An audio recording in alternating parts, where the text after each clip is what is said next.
Well, apparently, um, the Child of Light music has some sort of like licensing on it, and the VODs are all getting muted. What are you gonna do? What are you gonna do? That doesn't happen often. Sometimes, usually it happens with like actual like licensed music. I don't think any of this is like classical music or anything like that, but normally that, like you're playing Grand Theft Auto and it's got like a ton of licensed tracks. This apparently has licensed music in it and it's muting the VODs or the the system on Twitch is like picking it up and assuming it's something else other than what it is. I don't know, but both the past VODs have had like muted moments, which is, annoying. Annoying, you don't want that to happen. Either way though, we made a bunch of progress yesterday, dude. This game is so addicting. This game is so addicting. I love it. I really, really like it. I am having like an absolutely wonderful time playing through this game. Like I really, really am enjoying it quite a bit. To the point where I was just like, oh man, I just want to keep playing. I really enjoy this game. It offers, I mean, to be fair, the challenge isn't too much. The challenge feels fine. It feels fair. It doesn't feel like unfair. I like it. I've really been enjoying this so far. We went to the tower after Bulmus, and our sister Nora betrayed us. That big poop head. We beat Corpusculus, our other older sister, and we found our way into the underwater area, and we just beat a giant. Was it a fire thing? No, it was like one of the big worm things. It felt like a mini boss, not like the boss. I could be wrong. I think I'm not sure if the treasure chests are random, but I think item drops are kind of random.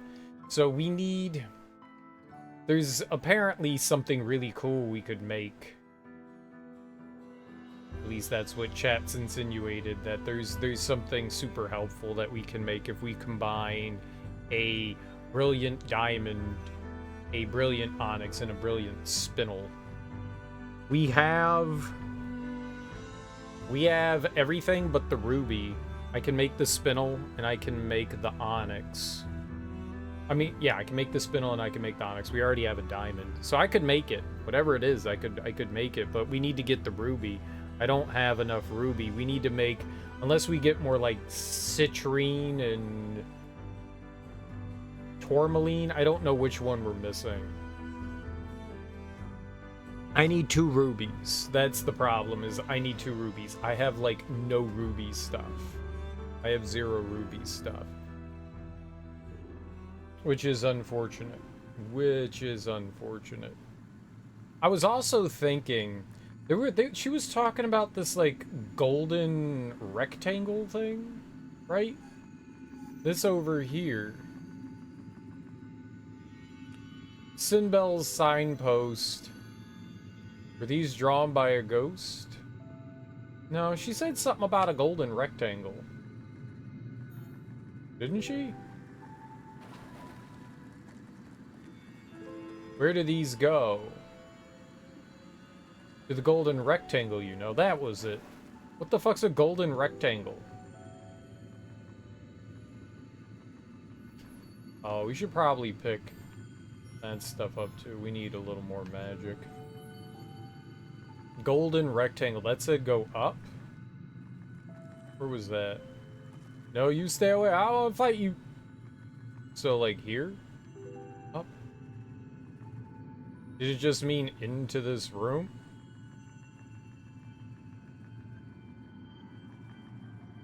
This is it, I can tell. The golden rectangle of Sinbel. No. I know who gets that. MP Stardust? Okay. Maybe we should give this to Finn. Well, the next level Finn gets, he's gonna get more magic anyways. We'll give it to her. He'll have enough MP to do whatever. Alright, so what's in here? Tumbled Onyx. Find a spectacular. Ooh, shiny. Oh. And we found Sinbel's secret. Does that eliminate the fact? I think we're done.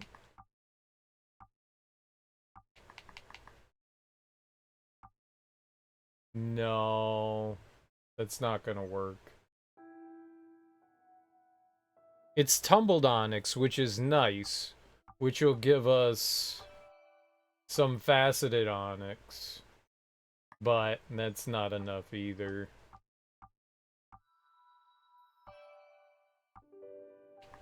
Yeah. Well... No. I was gonna say, maybe we can make some... I could make a faceted citrine, a faceted amethyst, and I don't have a faceted tourmaline.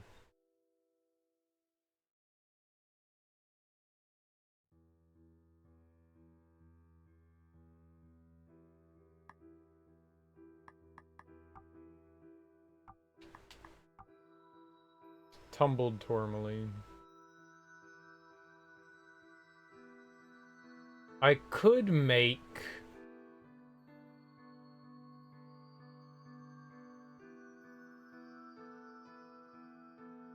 We could make a... faceted tourmaline.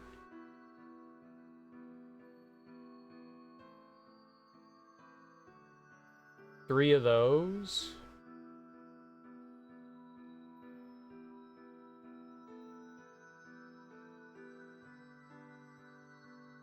And then we could make the onyx.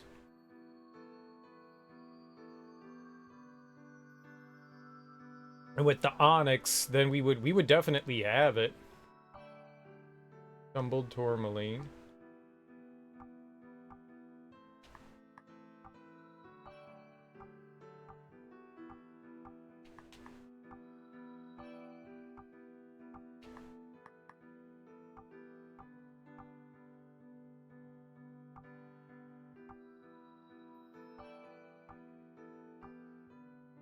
Tourmaline.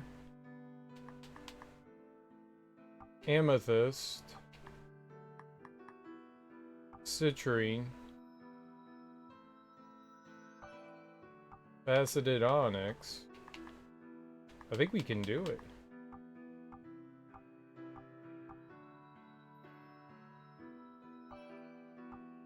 I have to unequip the spinel though. Who had it? He did. Well, that's unfortunate. Goodbye.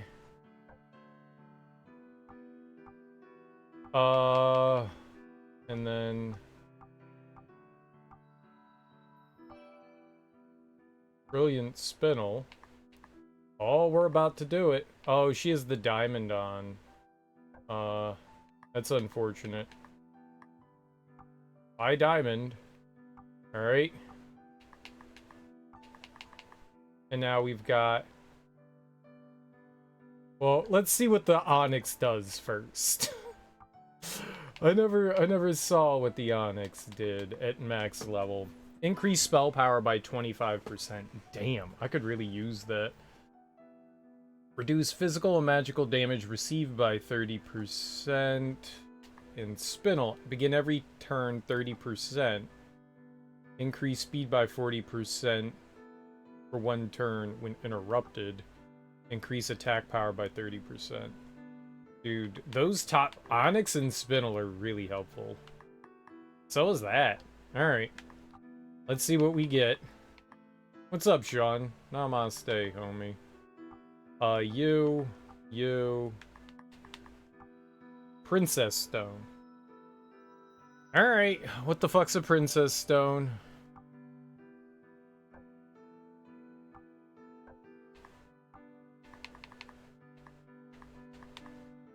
Increase attack power by 40%. Oh, damn. Reduce physical and magical damage by 25%. Increase spell power by 35%.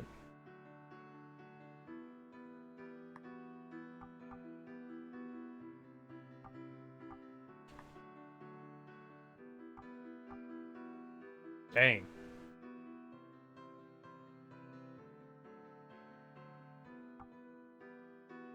%40 increase? It kind of sucks for our buddy, though. I don't know that that was worth it, to be perfectly honest. I think we actually got more benefit of having the diamond... because she goes faster. Like, her moving faster is so good. Just sitting up binging Cobra Kai on Netflix. I gave up watching it. I was not enjoying it enough. How are you liking it, Sean?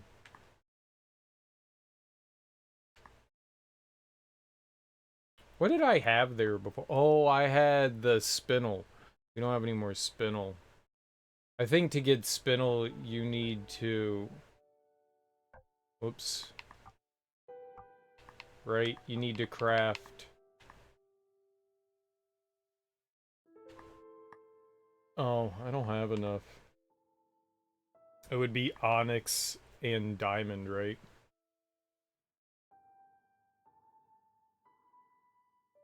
I know what it is. I said I gave up on it. I know exactly what it is. You don't have to explain it to me. I got it.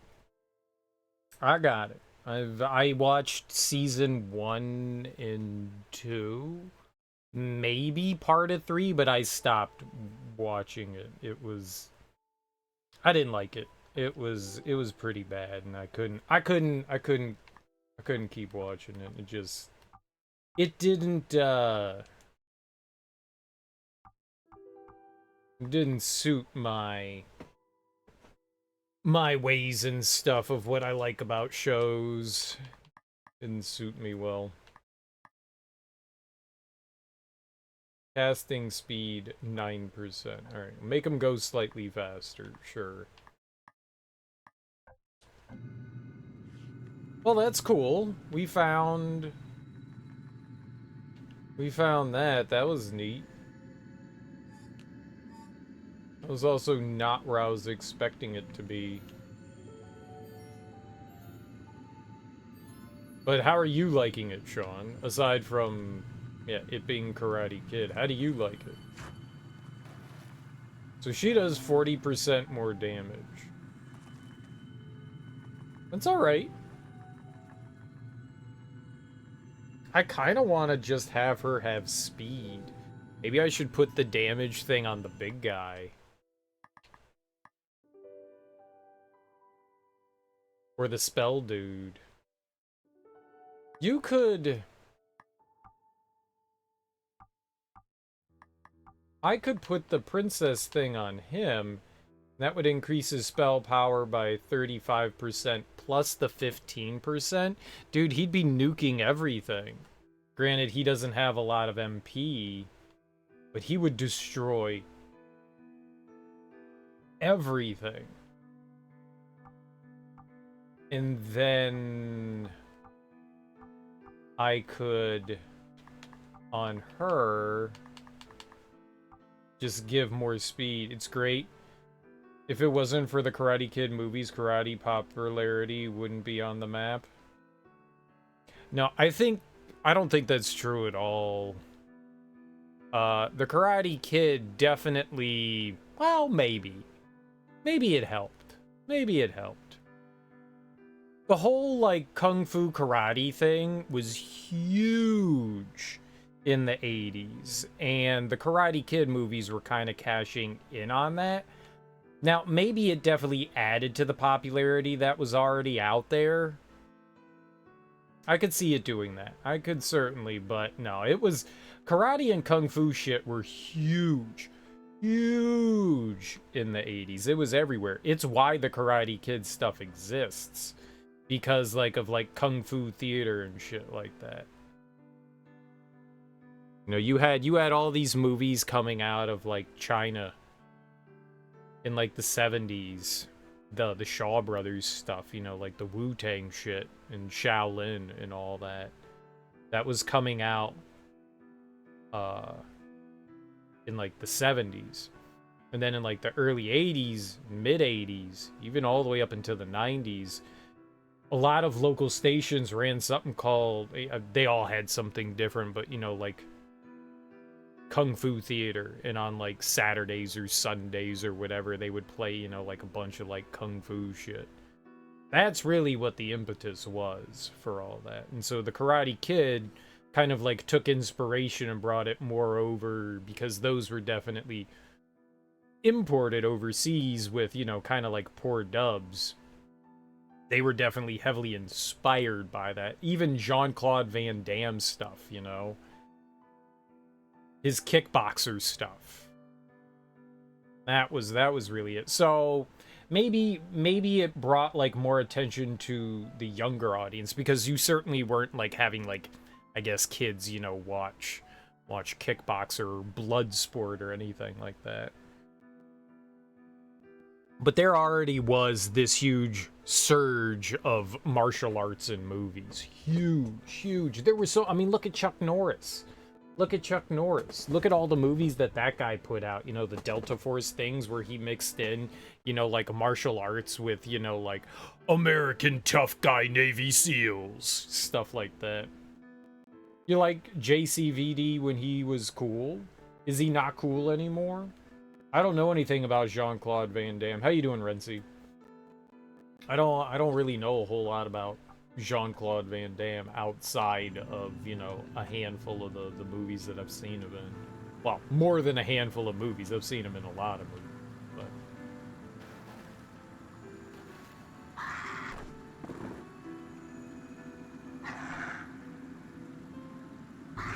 let's see. He's not cool anymore? Why isn't he cool anymore? What did he do? What did Jean-Claude Van Damme do to become uncool? That bastard. Is it just because he's like not in stuff anymore?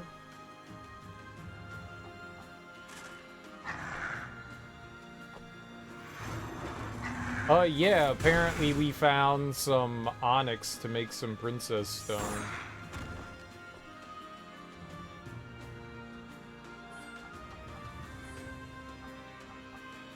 Well, that wasn't as much damage as I thought it was gonna be.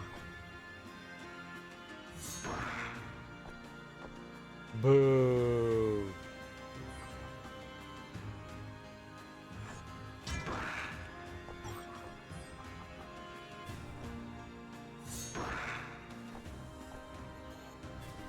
Oh no.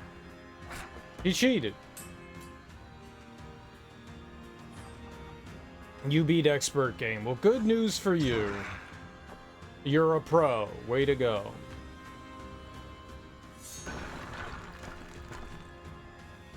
I'm happy that you beat expert mode. His movies got kind of mediocre. Yeah, that seems to happen for a lot of people. They try to ride that former wave of success that they had, you know, their early careers stuff, and sometimes, you know, careers don't hold up. I don't think that makes Jean-Claude Van Damme bad, though. Or less cool. Like, as long as he isn't doing, like, shitty things like abusing people and stuff like that, I think he can still be cool.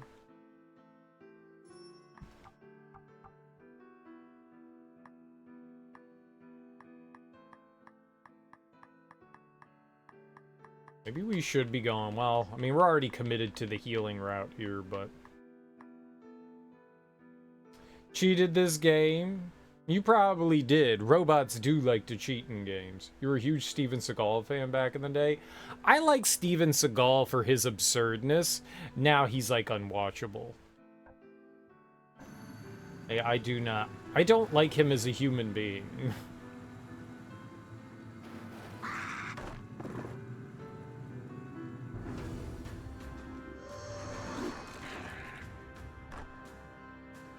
Oh.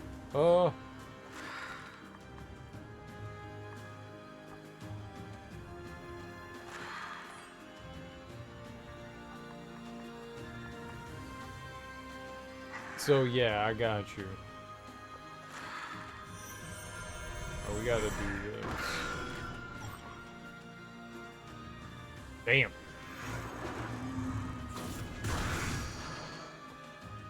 How does this guy get to survive everything? This guy's cheating. Hey guys, this guy's a dirty cheater. Look guys, this guy's a dirty cheater. Human withstand user ancient Pokemon.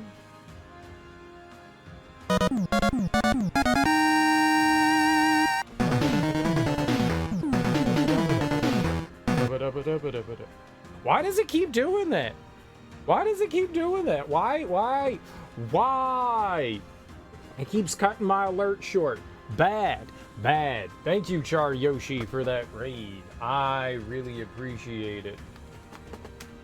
How you doing, dude? Yeah, it was like half a second of alert, and then it just stopped. Stupid. Here. We can try something here. Either way, Yoshi, thanks so much for that raid. I really appreciate it. Let me give you an old shout out here. What were you playing? What were you getting into? I hope you were having fun doing whatever you were doing. Hope you were having a good time. Let's see if we can refresh our alerts. You were trying the gungeon, and were you succeeding in the gungeon? Were you succeeding? Refresh cache of current page. I did it.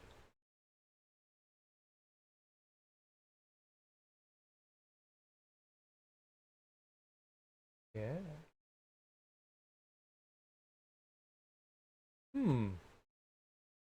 That's weird.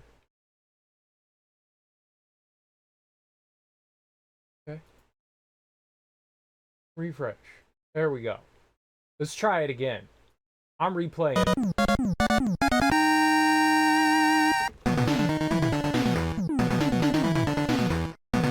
Oh, look! It's the full one! It's the full one! Hey, look, I did it. I did it that time. There you go, Yoshi. The full-on alert. The full-on alert. And I got to dance more. That's the best part of people raiding, is when I get to dance, because I'm the important one. Dude, seriously, thank you so much for that raid. I really appreciate it. Thank you for bringing your people over to my people. If you're new here, hey, I'm Serial Killer, and we're playing through Child of Light here. It's a lot of fun. It's like a pseudo, I don't want to call it a metroidvania. It's like a 2D turn-based RPG. It's really cool. Really cool. The combat's a lot of fun. Kind of strategy-oriented. It's very nifty. There's effectively 10 times as much experience, sort of. You did the DVD anniversary event. Oh, you were mixing it up. You were playing both Enter the Gungeon and Dead by Daylight. Nice. In Gungeon, you were looking for a rare spawn thing that you found a few times, and then you lost. Nice. Gungeon's hard. You must wallow in the cosmic puddle in order to create a time paradox. I've seen some people play and speedrun Enter the Gungeon. It looks cool. It's not a game I would ever play, but it definitely looks cool. It definitely looks cool. I hope you had fun with it. Have you beat it before? Have you exited the Gungeon? Have you escaped? Have you escaped the Gungeon? I've watched a fair amount of it. It's pretty cool. I like how each character has like slightly different kind of like abilities. I want to say ability, but that doesn't seem right. I don't know what else you would call it though. They all play slightly differently, even if they do play exactly the same. You've beaten it repeatedly. Nice, dude. Congratulations. That's great. They're technically items. Oh, my controller wasn't working. Now it is. Now it is. Well, sweet. Why is this guy so tanky? I hate him. And his stupid tanky face. Oh, crushes uterus. I mean...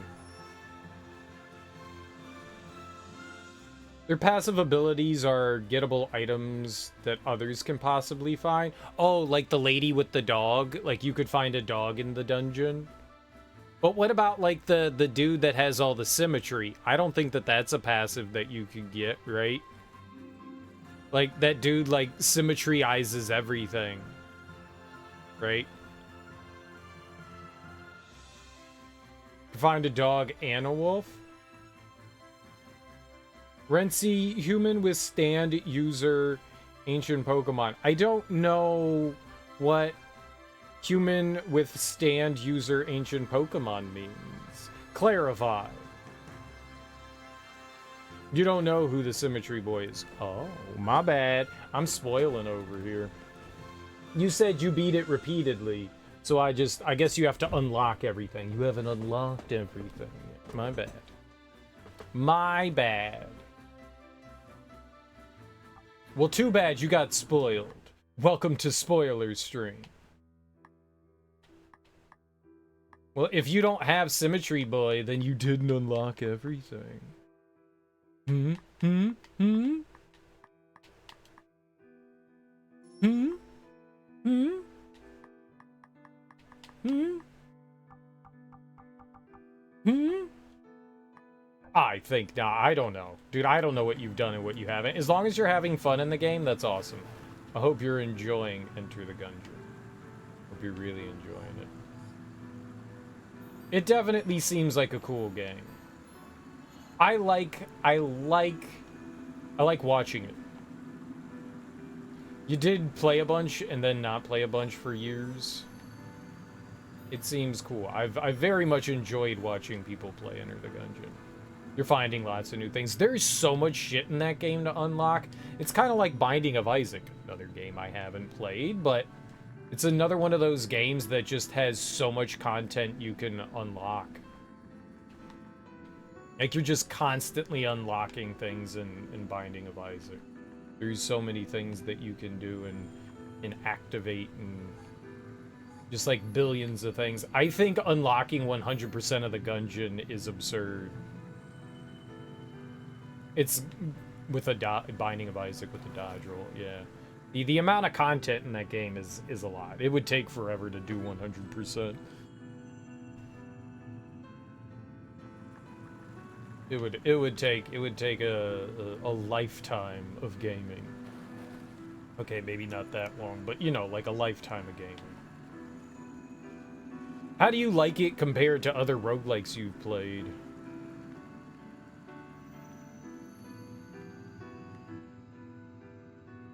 This gate to the Sun Palace goes. It's never been shut before. In the blue, do we see any clues?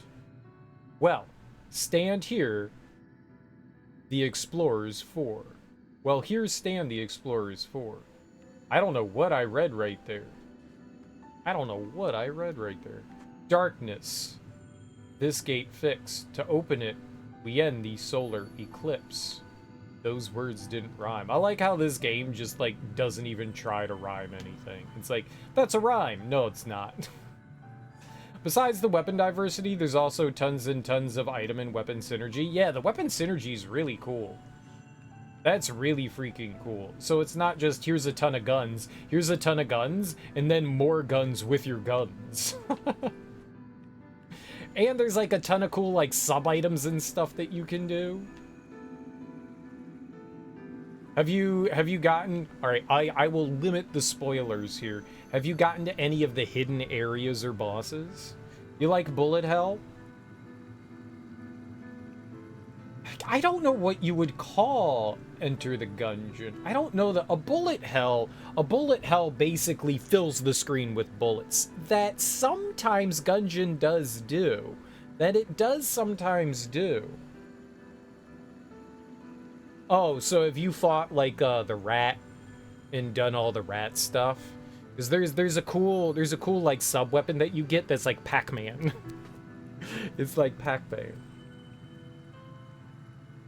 Yeah, but right. I mean, it's a shooter, but like bullet hells, generally speaking, and they do vary in a bit. I guess a bullet hell doesn't necessarily need to be regulated to like being on a ship. What's the difference between being on a ship and a top-down guy with a gun, right? It's basically the same thing. Bullet hells basically are, they fill the screen with bullets, and then you get to move a little bit by bit. I don't think you would call gungeon a bullet hell, though it does have some. You still have not fought the rat, but you've heard the rat is Punch Out. Well, the rat's more than just Punch Out, but yes. Yes. There's a bunch to the rat. It's really cool. Have you done the hell? Like after you beat the dragon, have you gone into the hell part and beat whatever the Grim Reaper or whatever that thing is at the end?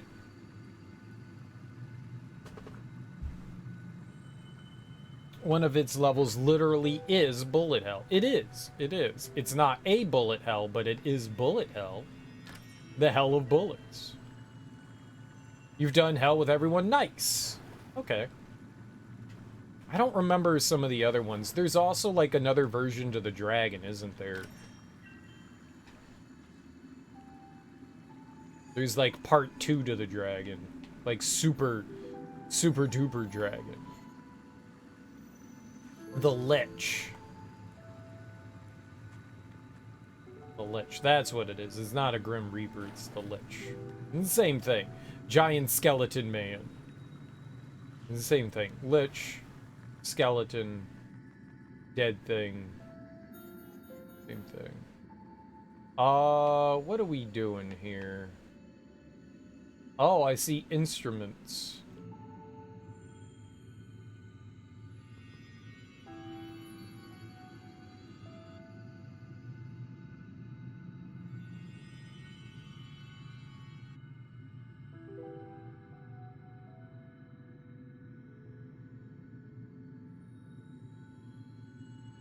We're looking for shapes. Maybe?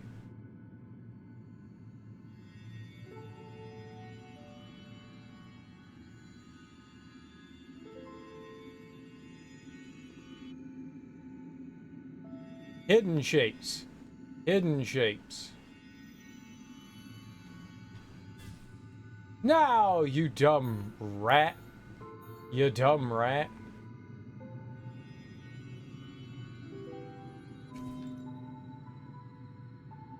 The first one lit.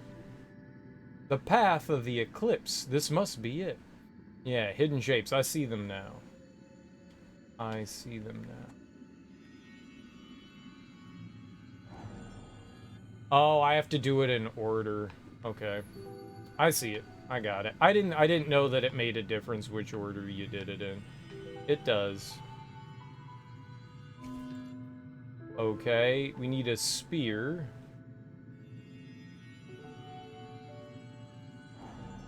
No. Which one did... Oh, I see. I thought that was this. The moon is... I got it. I see it. So it's this one next. I was paying attention, but also not paying attention. I was paying attention by not paying attention. Dragon himself has 2 phases to his fight, right, but then there's like a super dragon. But then there's a super dragon. You did some yard work setting up the bird feeders? How's the garden going, dude? How's the garden going? Oh, okay, that's just right here. How's that shipping popping off? Yard work's awesome, man. I did yard work over the weekend, too. Sweet. There we go. Easy peasy. Oh, you've not seen the Super Dragon? Sweet, then you've got something to look forward to. Garden's been at a property away from you since you've been streaming, for the most part. Oh. So you did all that work to persuade your parents to get a garden, and then you abandoned it?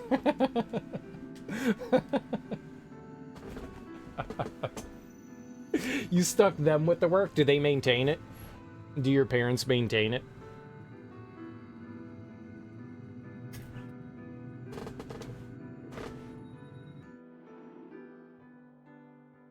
Nope. Aw, that's a shame, man. You did all that work to set it up. Well, they didn't really want it in the first place, so I guess it's not surprising, right?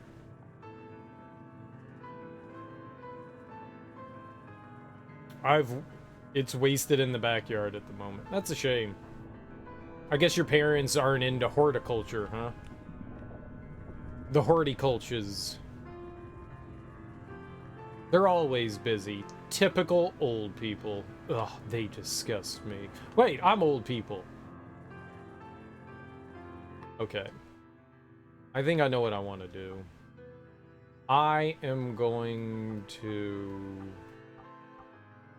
I did remove it. Okay, good. Oh, I had it in the wrong spot.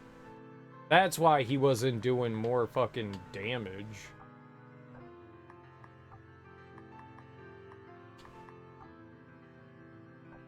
Now he'll do more damage. There we go. You like culture? Horticulture. Horticulture. Horticulture is taking care of plants, so to speak. Your mom wanted it, and your dad was a whiny cunt about it. I like it. I like it. You know, sometimes it's fun being a whiny cunt, though. Sometimes it's fun being that person. Alright, let's kill the flying rat. Alright, now we mega souped up his attack shit. Okay, it did not like that. It did not like that.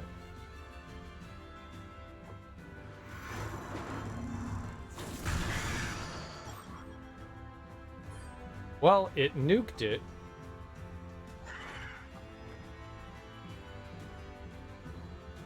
It's normal lifetime, yeah? What? Gets old after the 3rd decade? It's okay, he's old though. Yeah, being old is tight.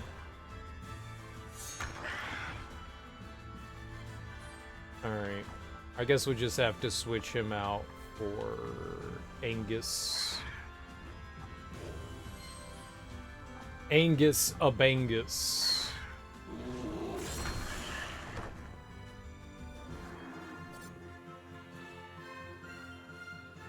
You tried planting a bunch of sunflowers where you are now, and it didn't work out, except for a couple of pots. Sunflowers are really finicky. They're really finicky. They basically need to be in the sun as long as the sun is up. They're super finicky. I found that out the hard way. Like, I had sunflowers planted on, like, the side of the house, and when the sun came up, they were fine. But then when the sun, like, went over to the other side of the house, the sunflowers got super sad, and they just didn't blossom there. And then I put them out into... like, a open area, and they had absolutely zero problem. They took off like gangbusters. Who would poison sunflowers? I just transplanted them. They weren't happy where they were, so I moved them. And then they became super happy. It's great. Someone poisoned your sunflowers, man? You should find out who poisoned their sunflowers, and then give those person, like, mayonnaise.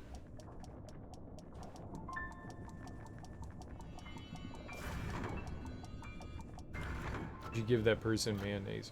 Yard guys paid to mindlessly poison. Oh, I got you. They were like killing weeds or whatever. And your sunflowers got caught up in the pay to spray. I'd be a salty Salterson. I'd be a salty Salterson. Didn't this make everyone angry when I did this with him? No, I think Finn was actually fine here.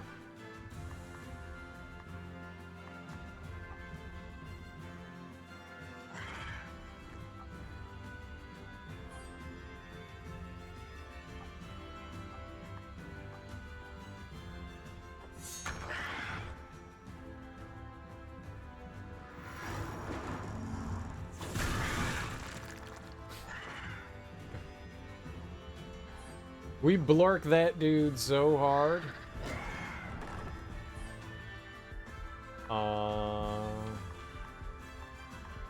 Angus. You were so salty, you did nothing about it. I'd be a little pissed off, too, if the yard people who were supposed to be there to help take care of the yard fucked up my shit. You're gonna figure out some food. Alright, well, thanks for the raid, dude. Enjoy your food. Thanks for the raid, dude. Enjoy your food. That kind of rhymed. That kind of rhymed.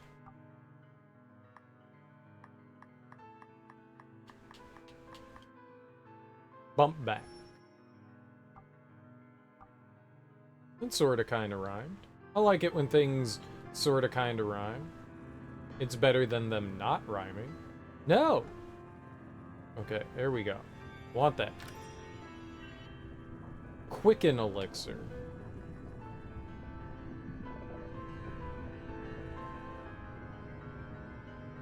Here, let's get this first before we go fighting the Grim Reaper. No, no, no, no, no! Where'd that magical goop go? Goopy magics.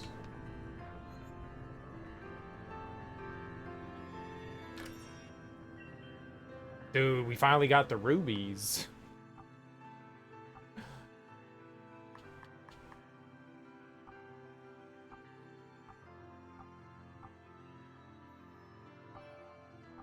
I got a tumbled ruby. I got a tumbled ruby.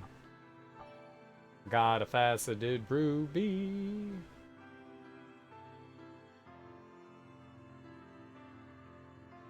What happened to all my rubies? Oh, did I dump my rubies for something else? It's possible I dumped my rubies for something else. Ruby Dooby, like Scooby Dooby. Perfect. We'll get Finn in. Finn likes to be subbed in to do mega lightning on everything. The only thing that's gonna be left over is that.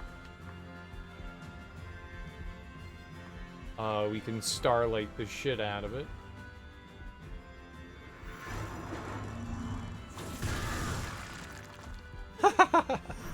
That's great.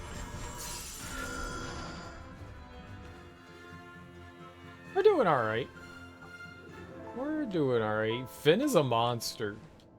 Finn is a damn monster, man. Finn is a freaking monster.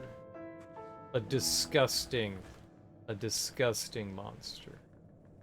Vile, reprehensible monster. Foul, even. Okay, why did I move this all the way over here? A vile monster. I mean, that's the only place we could have put it. Oh, bad pigeon! Uh-oh. Please don't.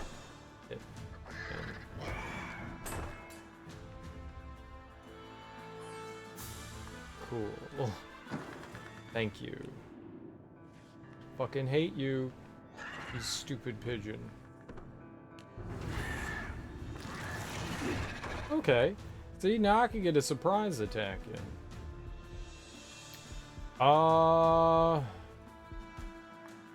Yeah, this isn't ideal, but I think we can nuke everything within here. Who should we slow down? You? The rock guy's gonna die.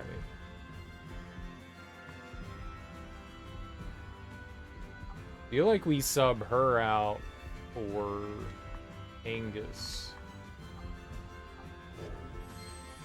And then I attack everyone because I'm big angry monster.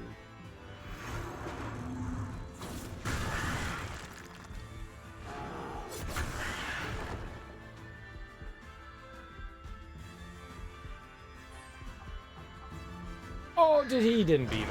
Dang.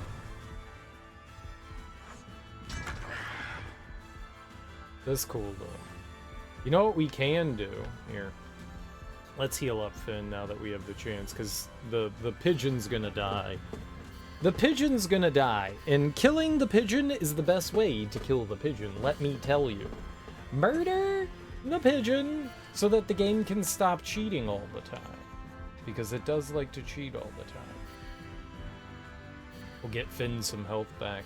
I should have done that earlier. I forget to do that sometimes. You get near a fight. I like that you can do this. It feels kind of like cheating myself. I am also a dirty cheater. According to me, I'm a dirty cheater. Don't worry about it.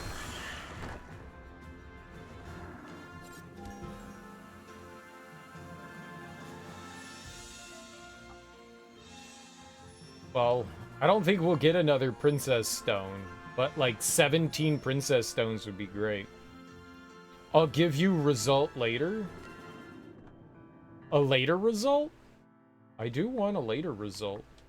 I would like that.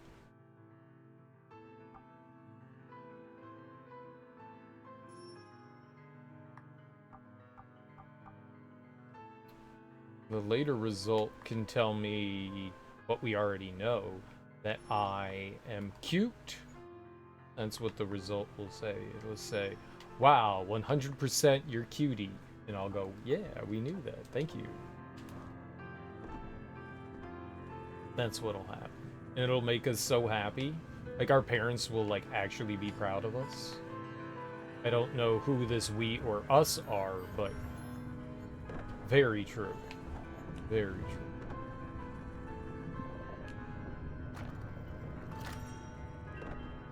Rough ruby. Now they're giving me rubies. Now that I don't need rubies anymore. Game's so kind. We could probably still go for some ruby stuff anyways. I'm not gonna complain. I'm not gonna complain. Hello? In case you don't feel like waiting. Easy baby game.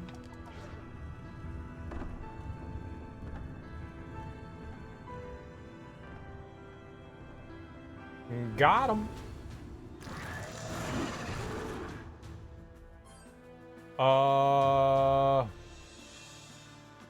Yeah, you know what? Fuck it. Let's go for it. Fuck him up, son.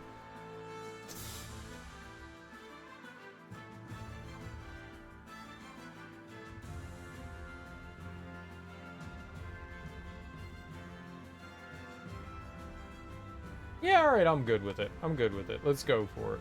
Yeah, attack everyone. Who should we slow down? You? The rock is probably the fastest thing we should have to worry about. It did not like getting, the rock did not like getting hit, but that's okay. We actually don't care about the rock's feelings.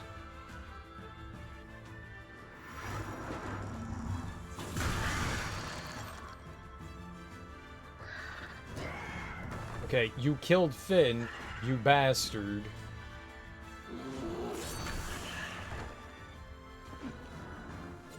Finn leveled up. It's all good. He's feeling happy again.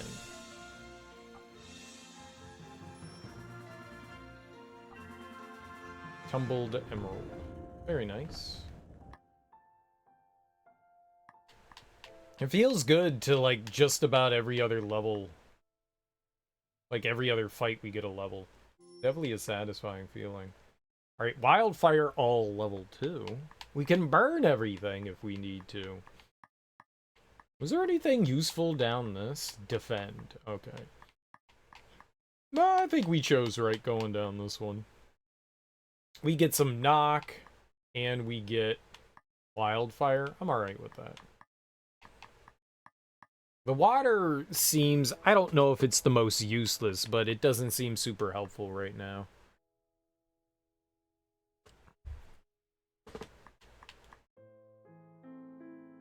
Right now. It doesn't mean that it's not going to be helpful later. Just in the immediate future. Alright, perfect. Now his spells will go one extra round. That's very nice. So, Unstoppable will go for 6 turns. I like how it says it too. I like how it tells you it's going for that extra turn. That's really cool. So now they go for 6 turns apiece. That's really good. I like that. Ultimate armor and Unstoppable for extra turns. That's good. Just in case, you know, you have to block or something like that. They're expensive though. They are expensive. But that's only applicable to him, I believe. I don't think the duration spells apply to anyone else. Who else could have for 4 turns? Yeah, exactly. I don't think anybody else's stuff actually goes forward. Yeah.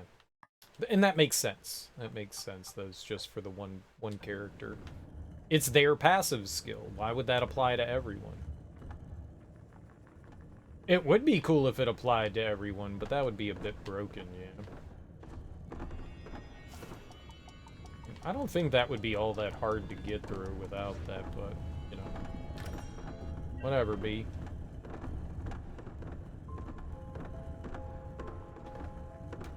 Whee.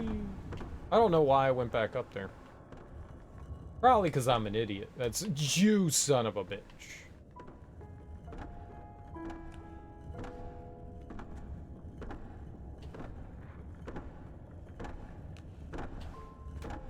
She landed! Oh my god.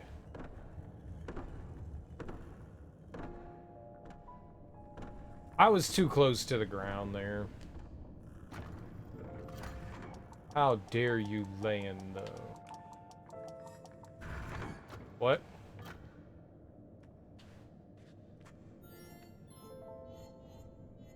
I don't know what that opened. I do know what we do here, though. I do know what we do here.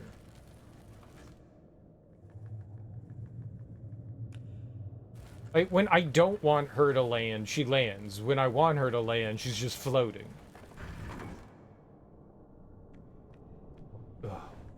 You disgust me. So, what does this do?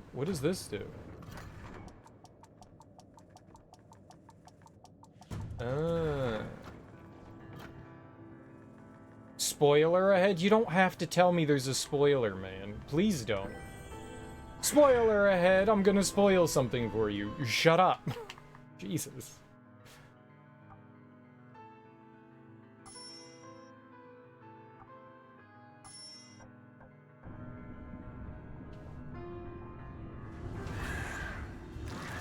I'm not gonna read more than spoiler ahead. You don't need to. You don't need to. It's all good. It's all good, homie. There's stuff that's gonna happen soon. Yeah, I got it. It's a video game. Shit's cool, bro.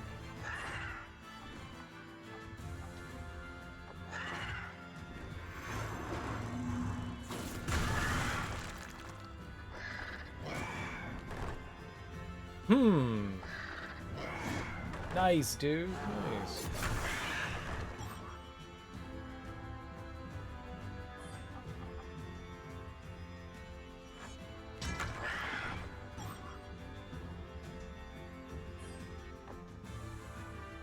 Alright, we'll heal Finn here.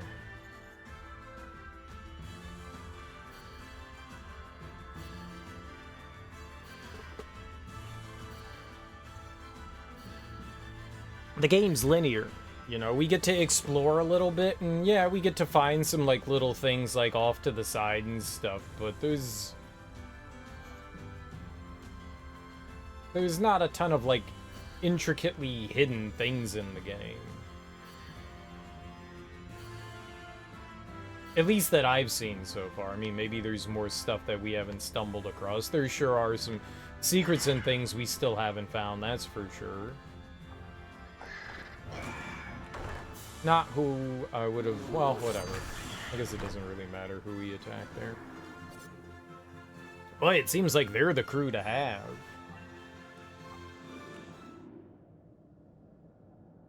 Seems like they're the crew to have.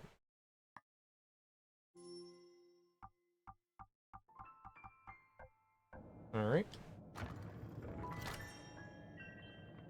Was there a purpose to coming in here? Oh, well, I guess it was like the, whatever the stat point thing and then the treasure. I guess it's, I thought maybe we were gonna, like, interact with this device here. It makes me sad. I want to interact with the cool device. Okay, and so we activate you. It was making some, like, music go on here. I'm gonna heal her up.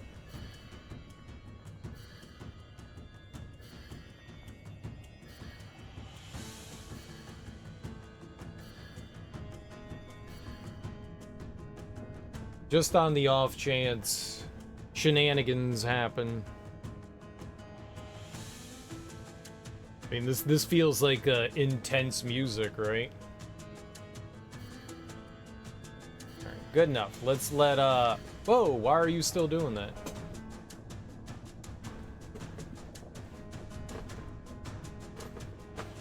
It was weird. I had let go of left trigger and he was still,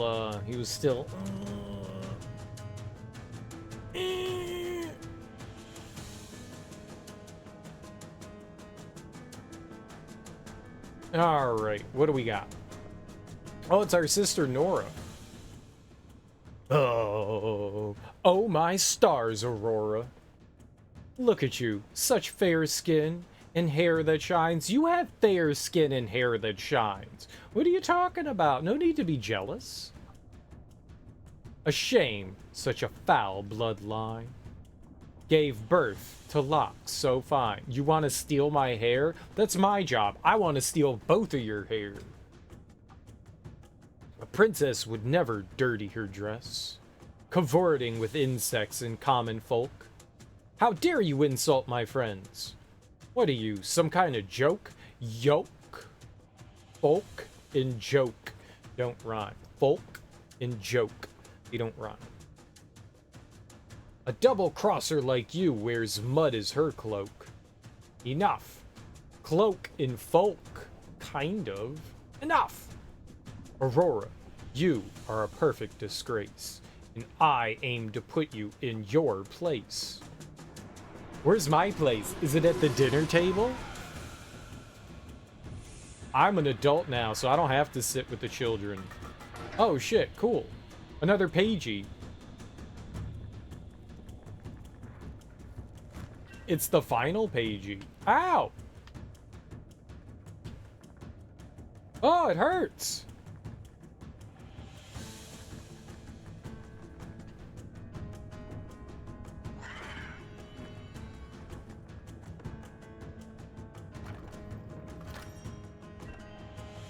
Blam. Enjoy this part? I am enjoying this part.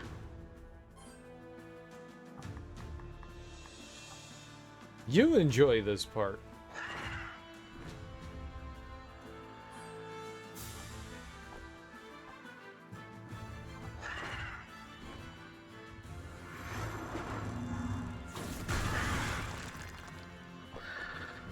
I'm doing my best to enjoy it.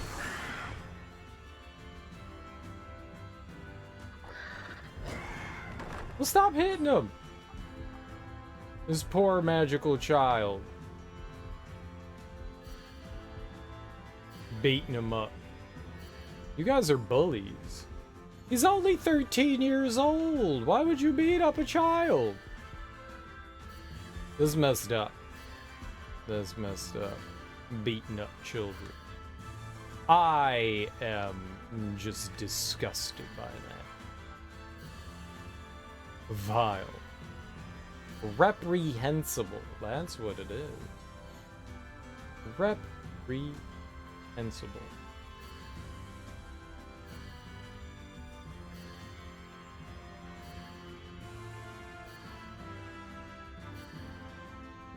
Good enough for now, I guess.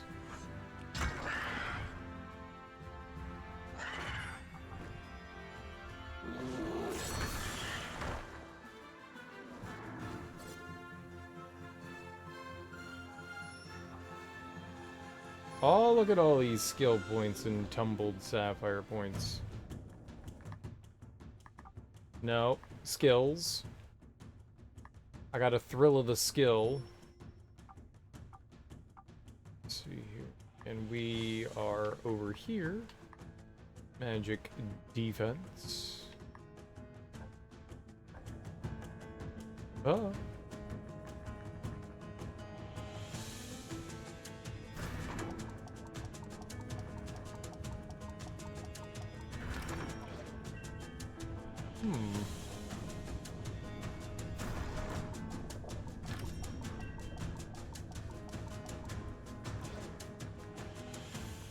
Oh, bad bird.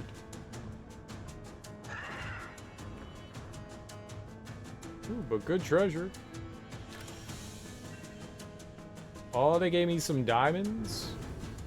Diamonds and pearls.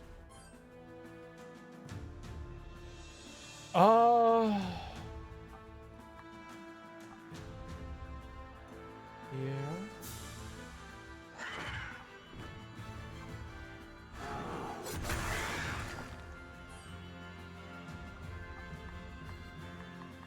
I should just go up my lightning. He can't beat me! No, no! Yay!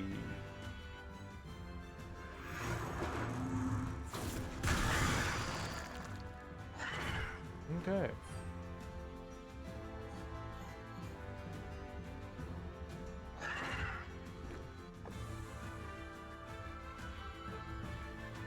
It might die here, so let's heal up a bit. Let's get our heals wheelin' and dealin'.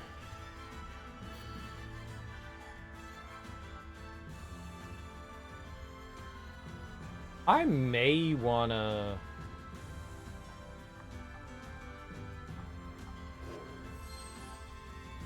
sub an Aurora. We can heal her up a bit too.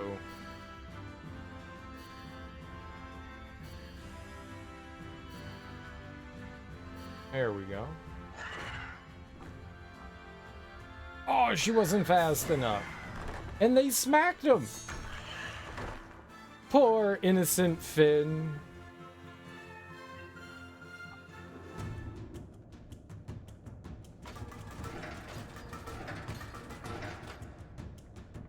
Okay. I did it. Easy baby game for easy babies.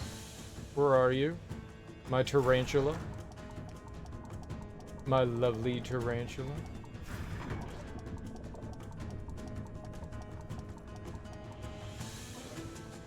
Oh, I'll kill you! Oh, I got a surprise for you. The surprise from my inner pocket of doom.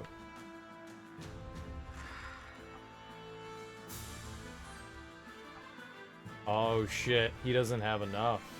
Dude, we're 1 point short. Damn.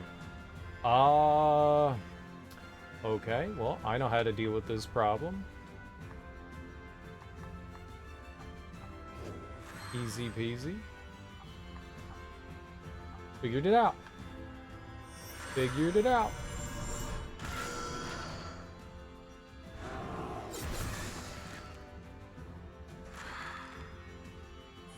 Alright.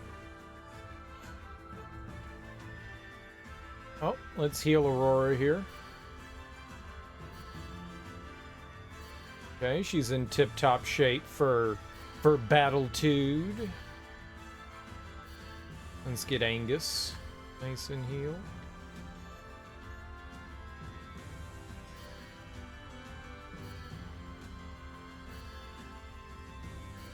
Alright, I don't know that she's gonna be able to beat the Grim Reaper. Oh, she is. Or whatever this is. What? Lies. Veritable lies.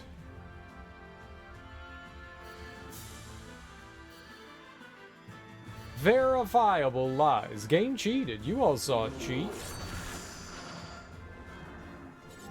Ah. Well, she got a level up. Moot point.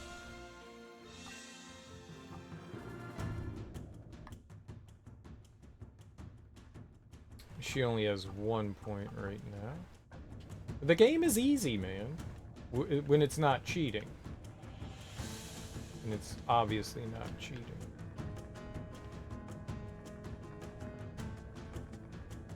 Obviously.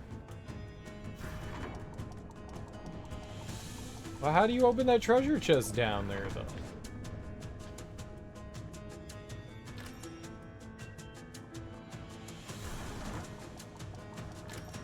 I'm distraught.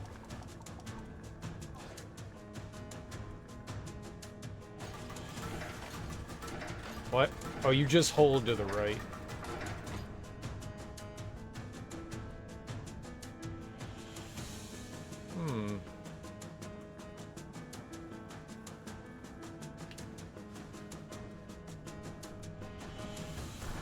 Oh, you taking damage.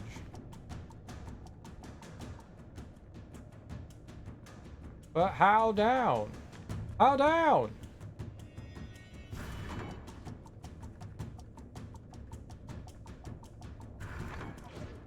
How do you get over there?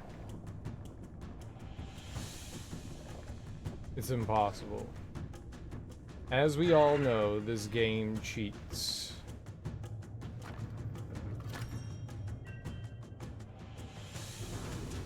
As we all know, this game is a dirty, cheator.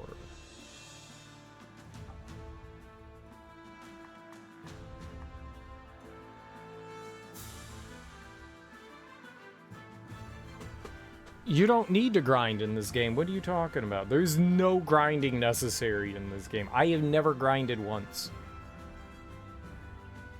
As long as you fight the enemies that are around you, there's no need to grind. Grinding requires more.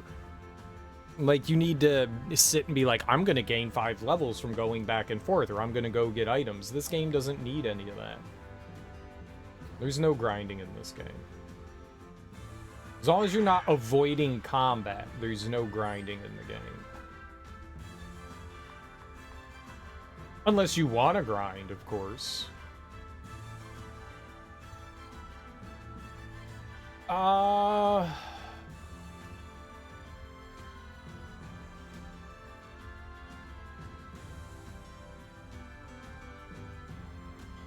You grind, but that's a choice that you made.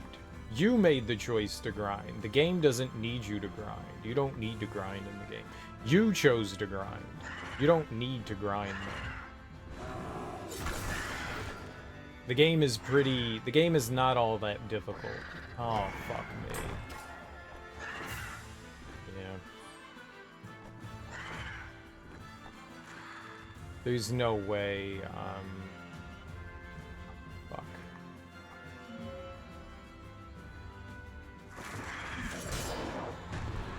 Yeah, there was no way she was getting in there to do anything.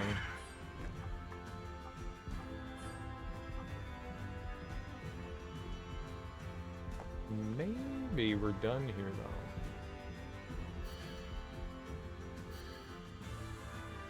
I'm a gamble. I'm a gambling kind of guy. Like, I guess you could grind on enemies to get more oculi. You don't have to. Like, I don't even think I'm being efficient at all in the game. I'm just having fun. I'm not trying to, like, min-max anything or have the best stats in anything, and we're not really struggling. We're not really struggling. I'm barely trying here, and we're doing okay.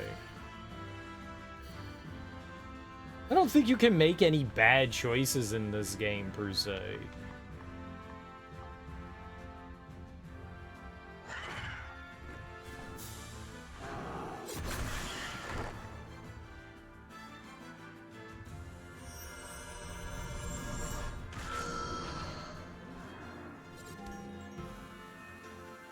No, I don't think you're ever gonna, like, back yourself into a corner, ever.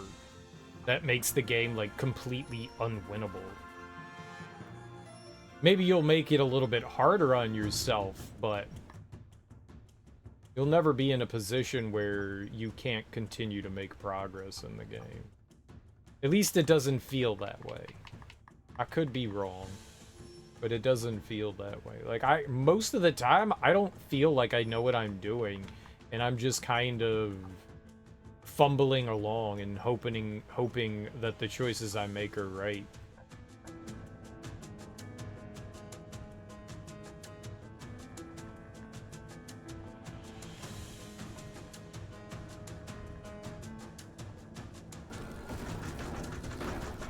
Oh, it's like that. Oh. Oh.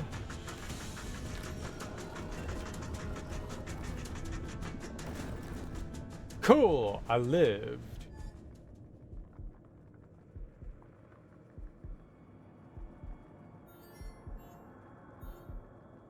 And I got all the treasures, except for the ones that I wanted that were all the way down there. I did not get those.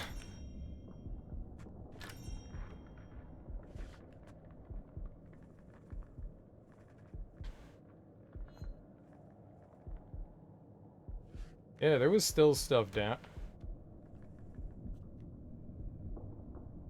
This is just, like, open now. Wait, that little nerd can open treasure chests?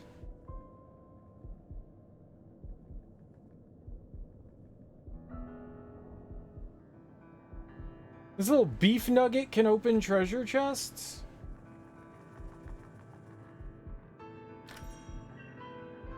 I didn't know that.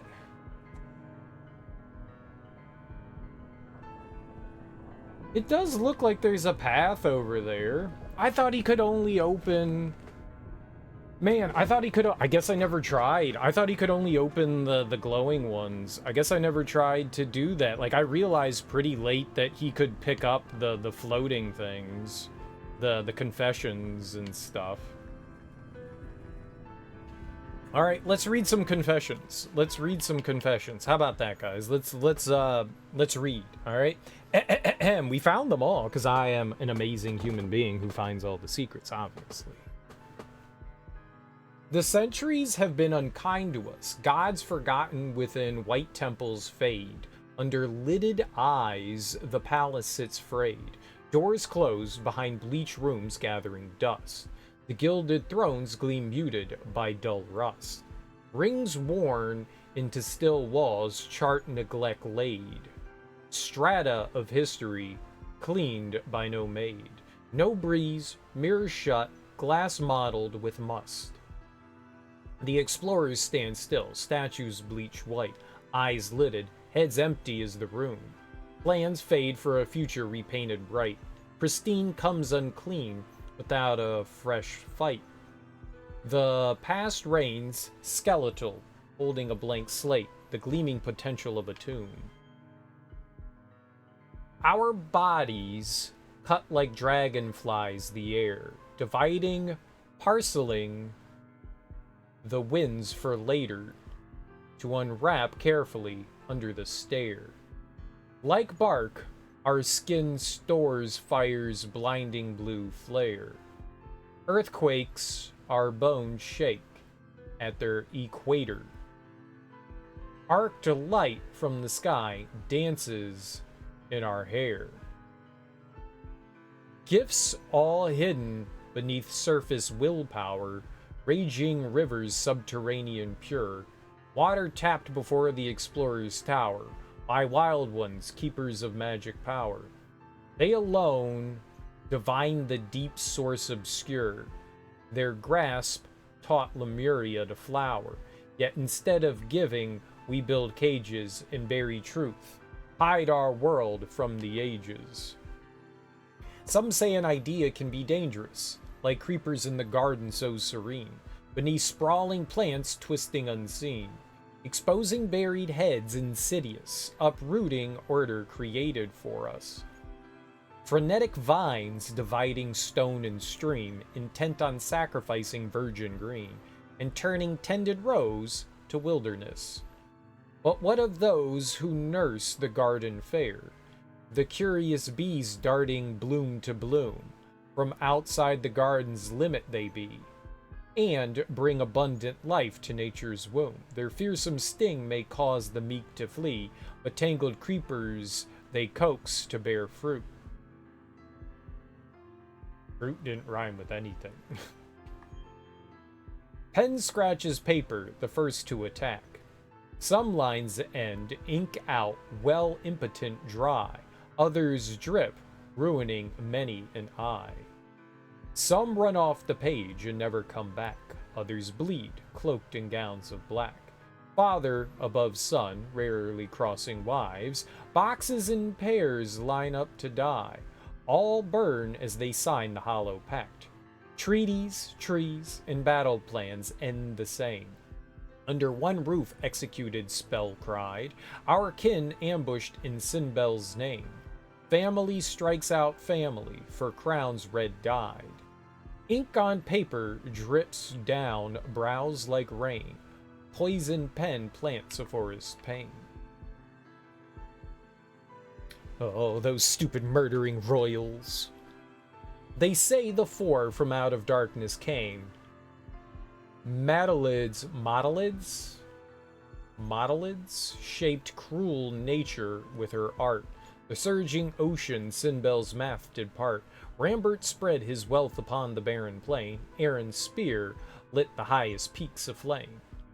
They say at the explorer's heart lies the secret of ages to impart. Through its fire the wilderness they did tame. But if all was dark, from whence came their spark? Light dances along a chain, flaming bright, spreading out bridge the cold, empty night. Star to star, trailing blooms of red-hot fire. Such a path must span our skies black and dark, leading to another dawn, a lost light. My eyes wide mirrored back, I touch the glass. Here by my hand Sinbel's daughter exiled, enemy of Lemuria reviled. Painted smile, loyal Angus made her pass. Path closed to all but the criminal class. Decreed since the ancient rift was styled, a forbidden reflection untamed wild, fit for those beneath the chaotic mass. On this side nothing moves, calcified. The explorers went in search of vision, yet with tradition we ourselves imprisoned new, frozen a reflection of the past. The secret lies beyond my gaze, a journey vast. The glass I touch I do, then fall through. Fondle the glass, good job. Smoke boils black, fire slides on twin slicks of ice. Through cities hot, ideas dance in the bars at night. Oculi unheard of, forgotten light. Invention shapes an engine, dream device. London's exhibition halls visited thrice. The salons of Paris lit with paintings bright. Munich makes music of transcendent might. These wonders of Europe more than entice. But between glimmering bulbs most wander lost. The men here can't come and go, cloaks tighten distrust. The women tie their throats shut, all know only cost. One wears red, one blue, and flocks split they rust. Only the few whose gaze burn clear of frost. I will with Lemuria's secret trust. What do this happened in a fictional world. Why are they referencing actual real world places? I get that they're trying to tie some things together there, but I don't that's the first time we've ever heard mention of anything real world. We're in Lemuria, fictional land. Why does London and Paris and Munich have anything to do with it? What does England, France, and Germany have anything to do with any of this? Love dissolves in the daylight, lost night scent. A hand opened in the candlelight begs. Mine, I turn away. Wick burned down to dregs. Czars, Kaisers, princes, their charms on me spent. At dawn, my heart returned what was lent. Time's harsh touch owns me, whipping at my legs. The secret steps ahead, guilt to me time pegs, to abate Lemuria's fast descent. But day has its shadows, nooks under rocks. Someone no secrets knew who explored not. Time has its watchmaker, can stop all clocks. A meek duke trembling, gentle hands drawn. One dance banished, all light and night caught. You stood in the way and eclipsed the dawn. The mirror is thrown open, the search begun. All these years and the answer is laid plain. It was not hidden in the archives of Spain. The secret of Rome is far more than one. All they left behind at the fall on the run. For Lemuria, we now must reclaim the explorers within the kingdom vain. A prize dropped in ruins, lost from the sun. The future bright, first hollow the starry night. Professor Balthazar's manuscript holds a clue if read under Aaron's right. But it will close the rift. One world unite. Time fades to evening, still closer shadows drift. Who makes this right? Not me. You, my child of light. So, Lemuria was part of the world, but it was torn from it somehow, I guess is what they're insinuating there. And if, like, the right words are read in a certain place, they form back together. That's what our job is, I guess. For Mr. Elm's eyes only. I'm not sure anyone here can even read English, so I figured this letter is safe. I found the Balthazar book after you disappeared. The police gave up looking for you, but I knew better. I followed your trail, but I didn't expect this at all. I just heard a noise. I'm worried someone's coming. I'll write more later. Sophie Ashton Ellis. Easy baby game. It is an easy baby game. What's up, Half-Eaten? How you doing, homie? For Mr. Elm's eyes only. I took a bath in a stream for the first time in my life today. I went under to wash my hair, and when I came back up, a small creature about the size of a rabbit was looking down at me. It was perched on the surface of the river itself. I thought Manhattan had hard water. This place is over the moon. I guess I better get used to it. I'm starting to think I'll never find my way back. I hope you're out there somewhere. Sophie Ashton Ellis. At work, can't linger long, decided to drop by. Well, I appreciate you stopping by. Don't crash your forklift. For Mr. Elm's eyes only. There's a raging storm outside, unlike any I've ever seen. Water spirits wander through the torrents of rain, wailing. Deafening crashes light up the violent sky above the plains. I am not sure if they're caused by thunder or dragons. I've hidden in a small cave for safety. Clothes are drenched, but I managed to start a fire, nothing to do but wait, so I'm taking the time to comb through Balthazar's book. Here's what I've learned about Lemuria so far. It's a lost continent. I found that one online before I came. There's dragons? We're dragons. So there is a tie between. This is what it's kind of explaining what the poetry was saying. The poetry was basically describing, like, how, like, the world kind of came to be from the four heroes, and how people were constantly trying to fight over the crowns, like royalty and stuff. They were fighting over, like, the land of Lemuria. No one could decide, like, who wanted what, and then, like, towards the end they were saying, like, the child of light's like the savior that's going to unite everything. In really poorly written poetry. You get it through mirrors. You get to it through mirrors. Not certain whether traveling through time as well as space. Magic is real. Oh man, is this one like the bullet point to end all bullet points? That's it for now. The fire's dying. What an adventure this is turning out to be. I hope my parents are okay. I wish more of this stuff was just, like, written normally rather than in really, really poorly written poetry. For Mr. Elm's eyes only. I like how it says for Mr. Elm's eyes only. We're not Mr. Elm. That's not preventing me from reading it. We're bad. This evening, while I was hunting for apples, don't worry, I used the drawings on the poison-free ones in the book. I saw a floating castle in the distance. I suppose the Queen of Light lives there? Wonder what it would be like to rule over the wilds of Lemuria. From the map, I can see it's a pretty large place. It's taken me days of wandering, and I've only seen a fraction of old Lemuria. What is outside the old part? What is the rest like? Maybe I'll get to explore it all. Hopefully once I find you. After roasting a couple of apples on the fire, I'm using the dying flames to explore Balthazar's book. I'll just write these as I go. Fairy tales aren't so tailish. Even saw a griffin yesterday. Mysterious explorers built cities here a long time ago. Some are still populated. Sophie Ashton Ellis. For Mr. Elm's eyes only. I heard strange sounds in the forest again last night. I'm worried that someone from the club followed me. I found the hut exactly where it was marked in the book, but you aren't here. Where are you? Sophie Ashton Ellis. For Mr. Elm's eyes only.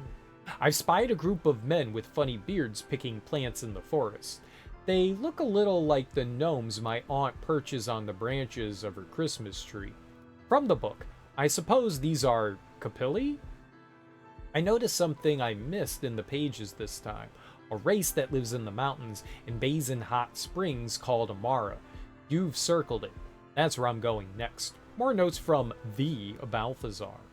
A powerful secret was hidden somewhere, although there seemed to be a lot of secrets, at least to me anyway.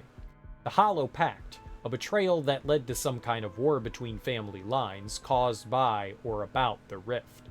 Afterward, someone from Sinbel's line was expelled into our world by a Queen of Light and cursed to live in darkness if she returned. The Rift? Something in the 1300s. Must be important. Sophie Ashton Ellis. Mr. Elm.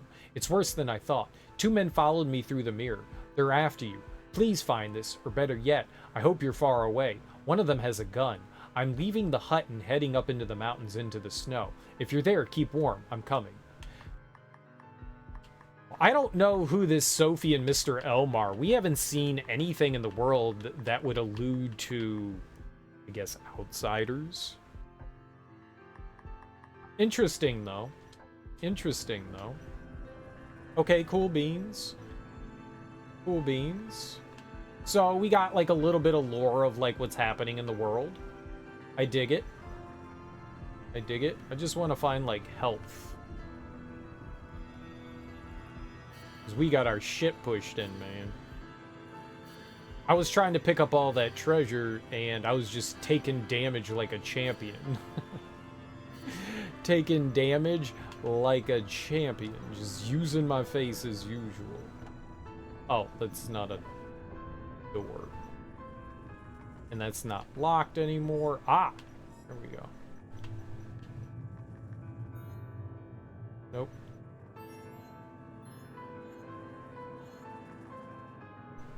Something's better than nothing, though.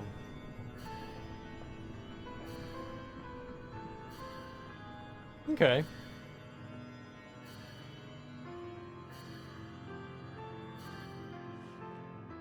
We'll make our way back up now, I guess. We're good enough. By the time we get back up there, I can use our little squirt man to squirt some more health our way. Some health squirts. It would be neat if all this crap was out of the way. I guess the idea was for you to fly up to the top, then come back down. Then come back down. But I wasn't sure if the game was gonna, like, block us off up here or not. So, yeah, I did the stupid. I did the stupid. And just damage boosted my way to treasure. As any sane human being would do. Any sane human being would damage boost their way to treasure. Alright, we're just gonna wait for this to come back. I don't know what's gonna be up here. It could be the boss, so I want to make sure we at least have full beaver power. What is this? Firefly. Ignicolous power. Beaver. He's not a beaver, he's a firefly. Fireflies aren't beavers. I mean, maybe they are. Anything can be a beaver if it wants. Sup? Your trick shall not haunt me. A ruler you will never be. This is the end of your family.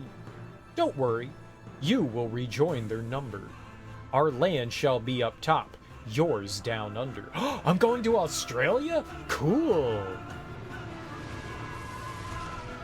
We come from the land down under. Can you feel that thunder? Yeah, yeah, I'm men at work. Oh my god, she's a giant dragon.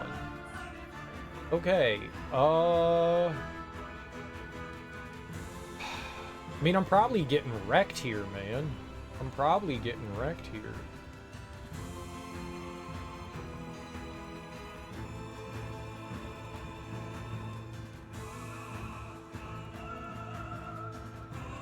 I don't think there's much I can do here.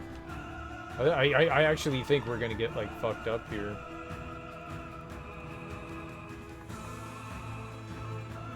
We could try, though. Yo, we barely did it.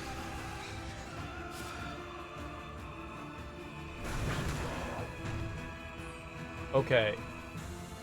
But... Smash? You piece of shit. Oh, great.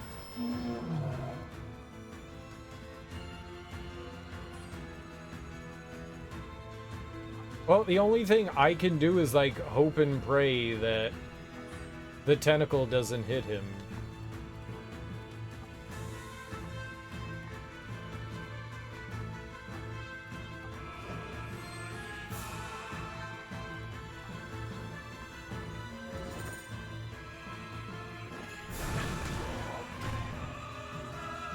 Alright, yeah, go fuck yourself, gang.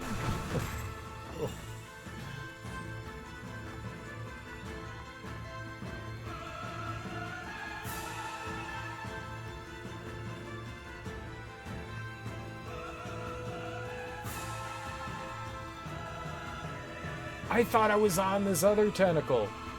Oh god, the hitboxes are so strange.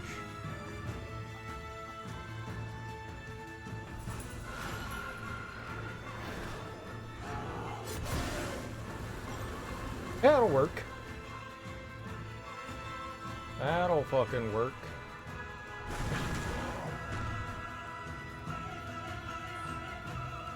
Cool, I'm glad it's working.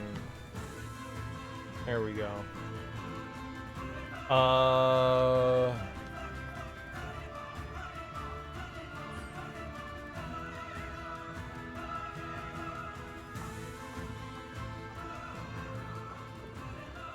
That was instant! What kind of horse shit is that? That was instant! Bullshit!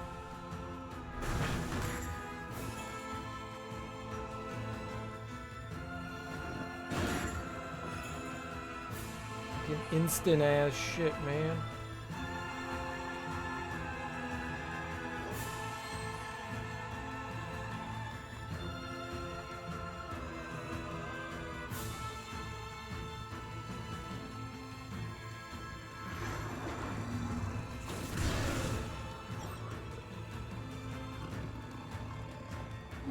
Wait, that didn't hit everyone?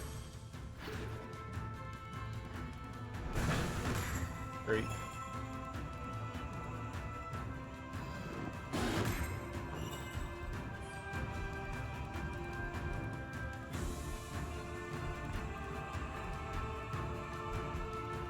Angus is dead. So it's like Aurora is like our one person.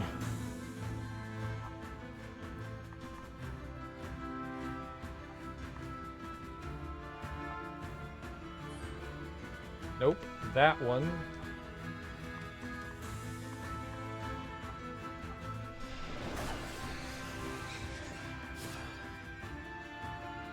No, no, no, no!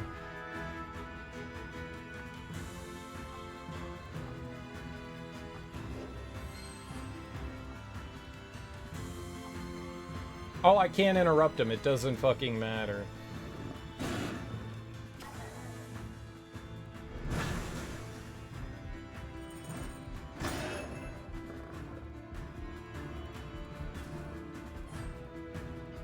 It actually doesn't matter. He's barely alive.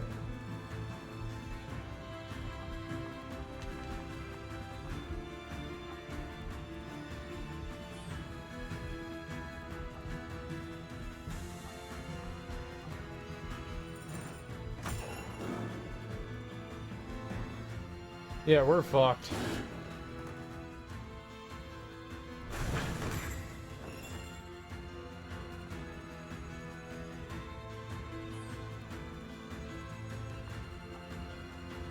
We are kind of fucked.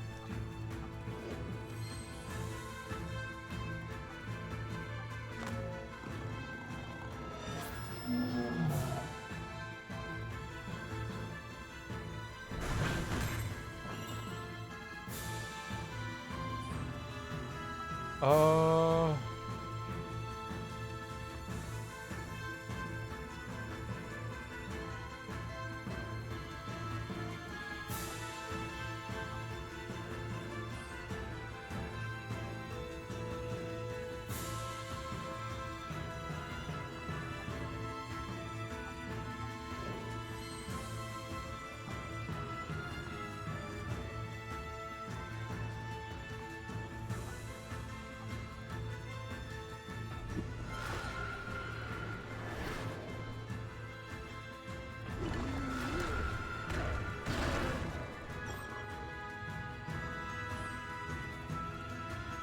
Okay.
You can easy baby boss this game? Oh yeah, man.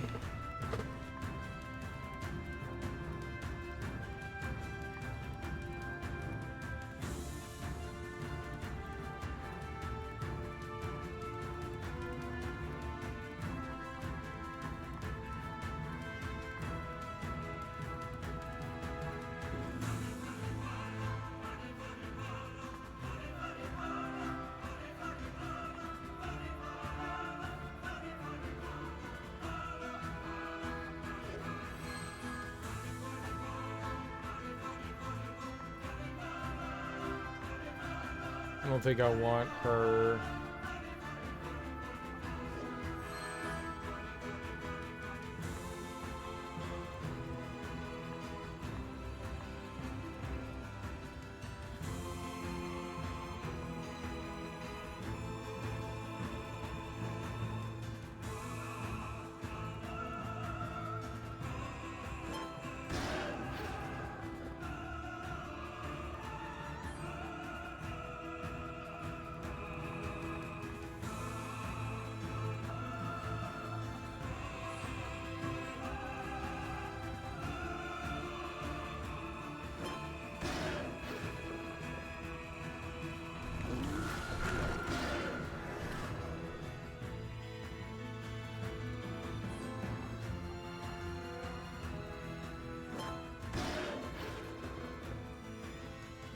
Yeah, she isn't doing much.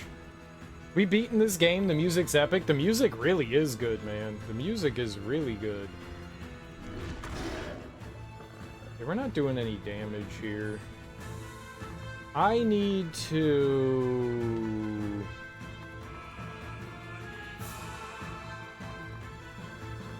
Where is he?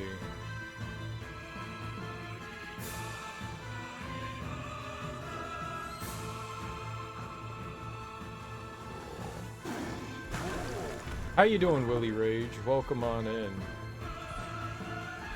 Happy,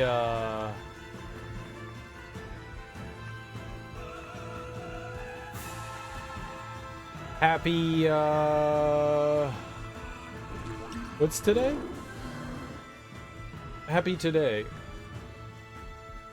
Great.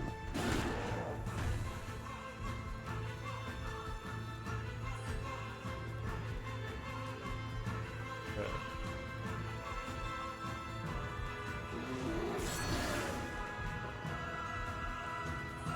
It's better.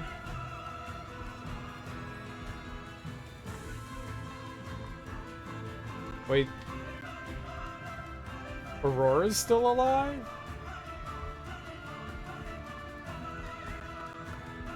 I didn't know that. I thought she was dead. Where is Rubella?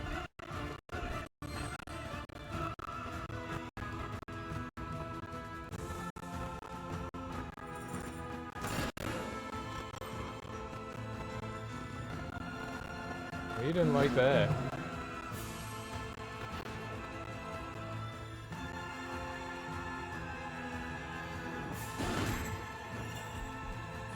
Yeah, probably should have just healed with her.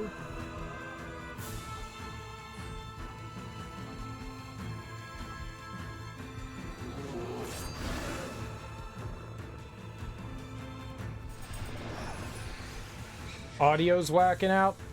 Nothing I can do about it, man. Nothing I can do about it.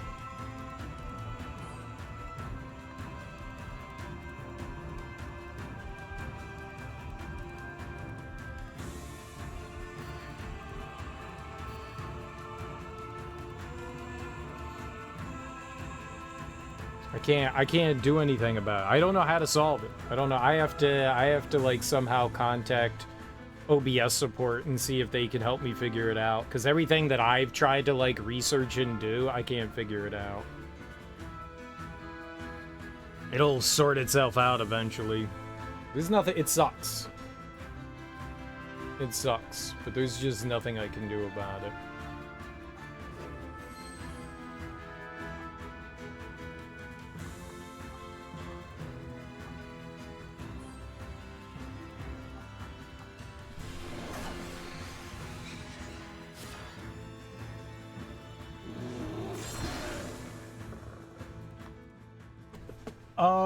I'm gonna ask you one more time, Renzi. Shut the fuck up.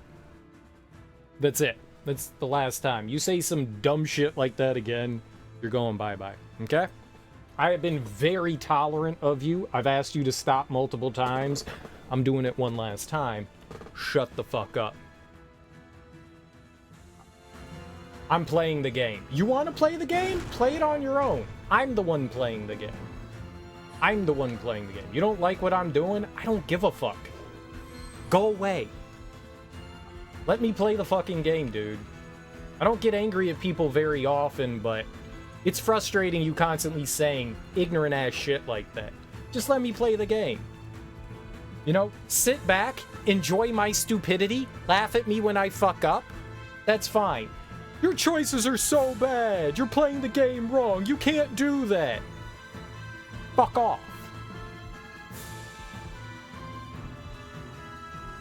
I don't tolerate stuff like that here. You know? Let me be an idiot. It's fine. Me being an idiot does literally not hurt anyone. Let me be a moron. Let me screw up. Let me be stupid. Who cares?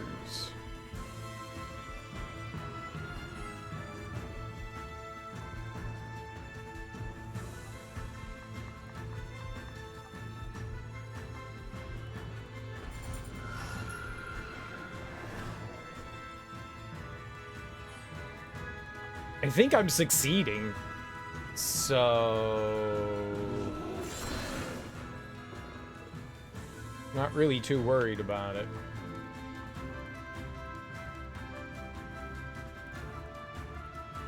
Does Jen have anything?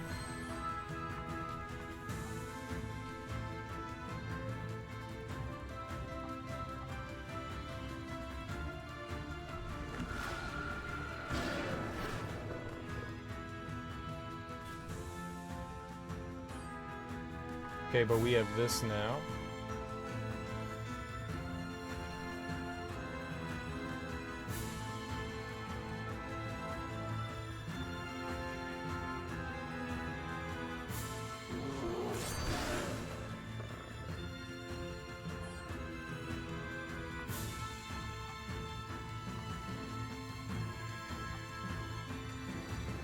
Really don't want to put him in. You could put Robert in.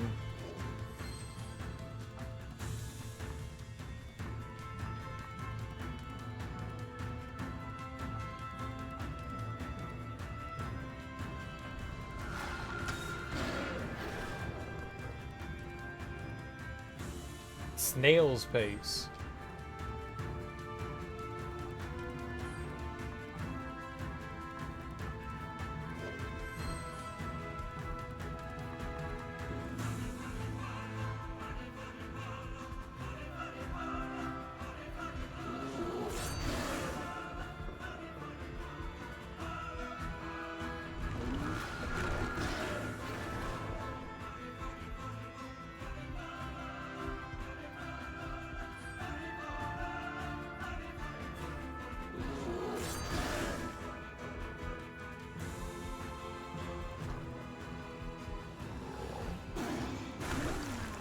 Yeah, I was hoping that it wouldn't kill him.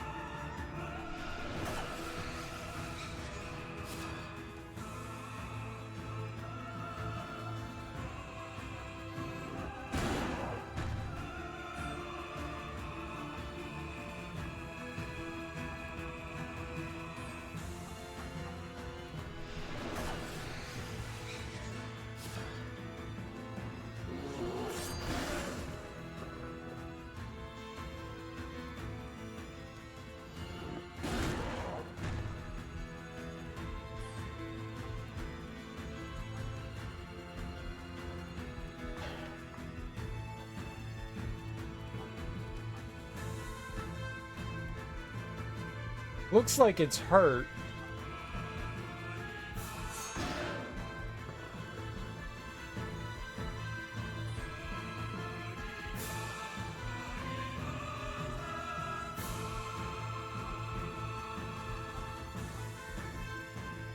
Hit her?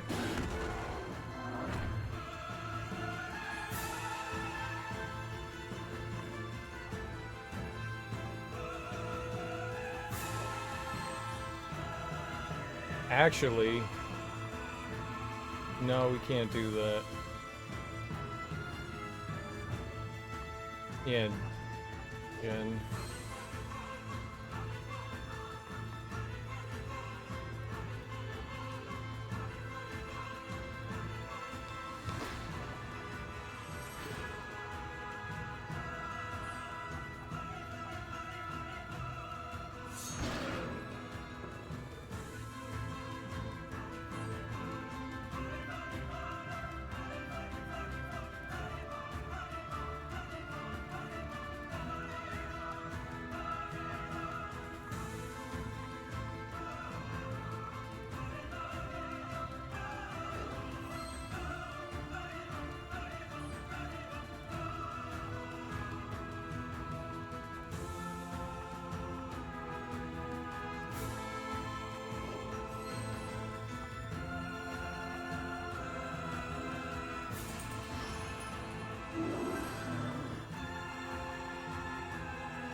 Should probably be bringing Finn back and not him. Finn is probably the better person to have right now, but this is what we got going on. Easy game for babies. Easy baby game. Easy baby game.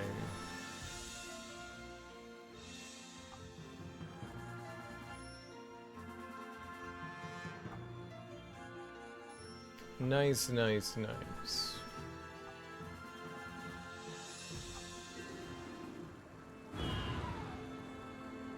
Oh, what's up, girl? Oh, that's my mom. No, my youngest dead by a babe and her band of primitive folk.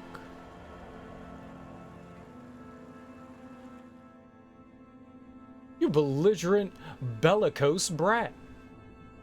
Fortunate you are I am merciful, stepdaughter. Give me the moon and the stars, and I will let you go home to father.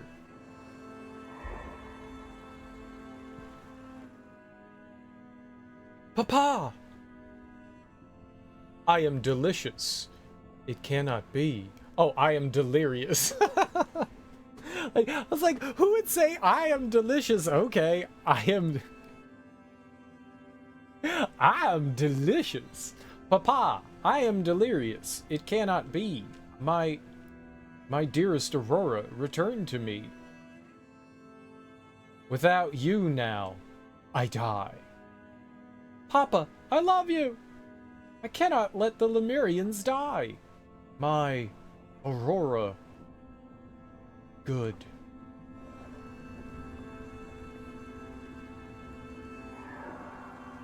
Adieu.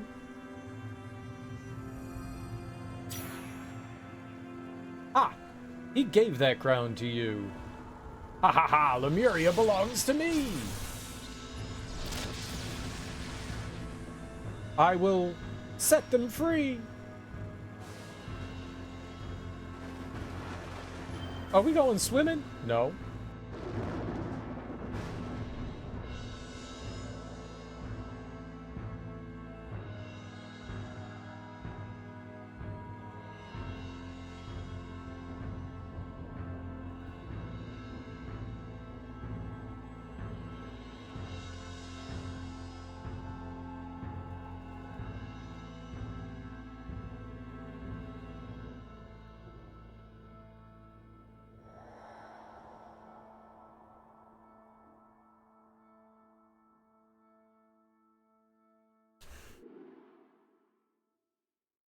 So what happened to her? I'm assuming the game's not over yet.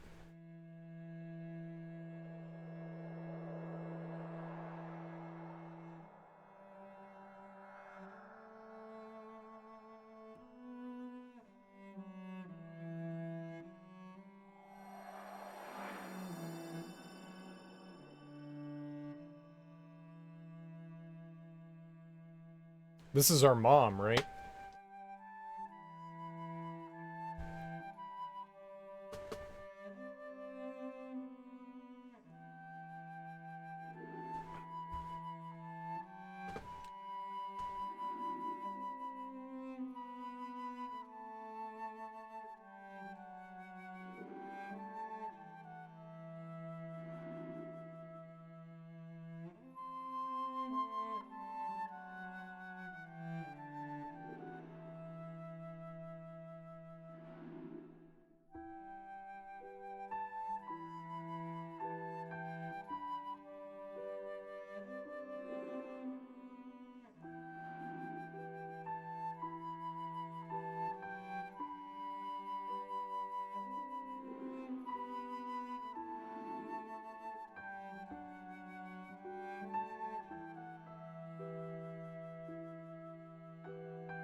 Dude, we're summoning a spirit bomb so that we can bring her back to life. We're gonna spirit bomb her back to life.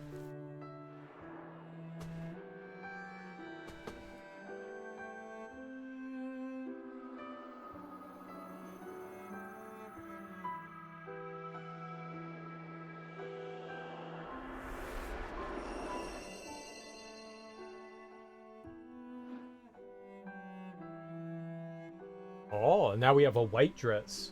Behold, the princess of Lemuria. Mother? Hello, Aurora. Where the fuck you been? This must be a dream or a spell I am under. No, it is real, my dear. I am here. My heart is full. It is true. I have so much to tell you.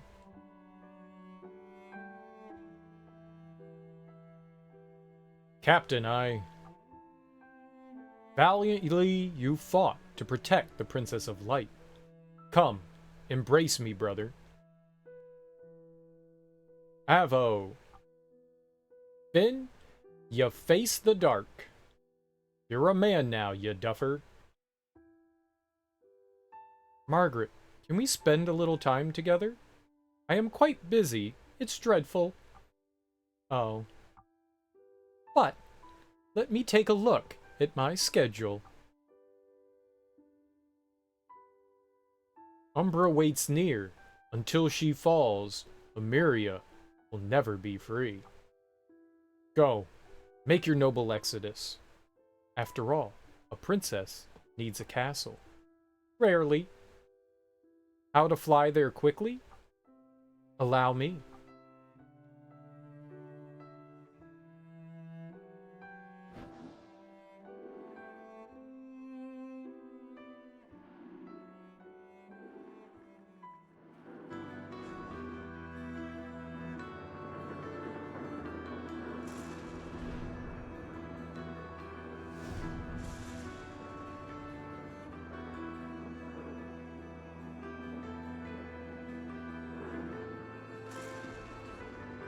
So, there's no way we beat the game, right? There's gotta be...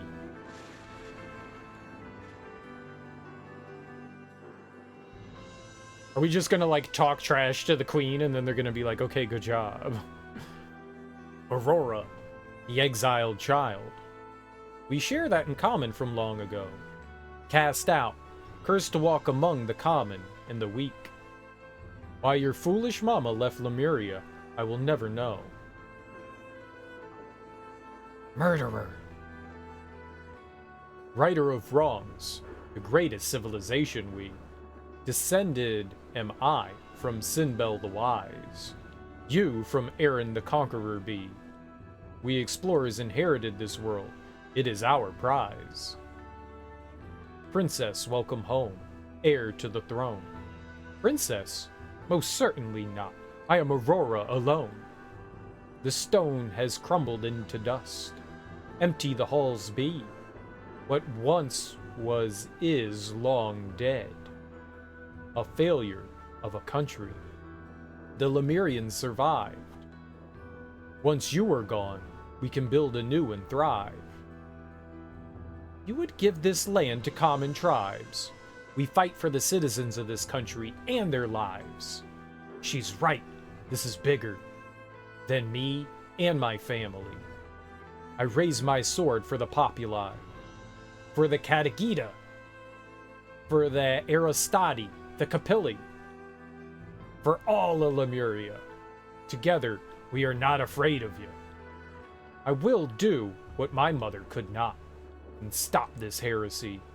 This land is mine to govern, as I see fit. It will never be free. In Austria you evaded, but now the last of Aaron will fail. In Austria you evaded? What? Fuck 'em up, son. I'ma try. It's another dragon. It's dope.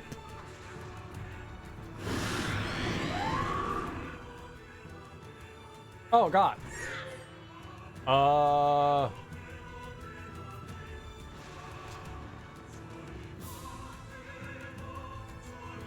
I want to get him out of here, but at the same time, I think we need her.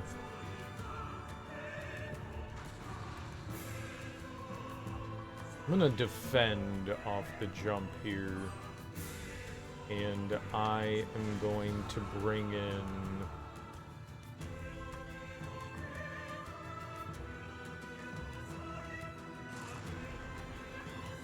maybe Robert to try to slow these guys down. We're also gonna defend, though. That is not good. Defend again!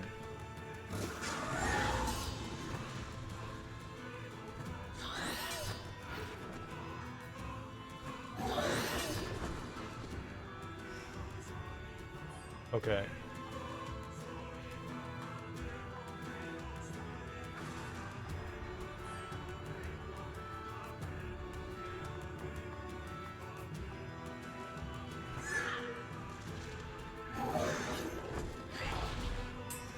That sucks. But he'll get it off.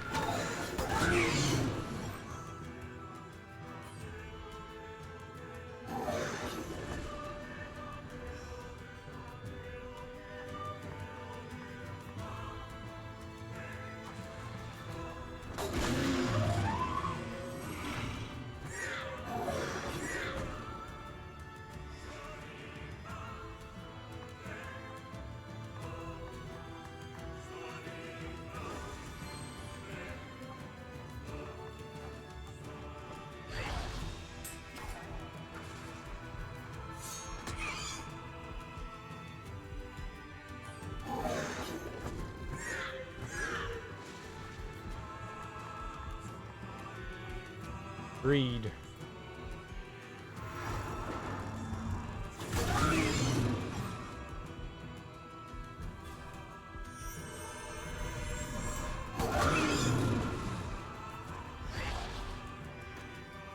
Okay. Not great, but okay.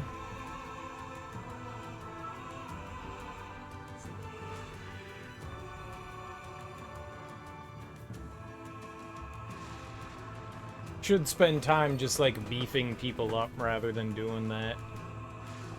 Pretty poor decision on my part. Who's in the lead here? You?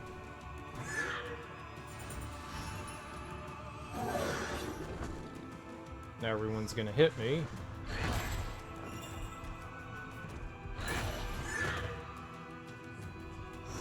Wait, she died? She got hit twice. What the hell? That's not good. Okay. We need Christus. Oh, we didn't have a chance to heal after the fight. That's rough. I didn't realize that. That's why she died. We have no magic and we have no health. Damn, they didn't give you an opportunity to, like, heal yourself up. Yeah, that is rough.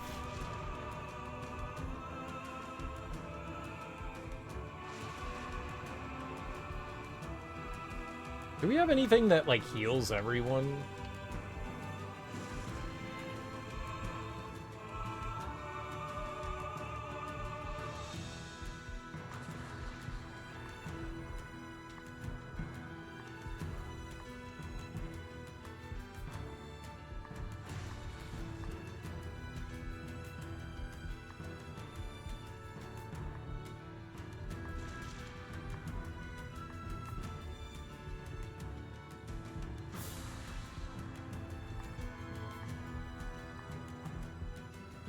Not really.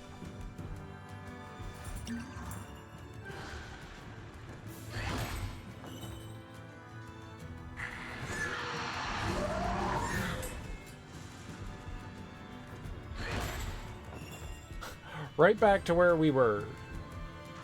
Not very confident about what's gonna go down here.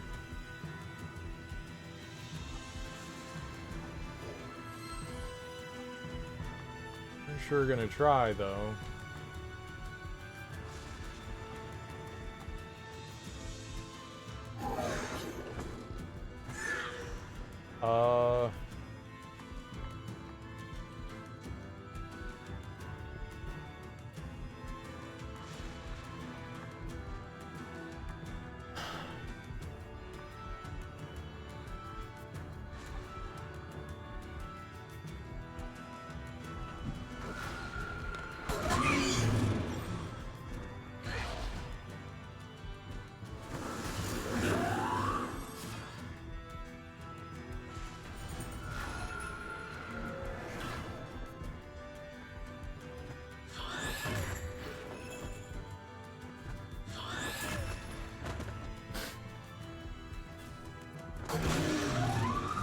Getting decimated here.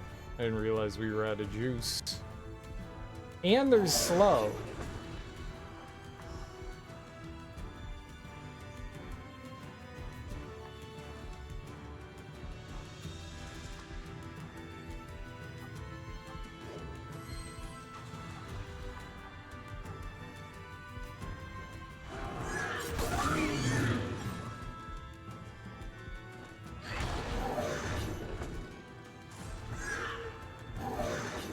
How am I not? There we go. Holy crap. I thought I had moved all the way over.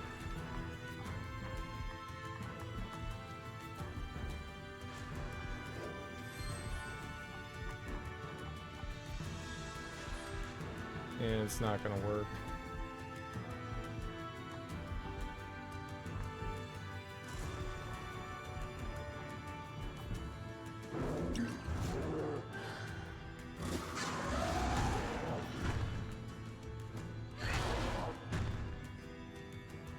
It did, though.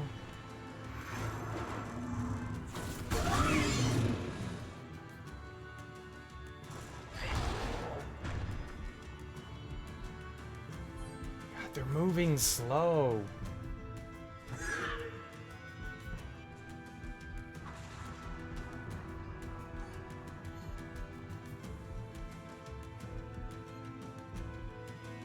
Well, it's gotta attack one person, right?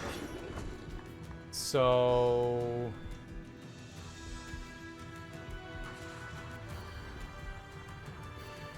we can survive an attack.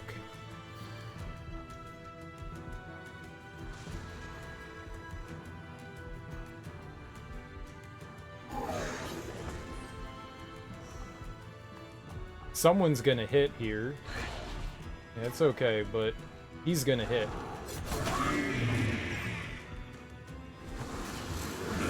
That's all I needed. That's all we needed.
It's gonna hit and kill someone.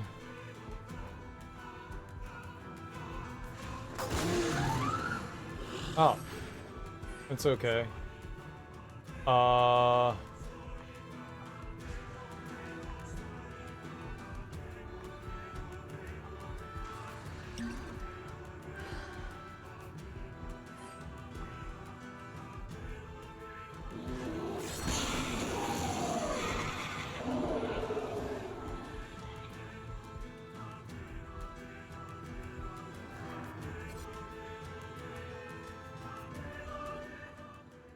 Easy game for babies?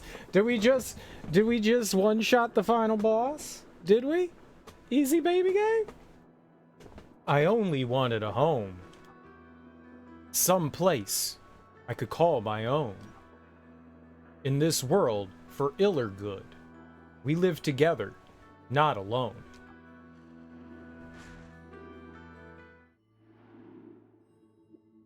The Duke is dead. The floodwaters rise. The people on 5 hills cry. The end is prophesized. I need volunteers to follow me. Are you joking? Of course I'll come. The advantage lies at your side. This'll be more than fun. By my honor, let's go inside. We'll tumble on through. It's what we do. Princess, I am with you. Through the mirror, into the mud, to rescue my people from the flood. The bell tolled 6 on Easter Sunday. All looked quite lost. The people cowered on 5 hilltops that were nearly undertossed. As the icy deep rose to meet them, who should unexpectedly appear but Aurora resurrected, with a host of creatures queer. Lickety-split, the group split up, and in less than half an hour, Aurora and her friends led the people up the castle tower. They entered to an empty room. The water lapped at their feet, no way out except to drown. their doom they were sure to meet. But of course Aurora smiled. Before their eyes, astonished said, to a mirror she led them, and they stepped through it instead. From that day onward in Austria, only a small island remained. My people safe in Lemuria, their future regained. And Lemuria began to grow again, each of us leading together. Soon it will be your turn, princess, to leave on an adventure. Now, my dear, the fire has died, the night is dark and deep. Close your eyes, let go, and drift off to sleep. So that was Aurora telling a story to her daughter. Yeah. This game is super cute. It's freaking cute as hell. I want to get out the bad before we go into the good.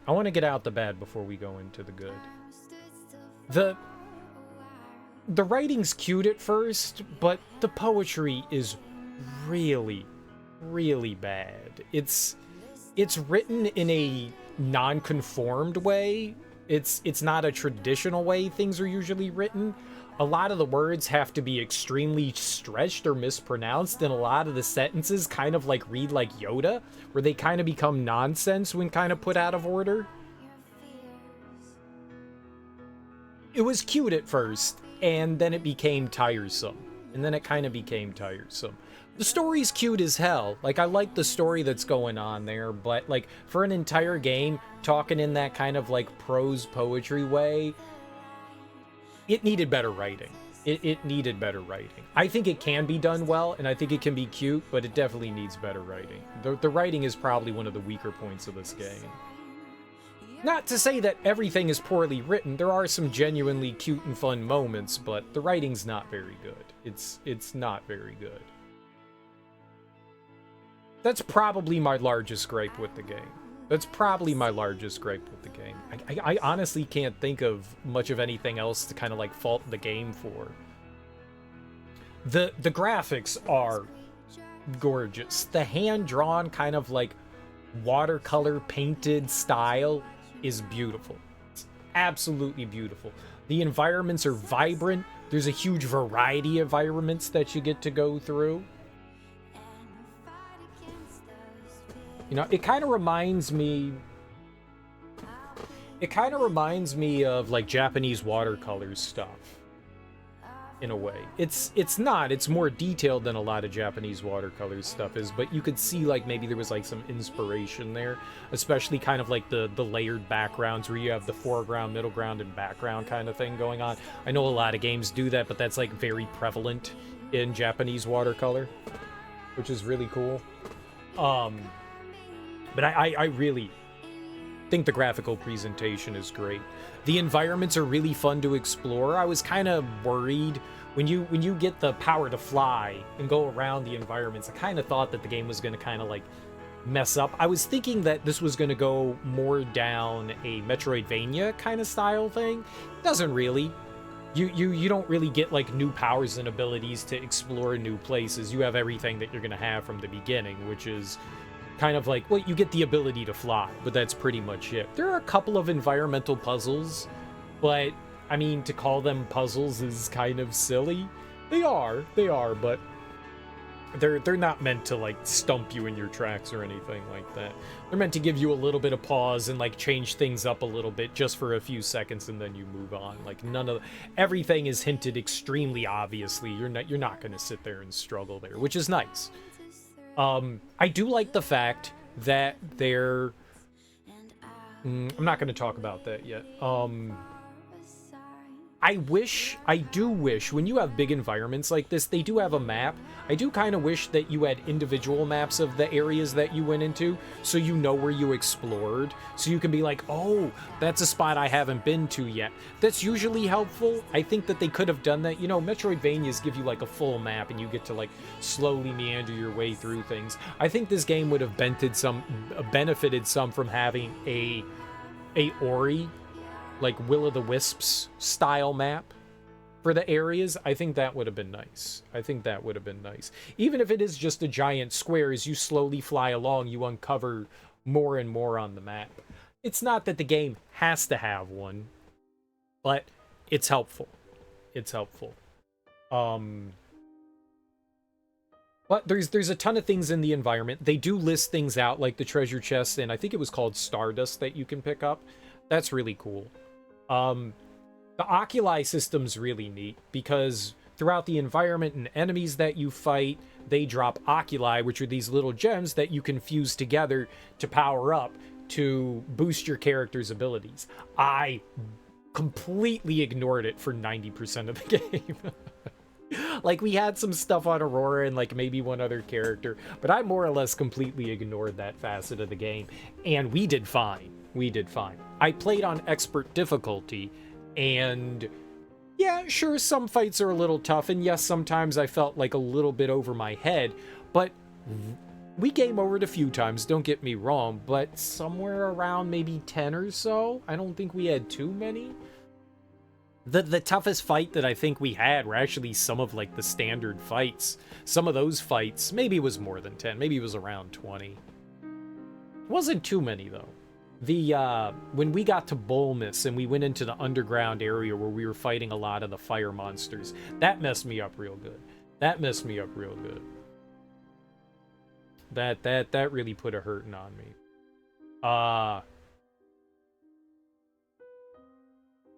But aside from that, the difficulty was fine. It took me a while to realize that you weren't penalized in combat for switching out a character. So combat's a ton of fun. It's a neat mix. This game feels like you mixed Valkyrie Profile and Grandia together, to be perfectly honest. Valkyrie Profile in the way that the fact that the game is presented in just like a flat 2D way. We just played through Valkyrie Profile, so it's kind of like a perfect comparison. The enemies in Valkyrie Profile are just right out on the world map. So you go over to an enemy, and it has like two ways you can encounter them. You can get, I guess you can have a standard encounter, a surprise for you, or an ambush for the enemy. And that's kind of the way Valkyrie Profile handled things as well. Depending on how you approach and interact with the enemy will determine how you get into the fight. But the fighting is very different. The fighting, you have like a Grandia style system where you have a gauge, and moving up the gauge, you can bump enemies back their turn if you're timing things correctly. So this game really relies on a bit more of strategy rather than your standard turn-based combat and just hitting attack or magic spell. You have an active time battle. You have the gauge going up. And if they get into the casting period of the gauge, you can knock them back and stop them from doing whatever they're doing, which is really cool. It adds an additional amount of strategy. It's one of the reasons why I really like Grandia, is that it requires you to think about your moves. Like, what am I doing? What's going to benefit me? And to top things off, you're not penalized for substituting characters in. They want you to utilize the other characters. So when you substitute a character in, they immediately have a turn, and you can utilize that character in whatever arsenal they have. A nice other thing is that you can build your characters how you want. Now, that does mean you can spread yourself a little thin. If you're trying to go down each individual path, all three paths evenly, you're gonna hinder yourself. I don't think it's gonna stop you from beating the game, but it's certainly gonna be a more difficult experience. I don't think there probably is a way you can screw yourself over in this game. There probably is, but I think you have to try really hard to do that.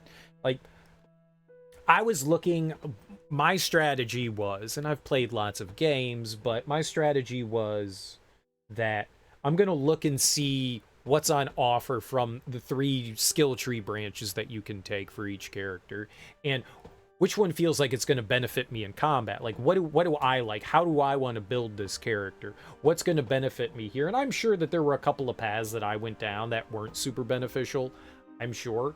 But none of it ever felt like it bit me in the ass. Like, I feel like I dedicated myself to one skill tree. I didn't branch out from there.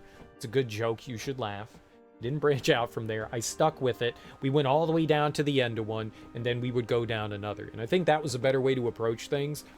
And that way, you can kind of like use each character to fill in other characters' weaknesses, or help boost them and stuff like that. This game really wanted you to rely on status effects and status boosting stuff, which is something I tend to largely ignore in most games. Most games, status effect stuff can come in handy in boss fights. But really, what I'm relegated to doing in most RPGs is healing my characters, sometimes buffing them up so they get a little bit stronger, so that they can inflict more damage, and just attack away with whether magic or, physical attacks. And then having to, like, slightly adjust depending on, like, maybe what the gimmick is of the boss. And you kind of have to do this in this game. Each boss, I guess each boss kind of has their own gimmick depending on, like, what they're weak to, what they're strong to, how they'll counterattack, how you want to approach it. They kind of do. And you only have a two-person party in this game, which adds to the strategy. How are you going to approach things? And the nice thing is you can fuck up and work your way back in. And that's nice that there's that leeway in the combat. I am sure that you can break this game wide open, but I never try to sit down and iron out minutia and go like, this is how I should do everything. I just fly by the seat of my pants, I think on my toes, and things usually work out for me. Like, we got through both of those bosses, those back-to-back boss fights, a little hindered, because you don't get a chance to recover in between them, but we beat both of them on our first try. So I still managed to, like, screw my way screw up my way, not screw my way. We're not sexing things up. We're just screwing up things, and managed our way to get through most of the fights with not too much trouble. Sometimes it's like I was sitting there going like, oh crap, I screwed up. And we still managed to not screw up. I'm gonna hold on. We'll do this in a second. I want to keep talking here. Did the music stop? Oh, come on, game. At least we had a backdrop of music to give my mini review here. So combat felt fine. The oculi system's really nice. You can help benefit your characters with the gem system. It's nice that there was just this small crafting system. It was intricate, but not to a point of overwhelming. Like, I like the fact that you could slot 3 gems in every character. Each slot in each gem offered a slightly different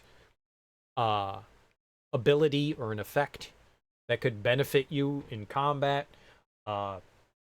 You could slot your characters to the enemies, which is really cool. So say you had like fire enemies, you could put a water gem, I think it was sapphire, on your attack slot, and then you would do extra damage to water enemies, and it would benefit you. That's great. I actually really like that. That's a lot of fun. And you use that to your advantage. That's great. That's a lot of fun. I like it when games afford you those opportunities. So there were a ton of different things. You could increase physical damage, magical damage, physical attacks, not like attributes. You could boost your defense for magic and physical.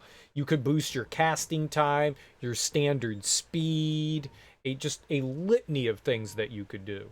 You could get extra experience if you wanted. I never felt like we needed more experience. I fought everything that we could in like the world map while we were exploring, but I never went out of my way to grind.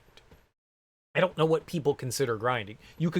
Some people may consider what I did grinding. I wouldn't.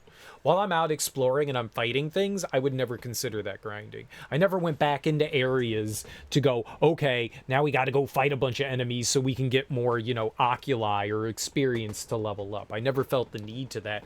We just fought everything we ran across and we got levels. And that seemed to like keep us up at a decent pace to beat the game.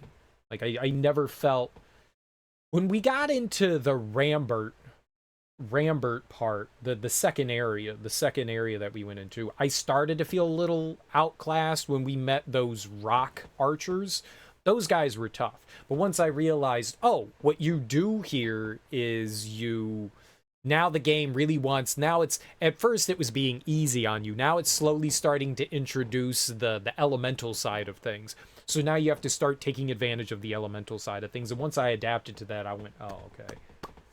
Yes, I was getting around to it there, Willie Rage. I think the music's really lovely.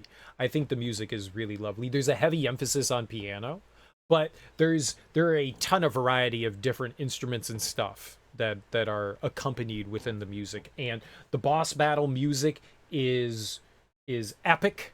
There's a choir singing along, you know, drums are thumping, you got heavy percussion going on. It's exciting. It's exciting. It really makes you feel like this is a battle. You know, the standard battle music is fine. The world exploring music is fine. All of it's good. I liked all of it. I compared it earlier to something that also had a bit more of a somber soundtrack, and that was I Am Setsuna. It was a game by Tokyo RPG Factory, which is like a company within Square Enix. And they put out a game called I Am Setsuna, and the entire soundtrack is composed of just piano. Beautiful. And this had like a piano headfirst kind of music style, and I appreciate that. I like the piano. I like it. I like it. When done well, it can suit any situation. And I like that. Well, I mean, just about any instrument can suit any situation, but the piano, like, man, I wouldn't want a soundtrack that's all flutes, you know, that's all just flute. I'm good. I like Zamfir, but I don't need a pan flute for the entire soundtrack. That feels like it's more of a instrument enhancer, you know. It's not going to carry something. I don't want something just to be flute. But something could be just guitar, just piano, and I can sit there and that can be your main instrument. But your accompaniment could be flutes and whatever, what have you. I think a piano is a good main instrument to carry things. It can span so many ranges. And yes, the music in this game is absolutely wonderful and fantastic. It really is. From beginning to end, it's beautiful. It's really nice. It's somber at the right times. It's emphatic at others. It does a good job carrying everything. It does a good job. The music is very well done. I agree. And it's different in every environment. Very well done.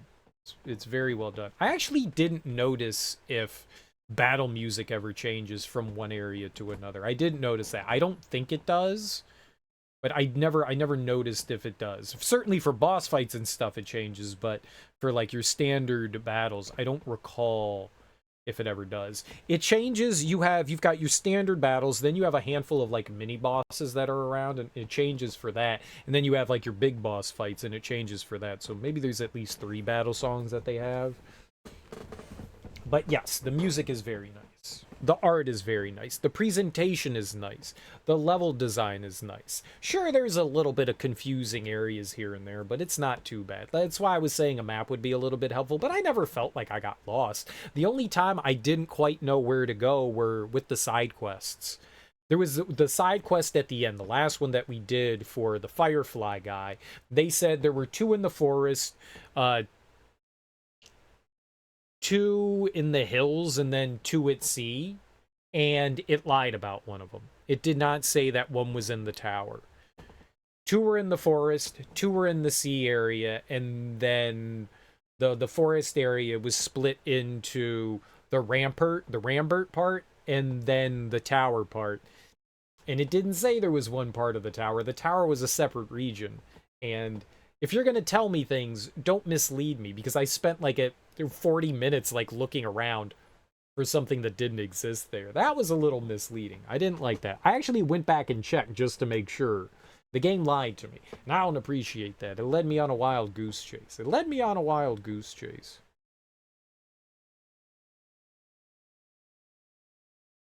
Either way, uh, at the end of the day, I felt like this was a lot of fun. I really enjoyed this game. It's very charming. The writing is probably its weakest point, hands down. It got a little tiresome with the constant poetry stuff. It got a little tiresome. And to be honest, like, it made me kind of zone out and not really pay attention to what was going on as far as the story. I got the gist of the story. Evil mom wanted to take over. We needed to save the world and give it back to its people because we're good, you know. Anti royalty. Screw the papacy. Down with kings and queens. Kill the monarchs. I like how games like to paint like monarchs as like evil, but there's this one benevolent one that wants to give it back to the people. But that never happens in real life. The monarchs, people like to hold on to power. They like the show. They like the show of it, the glitz and glamour. I mean, shit, man, if I was born into royalty, fuck yeah. Screw you, little people. I'm a king. Yeah. I got it. Cute story, though. It's got a cute story. I wish it was written better. That's hands down the weakest part of the game. Is just that it just feels sloppy at times. Like the poetry, the prose just feels genuinely sloppy at times. Like someone didn't like proofread this and go, hey man, maybe you should make this more coherent. Some of it is genuinely sloppy. You could even hear when she pronounced astonished at the end, she pronounced it astonished. And I was like, that's not how that word's pronounced. Astonished. She pronounced it astonished. Astonished. That was terrible. Mom's Duke tears, right? What the fuck is that? Mom's Duke tears. Like there was some like genuine like gibberish in there. Some genuine gibberish that just I felt didn't line up well with it. Yeah. Mom's and her Duke tears. It was like my mom and her Duke tears or something like that. Just some bad translation. I would assume that this game was originally done in French because it was done by Ubisoft Montreal. So that would make sense that it was French. But Ubisoft is a huge company, and someone could have... It honestly is like someone was trying too hard at poetry. Someone had never written poetry before. This was like baby's first poetry. That's really what it felt like. You could see that it was sloppy. I'm not a poetry expert. I have written some poetry, and maybe I've had some poetry published. Maybe. But it doesn't make me a professional in any way whatsoever. I'm only a critic at best. So, but I can easily say that it was not, and it's subjective, but for me it just felt poorly written. A lot of it was poorly written. Some of it was cute and endearing, but a lot of it was just bad. Like a teacher would have looked at that and said, you got to clarify some of these things. You got to clean this up a bit. You got to work on some of these rhymes here. Some of it was just sloppy. A lot of it was sloppy. And that's just disappointing because this game oozes charm out everything. It's got so much charm. It's got charm diarrhea. But the writing, like the characters look cute, and sometimes the writing is cute, but man, they really needed somebody else to come in and just like clean up some of it. Just hone it a bit more. Just hone it a bit more, and it could have been fine.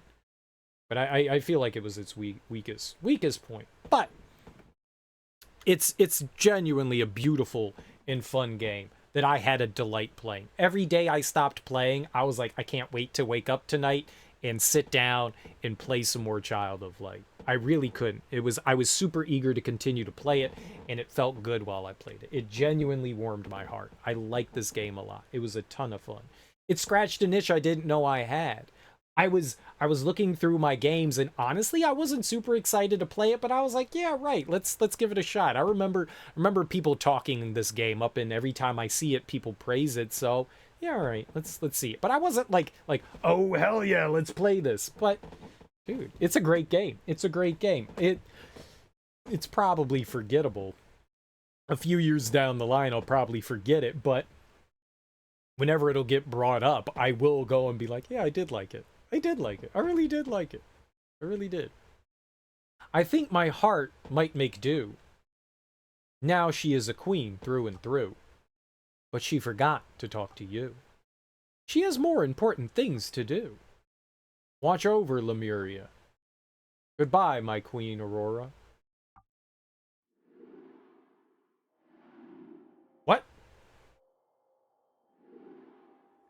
Oh, they were both kind of like saying bye to the daughter. Oh, is there a post game?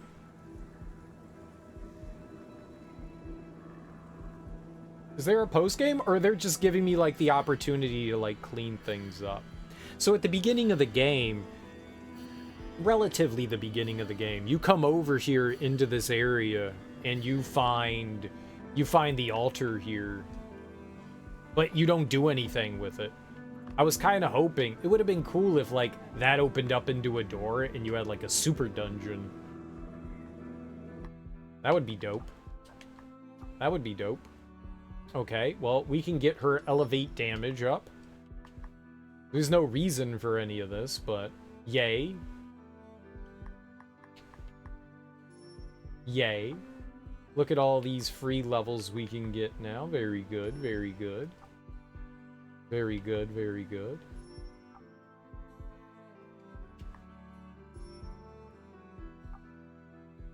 I don't think we need to do any of it. More paralyze. A pair of lies, I tell you. A pair of lies. Cool. My understanding is that there is a New Game Plus.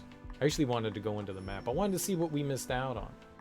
So we missed 3 treasure chests somewhere in this area. I missed 1 in the Plains of Rambert. And I missed 2 in the Sinbel Sea. And we missed 3 in the Cliffs of Arran. I mean, that stuff could be anywhere. Anywhere. I actually thought that at some point we were going to find, what do you call it? Like a key. Like, there are a bunch of, like, locked doors and stuff in the game, and I thought at some point we were going to find a key that was going to let us in, and then we were going to find, like, secrets and stuff. That never happened. But that never happened. We found all the confessions, though. We found them all. Those were pretty easy to find. I really thought we'd find all of the, boobies. I thought we were going to find all of the boobies. We found all the stardust, though. So it was just treasure chests that I missed out on. And honestly, I mean, that stuff could be anywhere. A lot of it was, like, relatively well hidden, I would say. Relatively well hidden.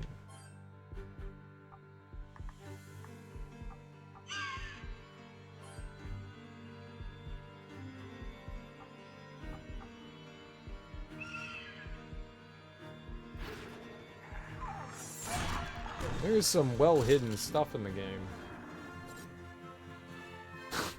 392 experience. I mean, I kind of want to find it. I kind of want to find it.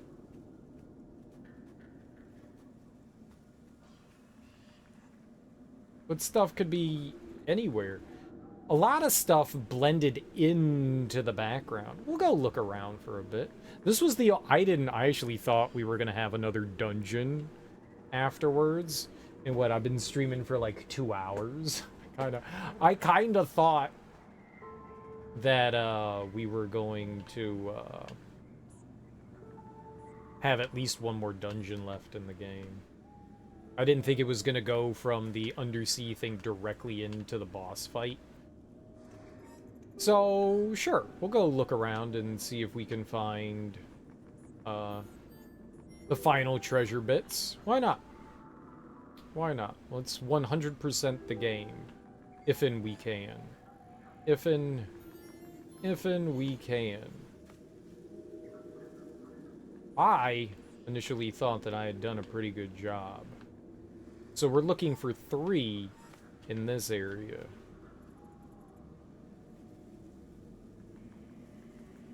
The one downside to the map thing, too, is that it does indeed show you how many chests you're missing, But another thing that would have been helpful is that if they did it per area, rather than doing Matalitis Forest, it should have been the altar, the Capilli village, the old monastery, and that way you would go, oh, okay, this area has this many, this area has this. That would have been better. This one is a bit too broad to say what was where. Just a little too broad. But honestly, I'm just complaining for the sake of complaining. It's not that bad of a problem. At worst, it's an annoyance. It does not really take back from, like, the enjoyment of the game. This game is dope as hell. I would definitely recommend this, especially if you like turn-based RPGs. It borrows from a lot of different games, but so I guess you wouldn't say it does something new. Games that definitely came before it, but it does it well. And I think that is something to be lauded. If you are going to take systems from other games, you might as well improve upon those systems, right? And I feel like they accomplished that. I feel like they did. I feel like the game definitely improves upon it, and that is something to be proud of. There's a lot of foreground things, so I want to look in the like the mid-ground. There's a lot of foreground things that they like to like block out, and there's tons of spots that they like to hide, as seen here.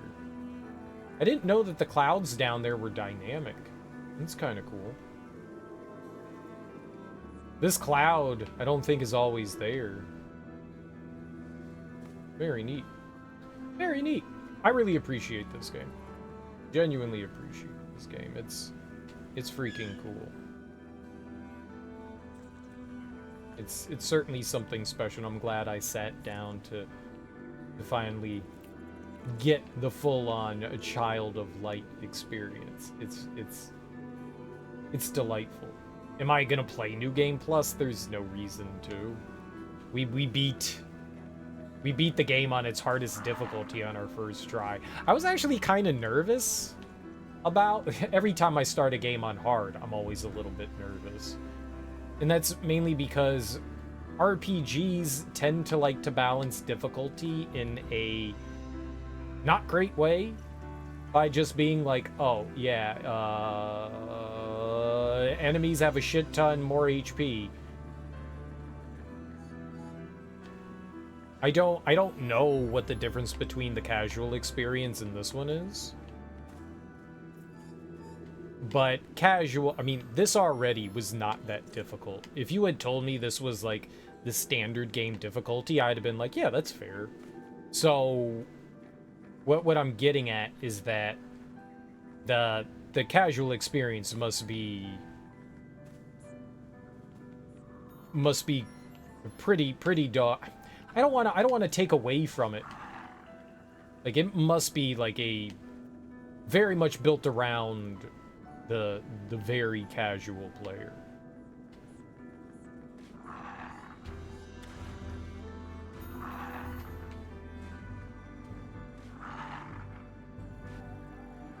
Which is perfectly fine. That means that the game, you don't have to like worry too much in that regard.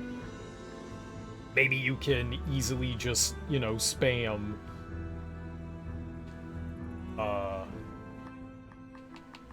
like attacking and stuff like that. And the nice thing is, at any time you can change it. I think battle speed increases the pace at which everything happens, which I obviously didn't adjust. We just did it at 3. So that would probably add to the difficulty as well if enemies... Well, I guess, but you would also yourself be moving faster.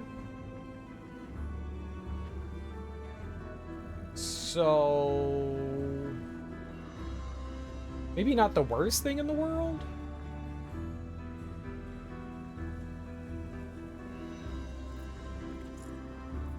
just move her along there.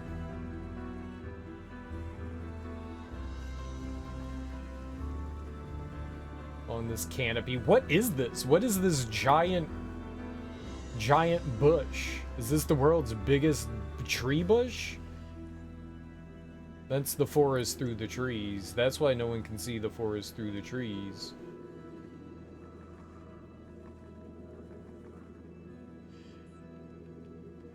We're all competing for light over here.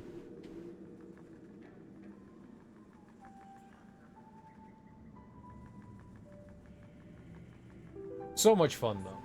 So much fun.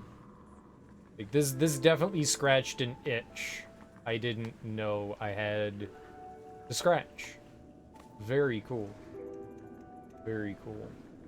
I was kind of also expecting a little more Metroidvania-esque stuff going on here. And that's really not what the game was about. I was kind of hoping for that. I've been fiending for a Metroidvania for a while now. And I was kind of hoping that this would have some more Metroid-y aspects to it. It sorta did, but not really. It sorta did. Not really. I thought maybe since there was fog down here, we might have walked past something. Ah! Bad witch! How did you not grab me? Bop! Bop 'em if you got 'em. There was an enemy there, apparently.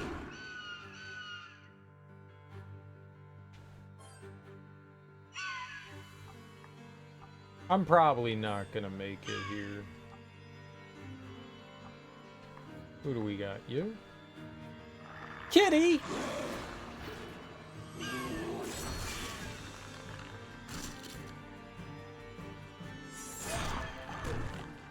There we go.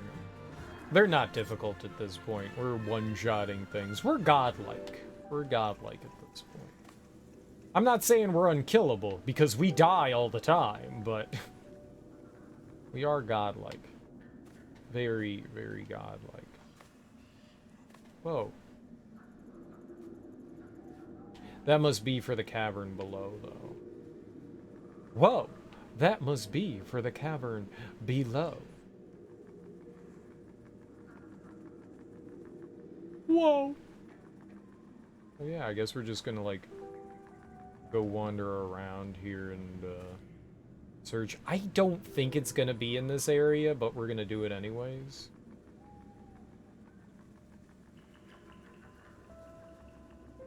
I think it's gonna be in the next one that we miss something, but you never know. You never knows.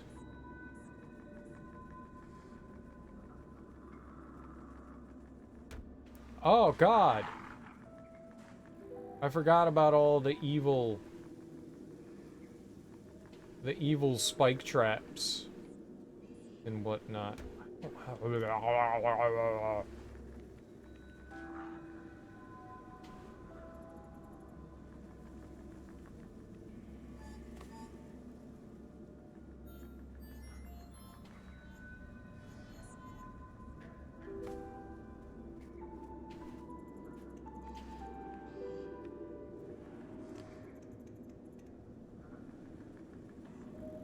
I was just making noises around here. I think we've been back in here as well.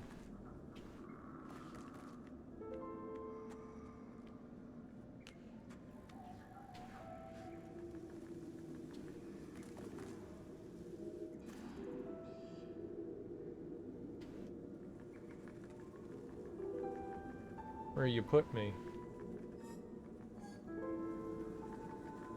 Okay.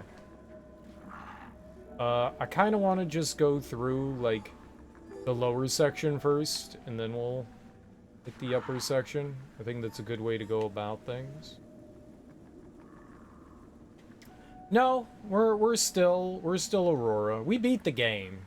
We beat the game. She's just So what happened was when we beat our first sister, Crumulupulus. Scrumpulumpulus. I forget her name. We aged somehow. Like, we grew up into, I don't know, an adult or a teenager. I don't know, but we went from child to, like, older person. And then we beat our other sister, and we died, and then our mom revived us, and we became even more older person. So we went from, like, little girl, teenager to, like, adult, I think. So it's a story about a young girl's coming of age. There we go. It's about a story of a young girl's coming of age. So we're still Aurora. We're just old now. We're just old now. We're just old now, I guess. We're old people. As all good things happen, you get old. Yay. Yay for being old.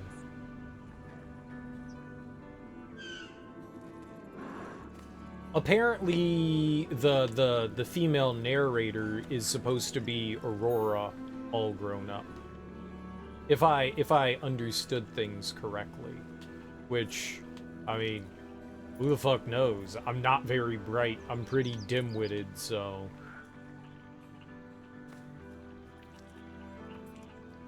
The lady narrator, I believe, is supposed to be Aurora, all grown up.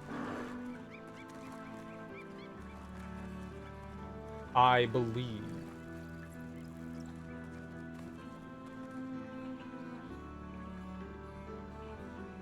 Which I guess is kind of cool. I don't really dislike it, so... yeah, it's fine. Oh, yeah, it's fine.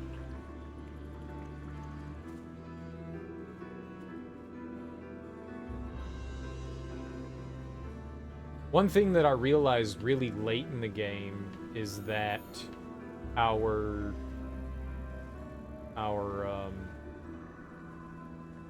little firefly friend, they can open treasure chests. I realized that very late. I didn't want to come up here. I realized that very, very late. Which is a heckin' useful thing to have, let me tell you. You can save yourself some headache. Stupid.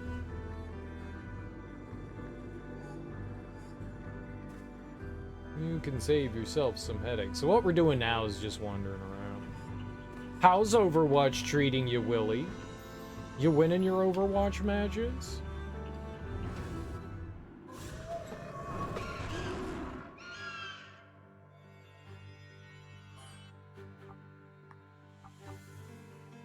Oh.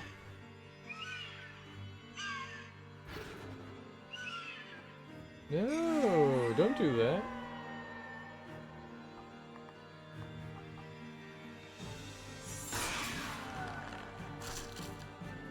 Okay, I died them. You ate an edible? And you just won a round? Wow. Gamer skills here. Watch out for that Willy Rage, guys. He's high as fucking gaming out of his gourd.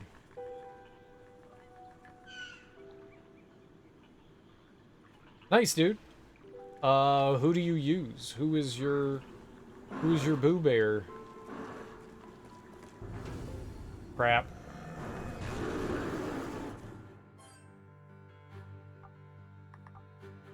Okay, didn't mean to do that. Definitely did not mean to do that. The game, like, confirmed so fast. I felt like I hit confirm once, and it confirmed like 12 times in a second.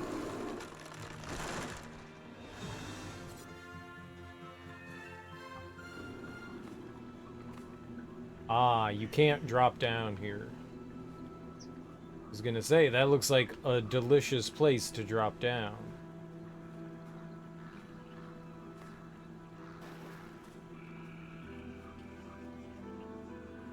You should let me drop down.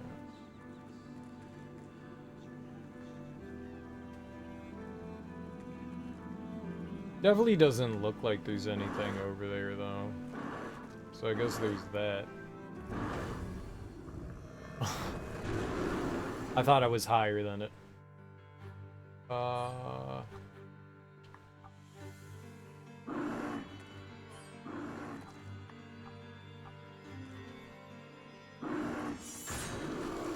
God.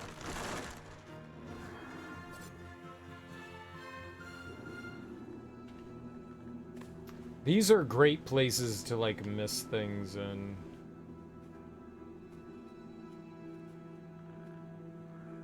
These, dark holes. It's super easy to... Like that! There we go. There we go. The game is being quite cromulent.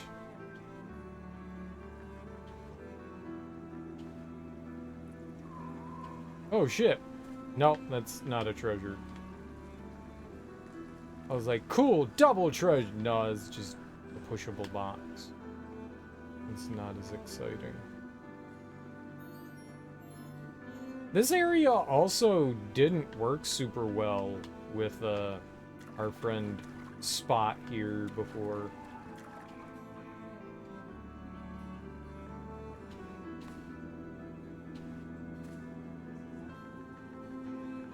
It, sometimes he would light shit up and then other times he wouldn't. A little frustrating. Alright, well, we found one treasure. Now we just need 2 more.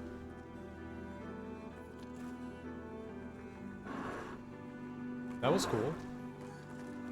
I knew I could do it. 'Cause I'm a gamer.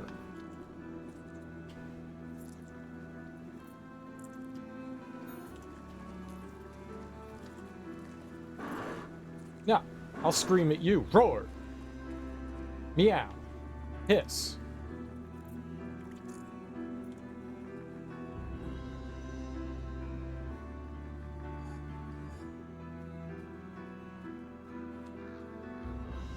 Roar at me.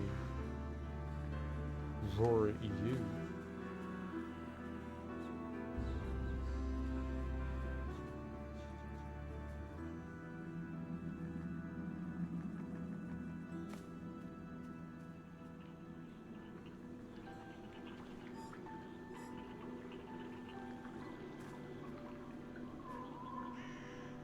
Yeah. Call.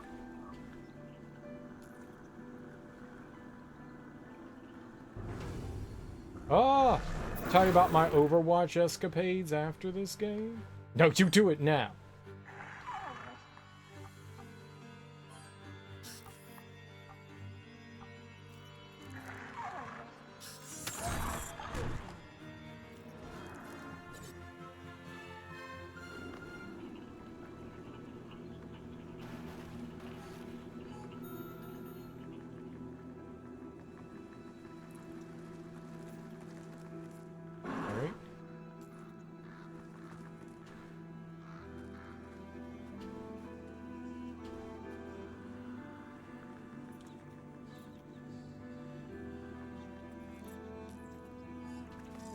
Right, and we found Grave Digging Joe over here.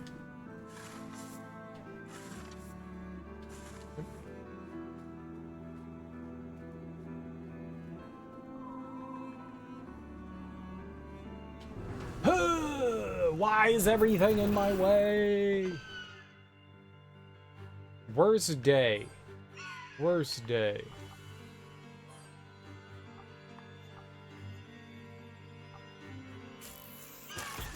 Pinch?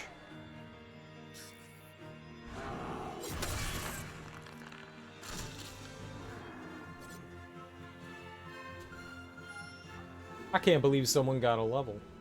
That's hilarious.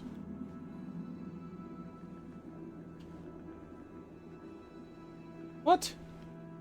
Lies. Why would they let you go? That's such a... That's bait. What?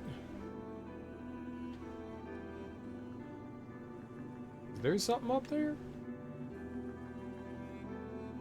I swore I done seen something. I mean, I don't know if it was like anything of value, but I done seen things. Sir, I done seen some things.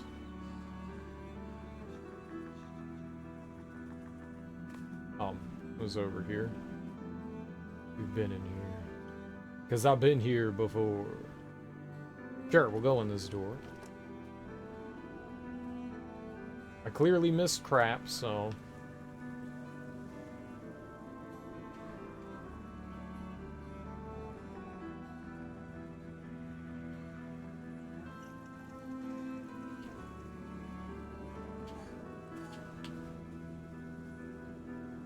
Garbage is omnipresent. Ah, why would that hurt?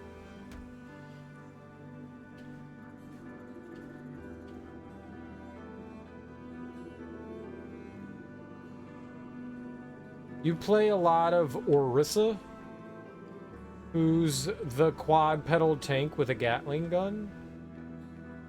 That sounds cool.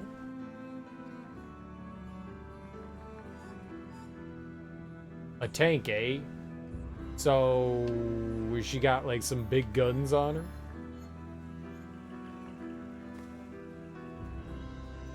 Does she have treads? Like her feet are treads?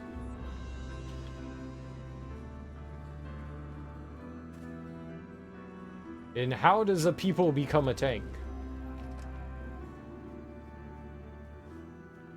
Like, is there lore why she's like a tank? She's like a robot centaur. That sounds neat.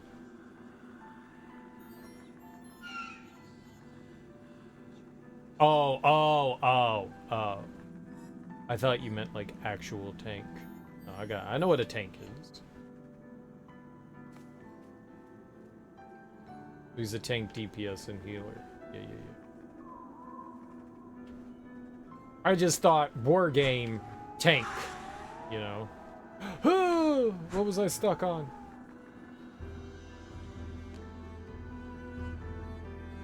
Game about guns and shooting. There could be a tank in there. It made sense. Trust me, it makes sense. Trust me. Trust me.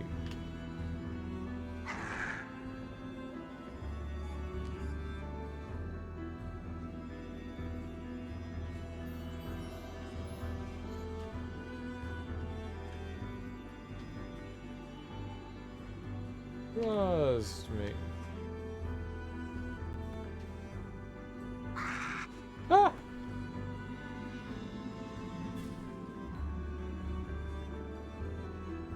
Bad light bug running out of energy when I need energy.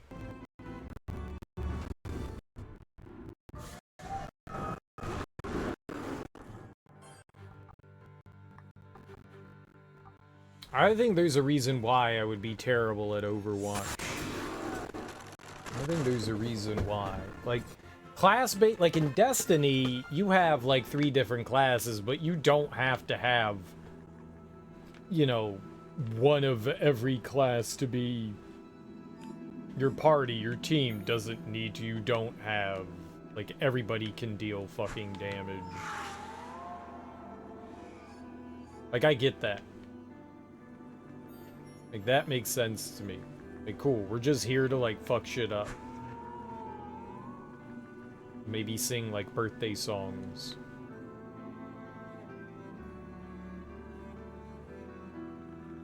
But, like, everybody's pretty much on, like, a level playing field. You don't have to worry about, like, how good someone is at, like, you know, worrying about are they gonna be there to heal or not. You're just gonna shoot shit.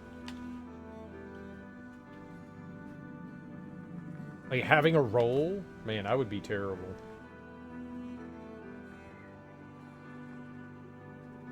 Hey, nah, no. This is what you do. You have to go... I mean, you could just be shoot shit, right? DPS.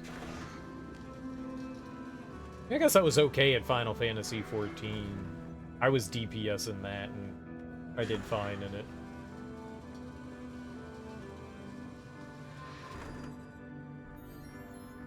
I'm sure I would do fine in Overwatch. What, have you played the other classes? And do you find the other classes... What am I getting caught on there? Are they any fun? I'm talking about fun, son.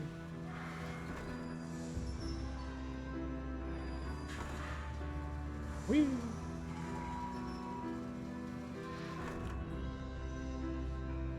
Hot fun in the fun time.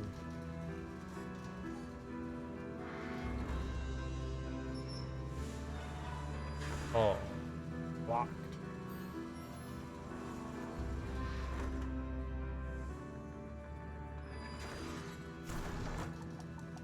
Tick tock, tick tock, tick tock.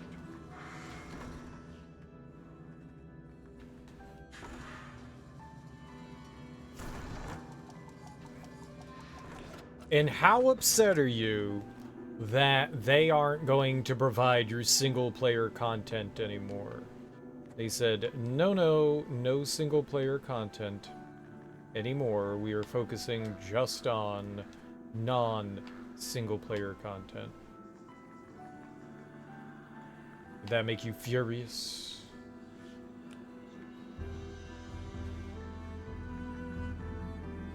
Angry?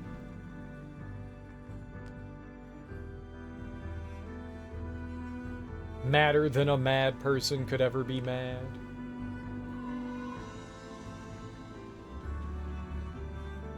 They promised me single-player content for my multiplayer game. Roar!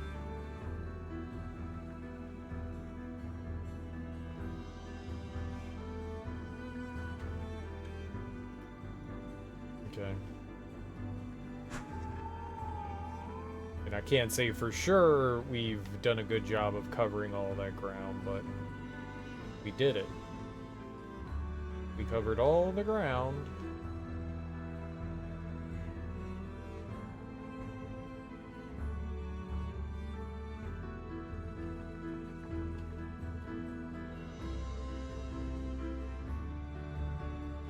Whoa. It's unexpected to fly behind that.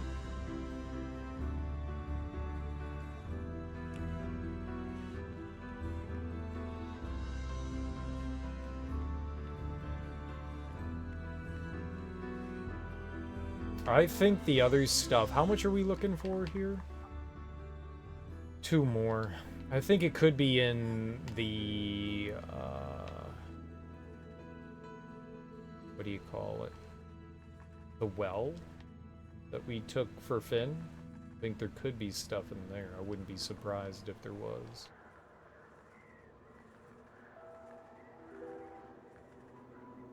There also could be, like, some,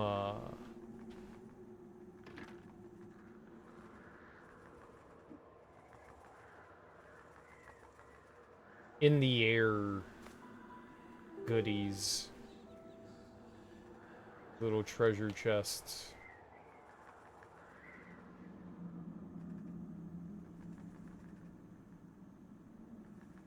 That worries me a little bit. That would be kind of easy to overlook. Ones that just like float around, you know, the ones that only our Firefly buddy can get.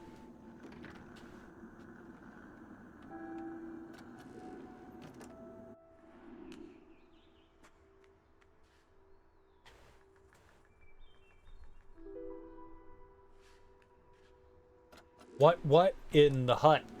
What in the hut? What in the hut? What in the hut? In the hut? In the hut? Doing it in the hut?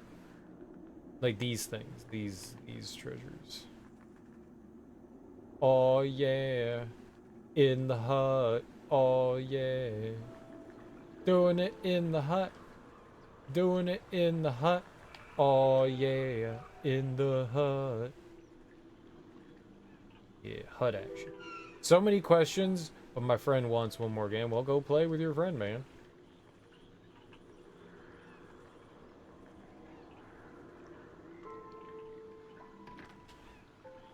Lots. Lots. Traditional comp calls for 1 tank, 2 DPS, and 2 healers. No, you need 4 tanks. 4 tanks, 1 healer, 1 DPS. 4 tanks. If you do it any other way, you're playing it wrong.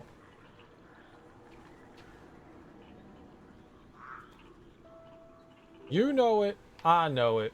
Why are you all cowards?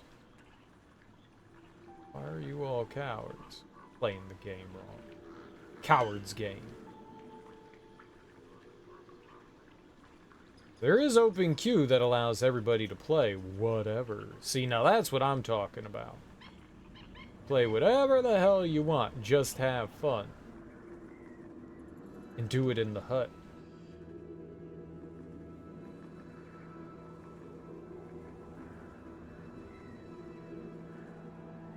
Jabba the Hutt? Jub Jub. Dude, Jub Jub.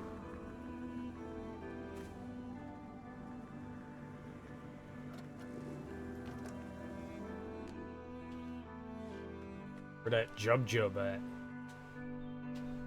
I miss Jub Jub. Lubba Jub. Lubba Jub Jub. Ooh. I'm good with words.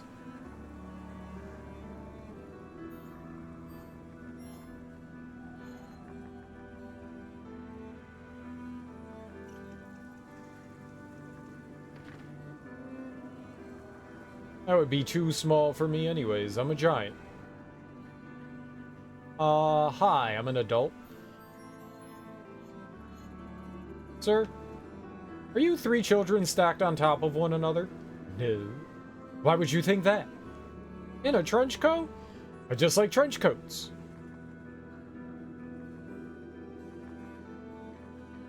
So I'm gonna have to ask you to open your trench coat? How dare you? Just an innocent, giant man wearing a trench coat. It is obscene.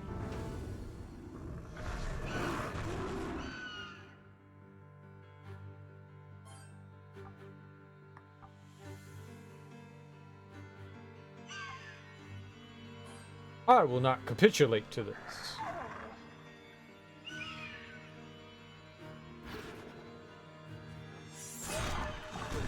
I will not play along with this.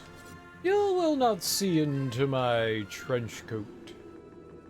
This is where all the rubies are. And we're back at the beginning. Okay, well, I don't think that there's anything else around here then. So I think we've taken care of these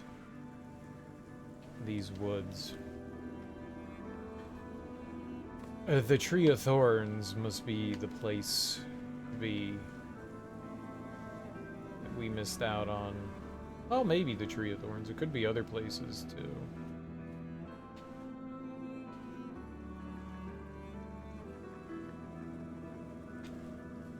Lots of places.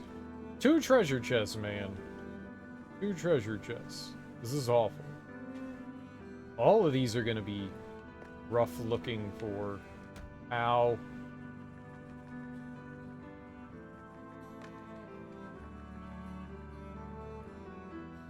See the one down there. I think we opened it. It looks open.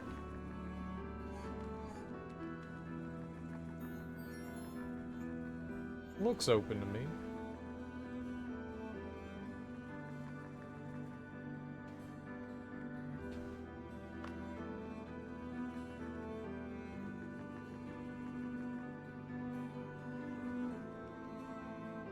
But looks can be deceiving. And what might look bright and cheery and inviting could turn out to be quite frightening. See, now, people should hire me to write poetry. I can write you a good, cohesive, coherent poem that everyone can understand and have fun with, and love, and cherish, and love, and cherish, and cherish, and love, and love, and cherish, and cherish, and love, but love, and cherish, but also love, and cherish, and love. But mainly cherish, and love, but love, and cherish. And what more could you possibly need?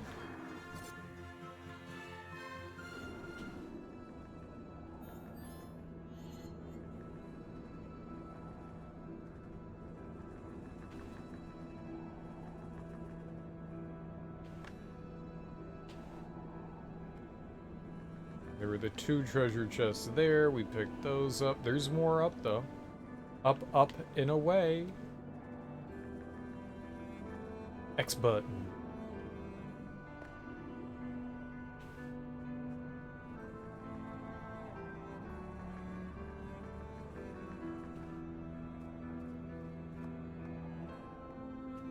That was where our golem friend was. There was also like a mini boss over here. We obviously trounced. You know, I'm kind of sad that those things don't respawn. That would have been cool. You know, you'd be able to go back. Maybe not necessarily farm on them. Or maybe farm on them. Who cares? Fudge me in my ripe old fudge hole.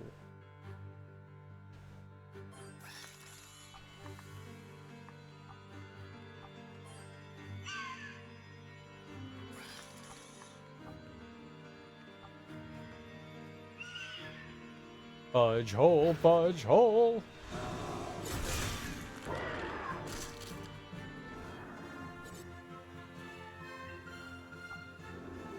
We get a lot of items too. Like just about every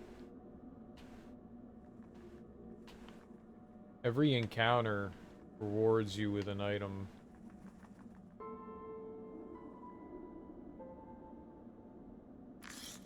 Which I can appreciate.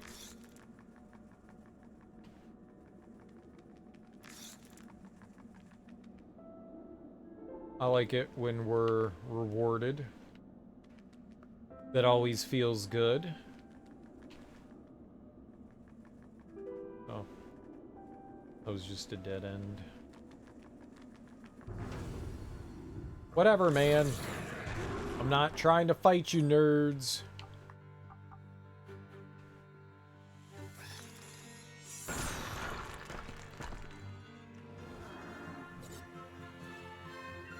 I can't believe she does so much less damage than the big dude. Like, her strength is beyond his. Her strength's at 114. This is at 105. Yet he does an obscene more damage than her. Like, that doesn't make sense. She's got 9 more damage than him, but his hits for like 5 kajillion damage.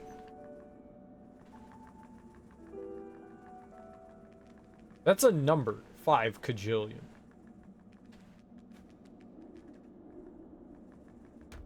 Ow.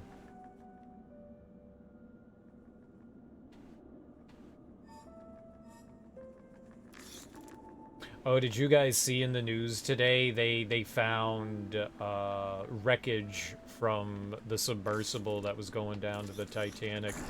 They think it imploded. That is fucking unbelievably frightening and scary. Holy crap, man. I mean, not trying to be an asshole. I made a couple jokes, and it's not exactly something that you really should be joking about, but it's kind of hard not to. The guy that funded, we'll just call it the expedition, was a hobbyist, and apparently I was surmising yesterday because I had only read just a little bit about what had really happened there, but cut corners at every opportunity. Cut tons of different corners. And they did go on multiple missions, and the submersible was checked out, but it was definitely not rated to go underwater to that depth. And carbon fiber, at least due to my understanding, is pretty strong. But if something goes wrong with carbon fiber, everything collapses on it. So that's already a dangerous thing to begin with. And apparently, I mean, they don't know what caused it, but the whole submersible imploded. So, in one way, they're probably never going to find out truly what happened there unless they go and recover some things and can maybe figure some things out, like what might have happened. We might not ever know other outside than the fact, other than the fact that it imploded. But their deaths were quick, which, I mean, I guess if you're going to die, you better hope that it's quick. And I guess if it's going to go out like that, then it's better than like a drowning or suffering. I mean, I think it's so much, but I would rather, if I was going to die in that situation, I would rather it be like an instantaneous death rather than a slow creeping death of like suffocation, you know, because they're underwater and say like something happened to the submersible and they like wandered off course or whatever and no one could find it and you lost all your oxygen. I mean, that's far more frightening. One, your brain for hours upon hours, like maybe they had like 90 hours worth of oxygen. Maybe they had 90 hours worth of oxygen, but that depends on how people are breathing and stuff. If you're panicking and stuff, you're using more oxygen. So maybe they had 90 hours worth of oxygen in there. That's like 3 days, right? 3+ days. All the shit that's going through your head at that time, almost 4 days. Everything that's going through your head at that time. Like, you're just gonna be like, oh my god, am I gonna be rescued? How can you not panic in that situation if we die down here? I would much rather it just be like, yeah, dead. I mean, they probably didn't even have time to react. They may have not even known what happened, you know? It may have just been gone. There's a crack in the hull, gone. So in some way, yeah, they said the clanging wasn't them. Yeah, something else. That's not the first time that rescuers have heard clanging while searching for submersibles. So, who knows what it was? That's the best case scenario. It really is. It honestly is, because it just doesn't give you any time to like panic or freak out. The downside is it also doesn't give you time to possibly be rescued either. You know. Just an octopus with a steel beam, 130 tons of water. More than that, the entire ocean, that's billions of gallons of water. Quadrillion gallons? Who knows, man? Endless, infinite water rushing in at one time. Yeah. What's up, Teak? How did the rest of Tormented Souls go, man? It's... I want to have, like, empathy for those people that went along on that ride, but I also feel like you have to know what you're doing. Like, how do you not research this guy? They constantly, every time they went underwater, they constantly lost communication. Most of the trips down were kind of shortened due to, like, something going, like, wrong. So you spend 2 hours going down, you look at a computer screen for, you know, 40 minutes to look at the Titanic, then you spend another 2 hours going up. And you pay, I don't know, what was it, like a quarter to like $500,000 for this trip? And if you just looked, dude, it looked ramshod. The sub that he made looked ramshod. And you're going that deep? I mean, I know he made some successful trips down there, multiple ones, but Like, he definitely cut corners, and it didn't look like high end. And you're not listening. Like, he didn't want to listen to professionals. He said that the professionals were boring old white, men. It's like, yeah, but they know what the fuck they're talking about. It might be boring, but this isn't like this exciting venture. It can be an exciting venture, but you have to get the things right. There's a reason why there's a system called subsafe. And subsafe means an inspector goes over every inch of a submersible, every inch, to make sure that it's safe. And each of those areas is clearly marked by who inspected it. So if that area goes wrong, they know who to hold accountable for that kind of thing. And he didn't have any of those measures in place. Any of those. And a lot of the stuff that he used to craft his submersible was not rated to go down to the depths that they were going. So all of that has to tell you, like, this is a bad idea. So I want to feel bad for the people that lost their life, because it is a life, and you don't want to take those things for granted. But holy crap, talk about putting a loaded gun up to your head and pulling a trigger and hoping it doesn't go off. Like, what are you doing? Beat it, got the neutral ending, loaded a save, beat it again, got a good ending. Nice, dude. What'd you think about? Oh my god, I am so pissed at you. I'm so pissed at you. That music puzzle took me like an hour and a half to solve, and you were just like, do, do, do, do, do. Huh, got it.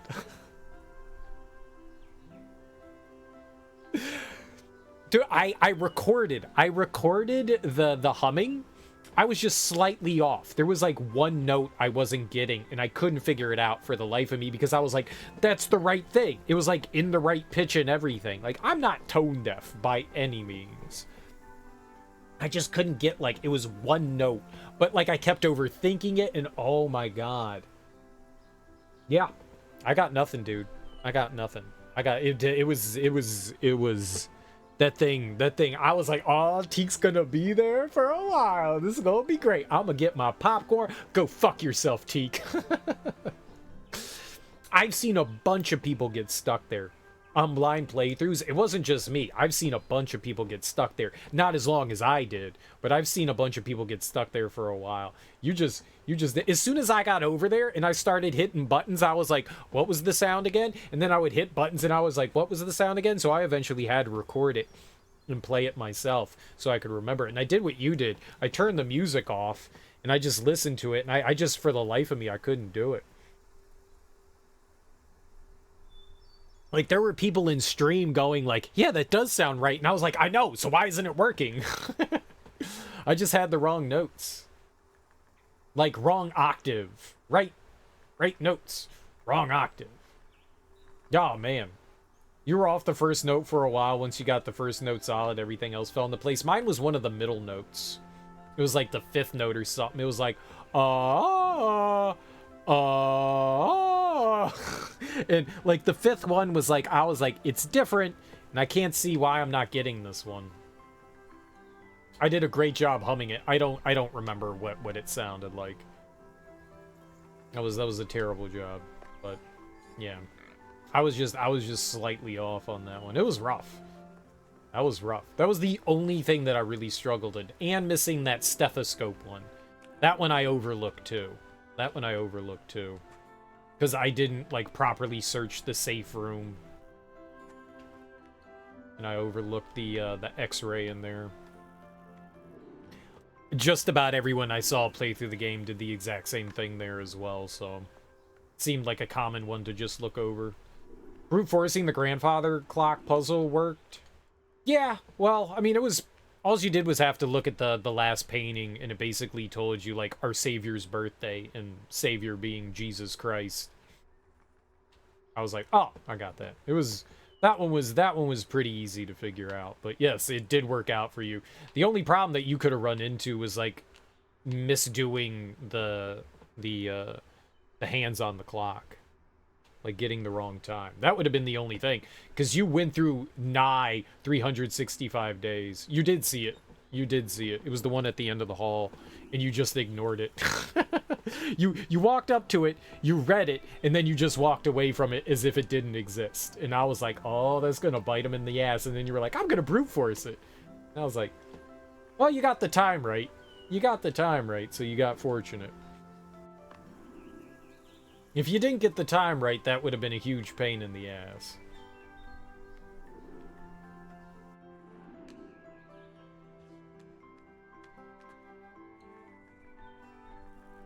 So, what overall did you think of Tormented Souls? Did you enjoy it?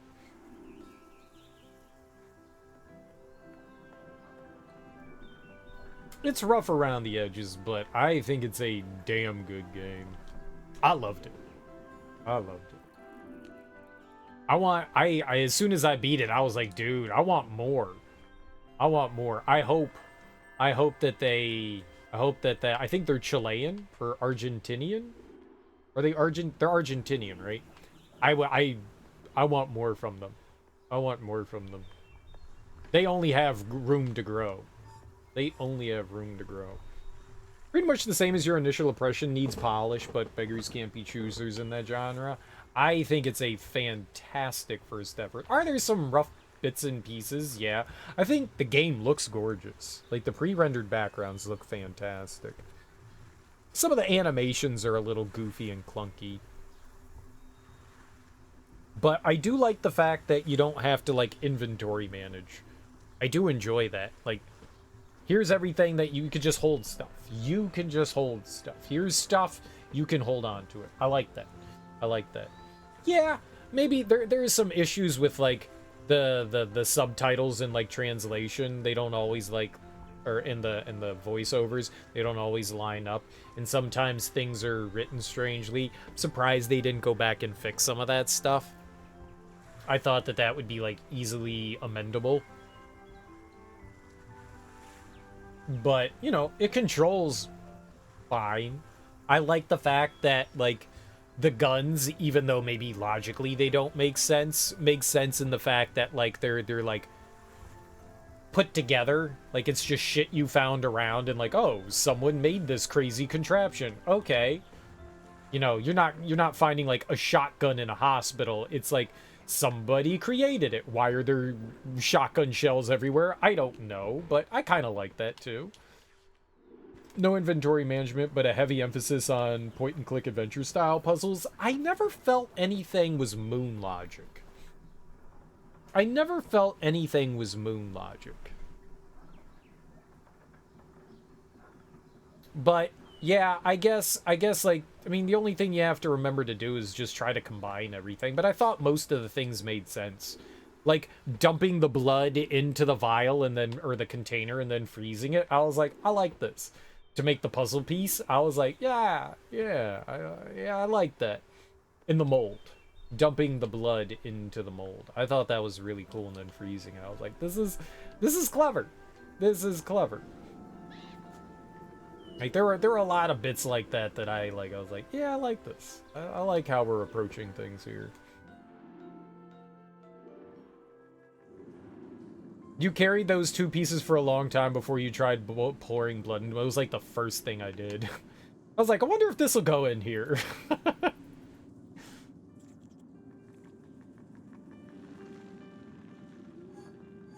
But yeah, it does kind of have the adventure game kind of like, let's combine random shit together to make stuff.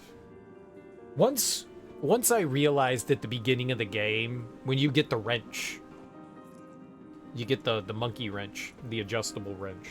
You get that. Once they showed you that, I went, so we just have to make sure to inspect all of our items. And then I never ran into another issue. It was just like, okay, look at every item. And I was like, okay, I got it. I see what they're giving me. I got it. Never ran into an issue. As soon as I got the floppy diskette, I was like, I'll bet you there's a switch on there. And there was. I was just like, yep, there you go. It's locked. You gotta unlock it.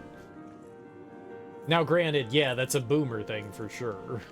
That is 100% a boomer thing. Little kiddies ain't gonna know what the hell that is.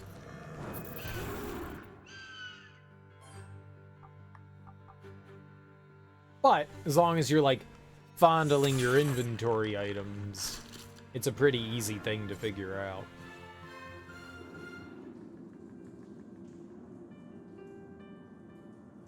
But, you know, it still has its flaws.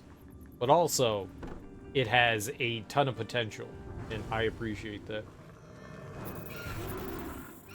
Oh, it is fun. It is fun. It was fun to watch people play through blind.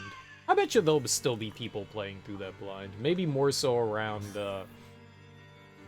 Halloween. Yeah.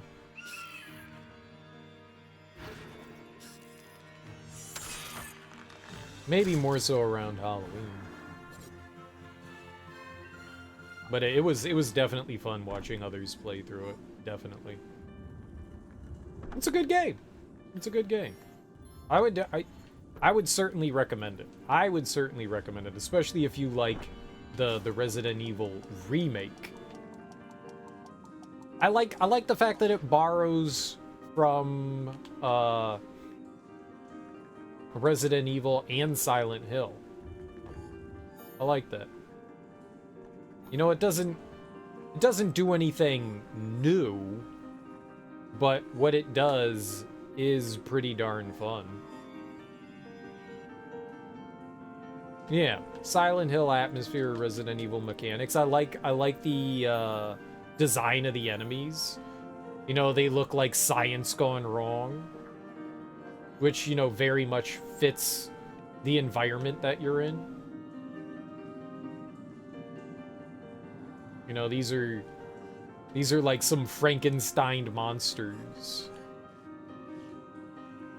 Really, really cool stuff.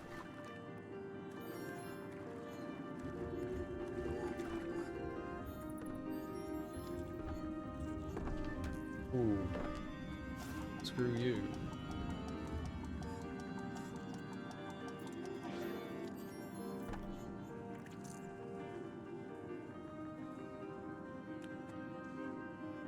The ones that vomit blood are assholes. Could have done without that. Yeah, well, there's always gotta be something that's a pain in the ass to deal with. I found my approach to combat was shoot the enemy and then pound its face in with the crowbar. And I did that the majority of the game, and I rarely ran into ammo issues. I think there was like maybe like once. But, like, I didn't try to kill everything. There were a bunch of rooms where I just left easy enemies alone.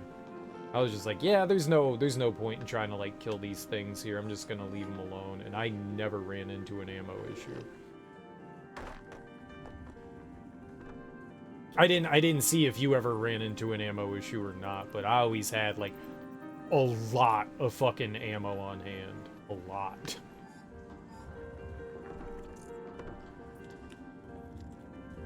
Yeah, I don't know if that was, like, the intention of what they wanted you to do, but it felt like the thing to do. You killed most enemies up until those big dudes near the end showed up. I once unleashed a torrent on the stalker dude.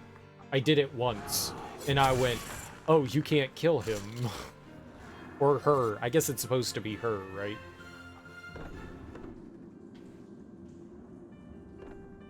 You can't kill it. You can't kill it. And that was like the only time that I was just like, alright, well, I did waste ammo here. That sucks. Floaty sis, yeah.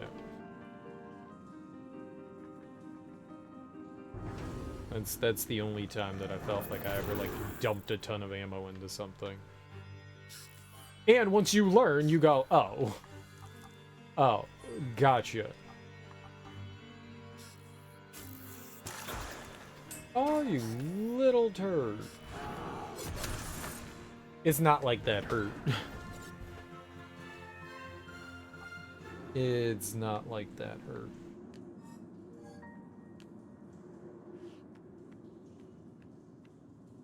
I'm glad you liked it, man. I'm glad you liked it. It's not a perfect experience, but it's solid. And, you know, I'm assuming it's these people's first game. I think for a first game, it's a damn fine effort, and I look forward to hopefully seeing more from them. Because if they continue down that path, they're gonna make some great stuff. For the small studio that they are, I think that they have the potential to make some really good shit. Which is exciting.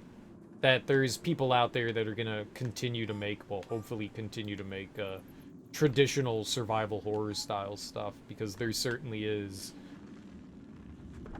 not much in that vein that exists.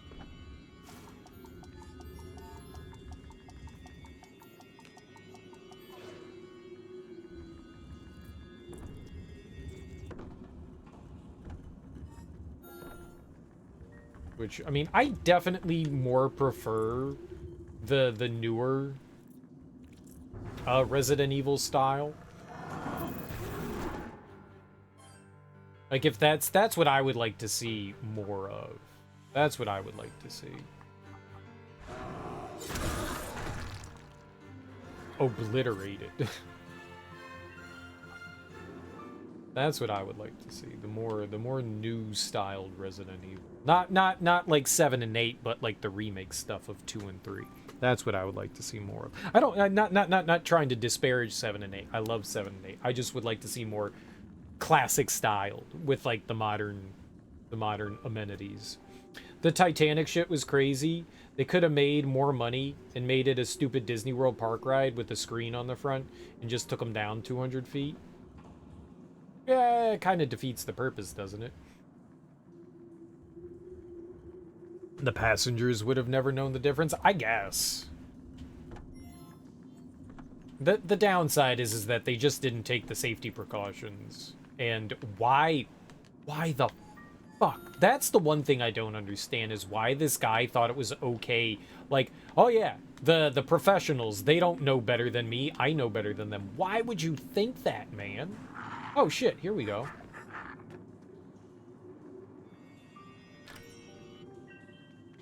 Why in the world would you think people that have spent their entire life, like, researching and making sure that there's, like, these safety protocols, not just safety protocols, but, dude, both.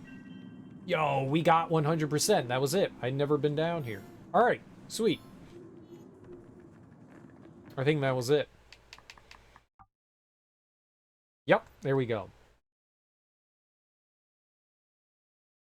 He's rich, of course he knows better, otherwise he wouldn't be right. Yeah, oh yeah, oh yeah, yeah. He didn't specifically, but it reminded me, or I guess it is him, of more like, rather than a hobbyist, more of like someone coming in from like the tech industry and going, well, these safety protocols are here and stuff like that, but they don't apply to me. You know, like, I'll find my way around it. Yeah, I don't need to worry about that. It'll be fine. You know, one of those things. It seems more in that. And the rich part definitely plays in a factor into it, I think. Well, I'm rich. Why would these poor people rules apply to me, the rich person? Right? Why would these rules, they don't apply to me. They're just there for, it's a over exaggeration. Yeah, we're fine. It's just very cavalier attitude, and that's like the last thing you want to do, is take a cavalier attitude towards something like that. Like, yeah, I've never trained or done any sort of mountain climbing in my life, but I'm just gonna climb up on my own without any supervision or Sherpa to the top of Mount Everest. I'm just gonna climb to the top of Mount Everest. No problems, guys. No problems. Dead men tell no tales, for sure. I'm gonna go inside the giant. We have one treasure chest missing here. That one's gonna be tough. At least those two are in an area. I think we'll go in the giant and see if that bears any fruit. We can look around the village too. It's probably one of the if I were to guess, I don't know. Feel like going that deep is asking for death. Well, people do go to that depth It's just they're in submersibles that have been tested over and over again rigorously and have met like certain needs and qualifications and are tested by people that are professionals and that work in the industry. And those, even shit can go wrong in those submersibles, but they're tested. I don't know that it's, I mean, it's no more risky, I would say, than, you know, going into space, which obviously bears its own risks. But again, that stuff is handled by what you would deem professionals. Engineers that have like thousands of hours of developing these things, not just a guy in his basement that's like got a hot glue gun and some cardboard tubes and it's like, I made a submarine. Uh-huh, good job, Billy. Great job with the paper mache. You know? The water pressure at the Titanic is 400 atmospheres. It's insane. It's insane. It's insane.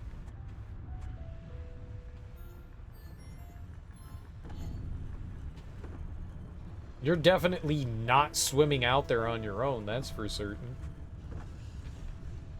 Maybe it's something like that, you know, that's like hidden off in the corner. That's what we gotta be aware of. We've been through here so many times. I would be surprised if I missed something in here. The giant's more likely, but since we're right here, we'll just go through it anyways.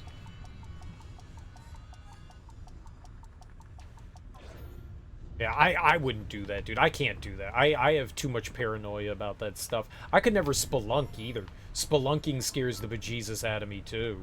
Like, I couldn't do that shit. That's nightmare fuel. Like, you hear, like, tales of, like, alls you do, you don't go to the movies. I don't go out of the house anymore, man. I'm a shut-in. I'm a hermit. I'm a shut-in. I'm a shut-in. But, like, I wouldn't go spelunking. That just squeezing through those tight passages and knowing that all it does is take for a little bit of shift for that just to completely collapse on you. And maybe you get through, but maybe you can't get back out. Like any number of things. It's just like, yeah, people like getting into small passages, you know, because they're inexperienced and like dying because they're trapped. And like every time you breathe, you slide further and further in and you're never going to get out. No, I'm good. I'm good. That shit is just frightening. And the same thing with like scuba diving and stuff. Like I couldn't. I would get too much anxiety doing something like that. It seems cool. It seems cool, and it's awesome that people do it. But heebie-jeebies, freaking jeebies, man. 6 hours streaming did not make your lower back happy. You don't know how you do this every night. I don't have back problems. Dude, I sit in a comfy chair. Dude, if I had to sit in some sort of, like, gaming chair and shit like that, I probably couldn't. But my chair is super comfy, man. You gotta get yourself a comfy seat. That's what it comes down to. Being comfy, man. You gotta be comfy. Comfy. I'm talking about comfy, baby. I'm talking about comfy. If you're not comfy, you're not doing it. I'm talking about being comfortable.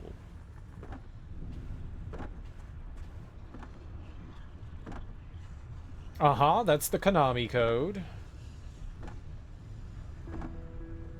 Up, up, down, down, left, right, BA. Was it start or select start? You stupid Aurora.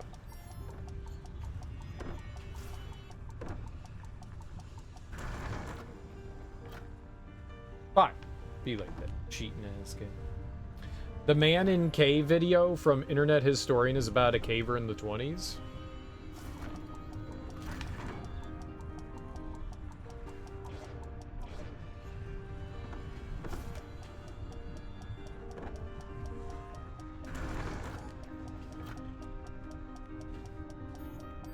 I've seen a bunch of different stories about like spelunking, movies about spelunking. It's cool. It's cool, but that shit scares the bejesus out of me. He gets stuck in a cave and becomes a national story. People set up like a circus outside the cave while they're trying to rescue him. There's a movie with Kirk Douglas that's based on that. What is that called? There's a movie that's based on that. What is that called? Where the guy gets caught in the cave. Kirk Douglas, and there's like this big hullabaloo cave movie. Guy gets stuck in a cave and they're trying to like rescue Ace in the Hole. It's called Ace in the Hole. I believe it was based on that. It's a Billy Wilder movie.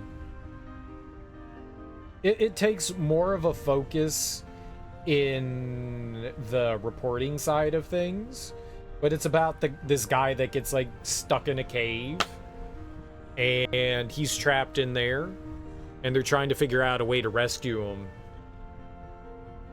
I think it's based on that. Even if it's not, it shares a remarkably similar tale. Yeah. Ace in the Hole is really good. Really, really good. Really, really good. It's a delight. I would certainly recommend checking that out if you haven't seen it. That goes for everyone. It's a good one. It's just a solid movie. He was one of the first people to go in the cave. There always has to be someone to go in first, you know? There always has to be that first person that's willing to, like, go in and explore. You know, I always wonder that thing about, like, how we've discovered things over the years, and someone always has to be the first one to do it. It's just not gonna be me being the first one to do it. Someone has to. You know, like, look at our ancestors, and by ancestors, I mean, like, our, like, cavemen ancestors. Like Homo habilis and Neanderthals. We would, like, figuring out, like, what you would eat. You know, you would observe animals and stuff like that and go, okay, that animal ate that. Maybe we can eat that. And so someone eats it and then you go, oh shit, nah, they got sick. We can't eat that thing. I mean, someone always has to be the first one to, like, try things out and figure out stuff. Someone always has to be. And yeah, sometimes people are going to get fucked up and die, but that's how you learn.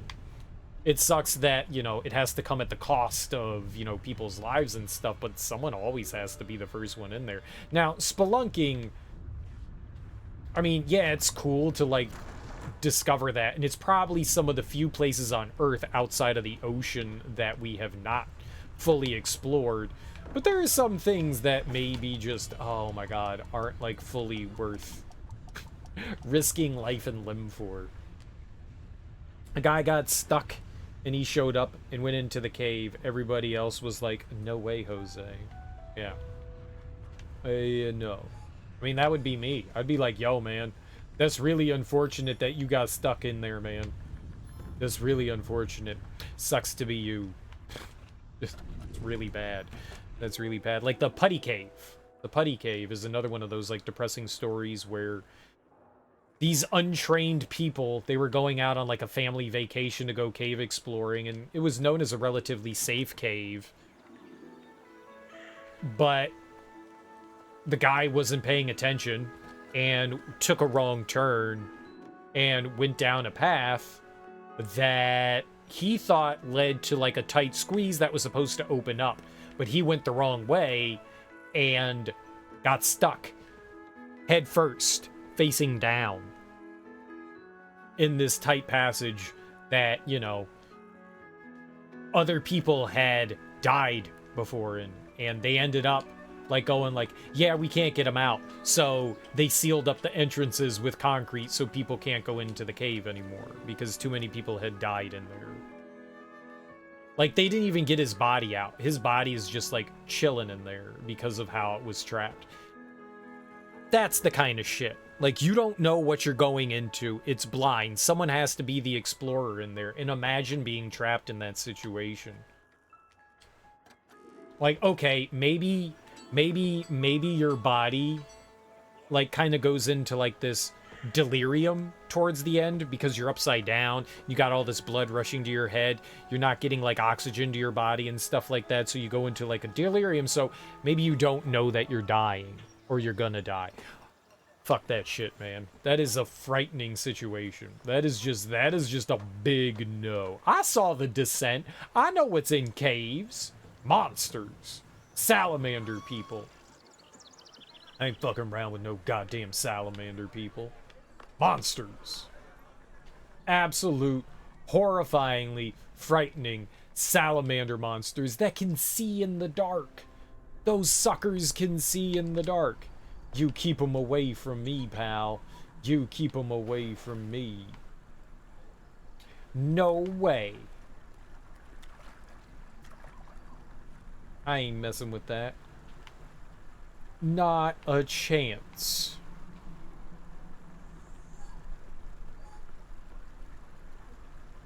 Just laying upside down with your imaginary homies, tripping out until you die. Sure. Sure. Imaginary homies tripping out until you die.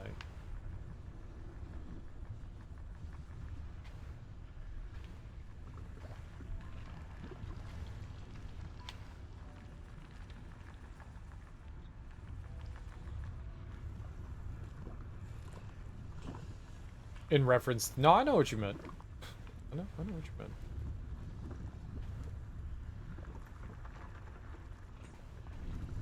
Alright, this is my thought that maybe this is the spot where we missed something.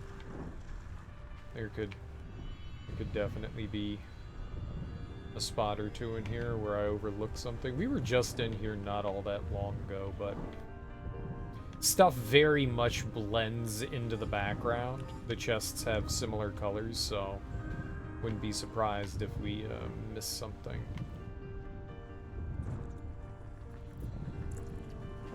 Oh!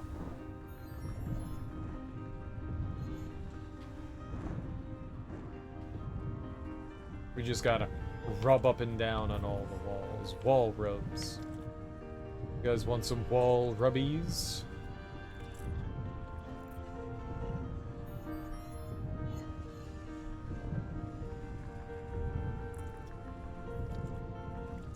But yeah, that stuff is absolutely frightening. Absolutely frightening. That's the scary thing. Like, knowing that there's people around and there's nothing they can do for you. What the hell? You're right there, man. Help me. And see, I'm the kind of person, because I'm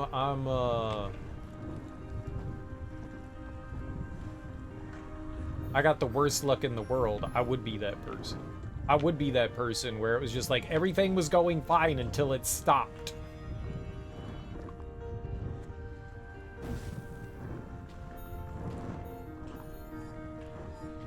Everything was fine until cereal showed up and all the bad things started happening. Poor Greg. Poor Greg ruins everything. What's the... I forget. Max Schmeling law. Law if something can go wrong. Murphy's Law. Yeah, Murphy's Law. I am the epitome of Murphy's Law. The epitome. If something can go wrong around me, it will. I am the epitome of Murphy's Law. I wanted to call it Max's Law for some reason. I haven't said that in a while. The epitome of Murphy's Law.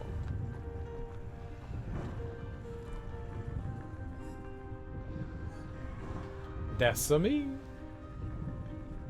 So, yeah, it's best to keep little old me away from everything.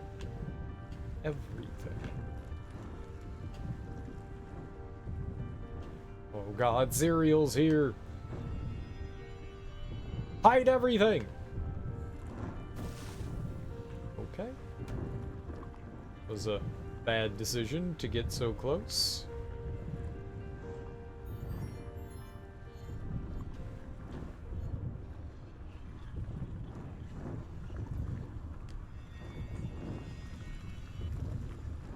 You can say that again. Okay, what did I say so that I can repeat it? For you. What's up, KO Gordra? How you doing, homie? How goes it? How the goes it? How's life treating you on this fine? Today's Thursday, right? It's a beautiful, lovely Thursday. We love Thursday. Thursday's a great day. Wonderful day. Great day to be alive. It was beautiful outside. The sun was shining. It was a little warm. It was a little warm today. It was a nice day. I breathe some fresh air. I touch some grass.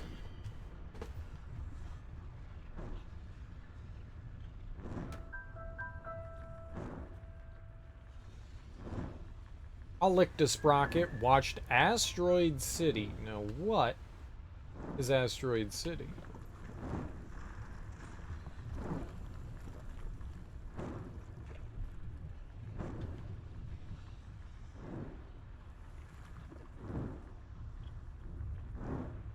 Cannot say that I've heard it, but that's the thing right there. This, like how things are hidden like that, that's good. That's real good. That's what we need to be like on the lookout for here. That's what we're concerned about. What? Lies.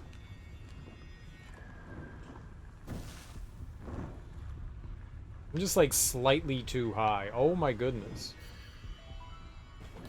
Wes Anderson's new movie. Oh, did he make like a sci-fi epic?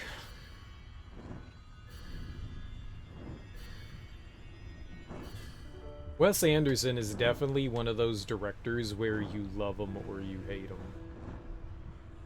Like, you really gotta enjoy his, like, unique and quirky way of telling stories. I have to admit, sometimes it can be a little annoying. Sometimes he's a little too cutesy for his own good, but for the most part, I like a lot of his work. I haven't seen his past two movies. The last one I saw, I think, was the Darjeeling Limited. You have no strong feelings about Wes Anderson? Fascinating. Fascinating. Teak is big neutral on Wes Dukes. On the old Wesley Dukes. Fascinating.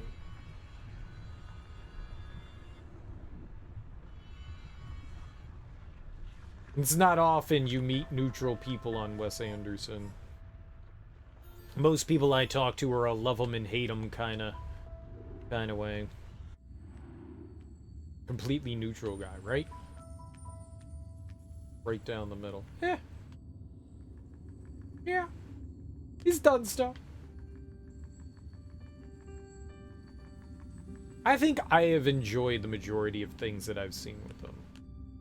But his shtick does kind of get a little tiresome. He seems to give Bill Murray fun things to do. He does seem to give Bill Murray fun things to do. Him and Jason Schwartzman. Like, what stuff is Jason Schwartzman in that isn't Wes Anderson? Like, I don't think Jason Schwartzman has a career without Wes Anderson.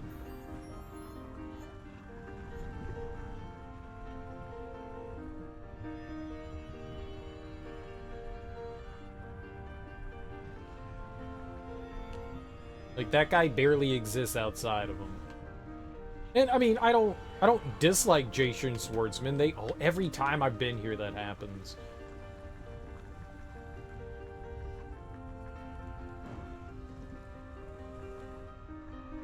Every time. Every time. Yeah, Rushmore's a good one. Rushmore's a good one. You know, for a long while, I used to, because they have, like, similar premises, they both kind of, like, take place in high school, I would get election and Rushmore confused sometimes. They kind of came out in the same time frame, even though one's like Matthew Broderick and Reese Witherspoon, and the other one's like Jason Schwartzman and Bill Murray. They kind of shared similarities. And I was like, yeah, they're the same thing. Yeah, they're totally the same thing. Totally the same thing. They're not. They're not. Serial. How dare you confuse? They're actually both really good movies, too. I actually really like both of them. I think that they are both solid films. Each in their own right. Oh, speaking of which, Matthew Broderick kind of disappeared, didn't he? He was in a ton of stuff and then just kind of stopped. He like Rick Moranis. Did he go to like do plays, or did he do like the family thing and was just like, you know what? I'm just gonna take it easy. I'm gonna do my family.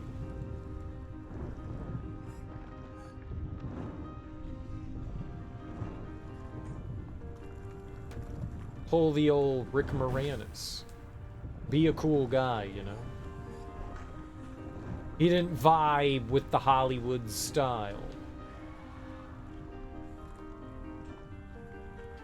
The hell screamed? Is you screaming?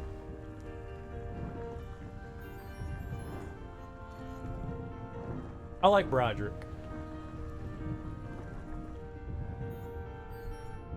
I'm not saying everything I've seen him in I liked, but the most of the stuff that I've seen Matthew Broderick in I enjoyed.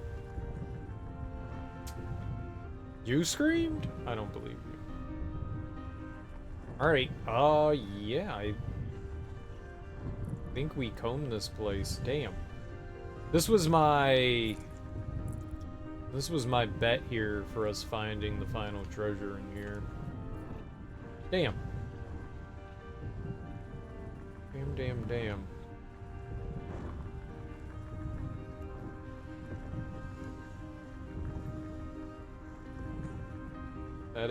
This is definitely where I thought we were gonna find it.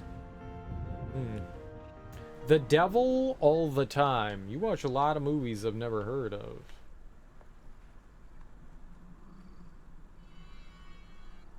Can't believe it took you so long to get around it. I mean, when did the movie come out? Oh man, it came out like 3 months ago. I can't believe it took me 3 days to get around to it. Or is it one of those things where it's an oldie? It's an oldie. It's a classic.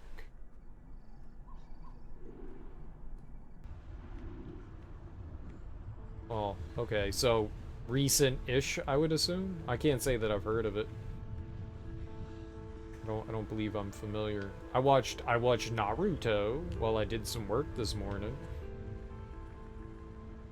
I watched some Naruto. I am up to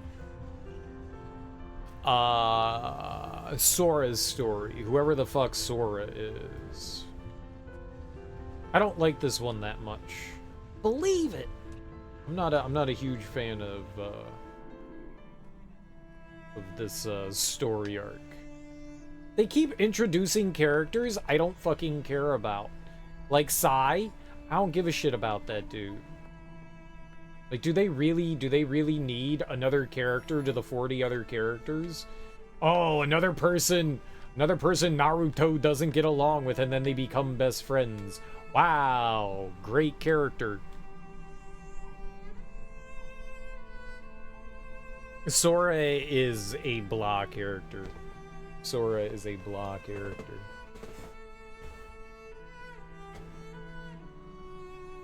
I mean, maybe he becomes more interesting, but what's happening now?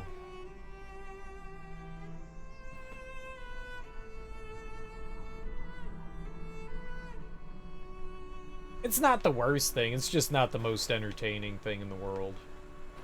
It's okay. It's okay. This is just okay. Like, I was having fun with, I guess the Sasuke stuff. That was good. I don't mind Yamato. Is that his name? The new leader. They put like Kakeshi on the sidelines, which makes me depressed because I really like Kakeshi. But I don't mind Yamato. All right, you know, we got Troy Baker now, right? I guess I can't complain about Troy Baker. Anime only filler? But is it really filler? Is this what you would call filler? I guess because it's not dealing with like the main story, you'd call it filler. I don't know that I would label this as filler, but maybe it is.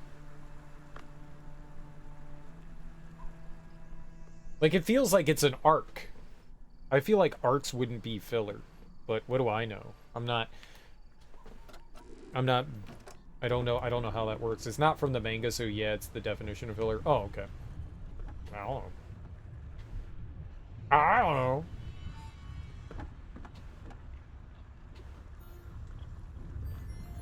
Oh! Oh, great.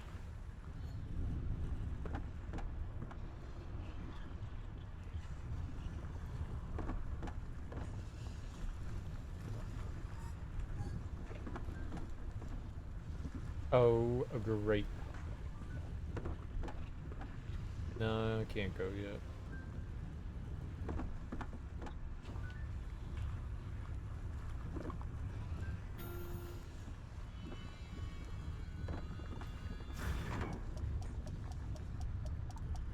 I'm gonna go back down there. I'm gonna look over to the right.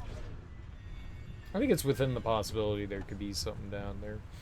I don't think it's bad. I just don't think it's the most entertaining content. The nice thing is that there's a lot of Sakura going on. I do enjoy the fact that they've got a lot of Sakura action happening. No, nothing over here. Okay. That's neat. She seems to be having like a slightly bigger role than she did in the standard show. Oh my god, he collected all the stuff. You little dummy. Who said you could do that?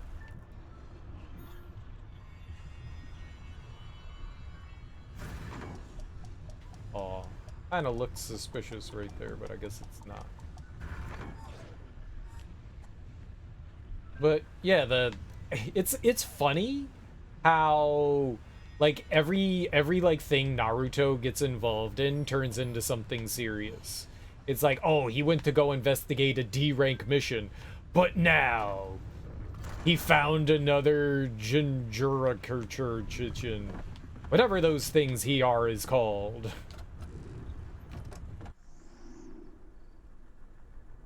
He found another chicken man. Jerk chicken man. Naruto found Jerk Chicken Man. And now Jerk Chicken together.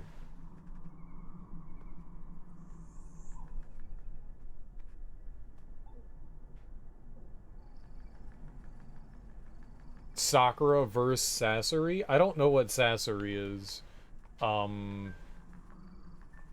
The people started attacking the village. That's where I am. I guess they're the fire people. They started attacking the village. And that's where I got. So whatever that is. I don't know who Sasori is.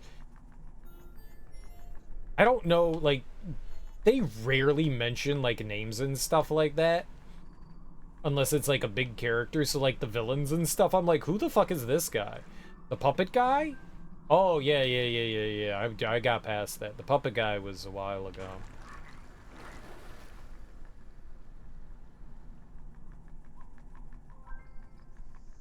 Yeah, they already dealt with Sasuke and Genichiro. Who's the bad guy?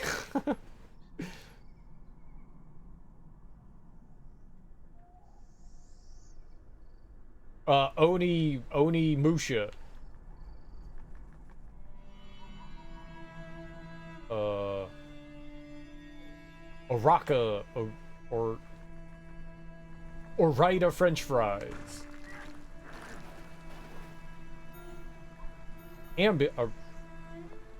Orochimaru. Yeah, that's it. Orochimaru. Yeah, they've already dealt with Orochimaru and Kabuto? Kabu? The dude with the glasses. So they already dealt with all that, and Naruto was like, oh, Sasuke's so much stronger than me. I'm too sensitive. Kind of thing. So they did that. They did that. So that happened. Real story. That happened in real time, in real life. Oh, that's Sasuke! I have come not to mind Naruto's voice so much anymore. I think I've crossed the line into it bothered the hell out of me, and I think I've crossed the line into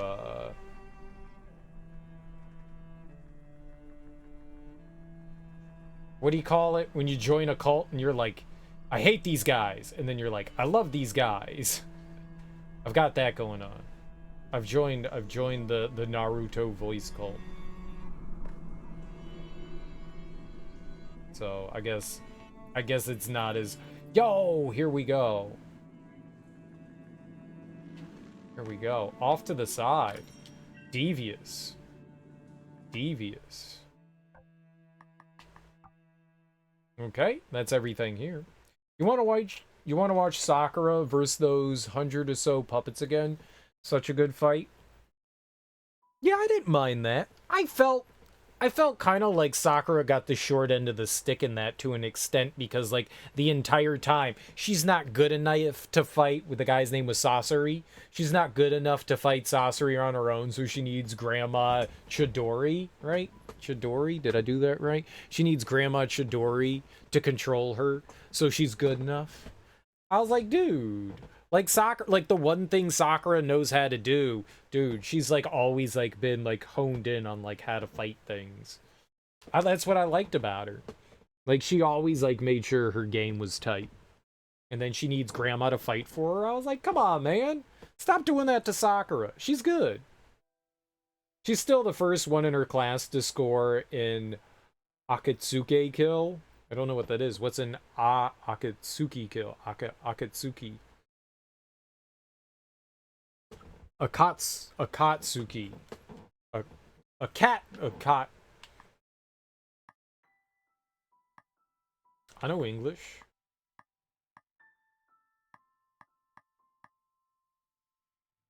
The dudes in the robes? What dudes in the robes? With the red clouds on them? Oh, right. The big clan that they're up against. Akatsuki. No. I mean, yes, but no. Literally the main bad guys. It's because I didn't know how to pronounce the word. Akatsuki. They pronounce it Akatsuki. I looked at that word. I don't think I've ever seen it spelt before. Akatsuki. Yes. I know the Akatsuki. I was like, Akatsuki? What the fuck's an Akatsuki? Yeah, I don't know Japanese, man. My bad.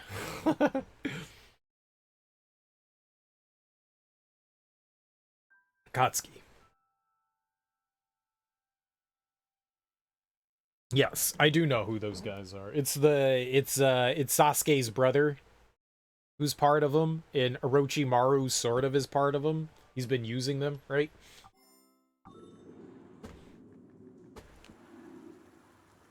That was a deviously hidden treasure there. Actually, this is horrible.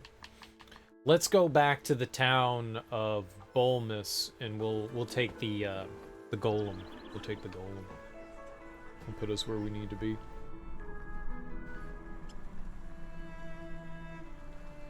Yes. Well, she doesn't really get the Akatsuki kill. Grandma Chidori, or whatever her name is, she's the one that actually gets the skill, so Wrong again, Teak. She helps, but she didn't really get the killing blow. No, I would totally chalk that up, man. They both took down, Sasori, said Samuel L. Jackson. Yeah. They totally do it. Together, it's a team effort. I like the fight. I think it was a cool one. I think most of the big fight scenes are kind of fun. Well, it did get a little creepy, though. It did get a little creepy. You know, when I was a kid, I probably would have found it, like, really amusing that there's this older woman trying to make out with Naruto. But as an adult, I'm like, this fucked up. Like, as a teenager, I would have been like, yo, that's fucking hilarious. This old lady's trying to, like, freaking make out with Naruto? That's fucking funny as hell. As an adult, I'm like, damn, what the hell's wrong with that old-ass woman? She should know better. He's a fucking kid. So these Fire Village people that are trying to kill, the Hokage, there's four of them. There's four of them, and this one woman is, like, hell-bent on trying to, like, suck on Naruto's face. He's supposed to be, like, 15, right? I don't know how old these other people are supposed to be, but they seem like full-grown-ass adults. So, there's this old-ass woman who's trying to, like, get her freak on with Naruto, and that's a little creepy. That's a little creepy. Like, she's just like, I'm gonna kiss you, little boy. I'm gonna kiss you. This time you won't get away from me. I'm gonna kiss you. And it's like, yeah. Yeah, I get that she's supposed to be a creepy villain, but I mean, at least she's a bad guy and not a good guy being creepy. Dude, if I were like 16 years old, I'd be like, this is fucking great. Hell yeah. I can't wait till a creepy old woman comes up to me and is like, I'm gonna kiss you. I totally would have been. As an adult, though, I'm like, this wrong. This so very wrong.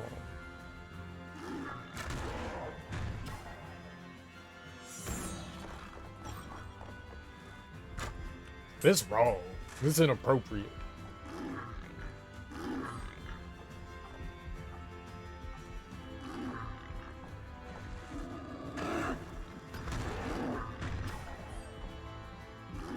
And it's not as though that they're strong. I just suck.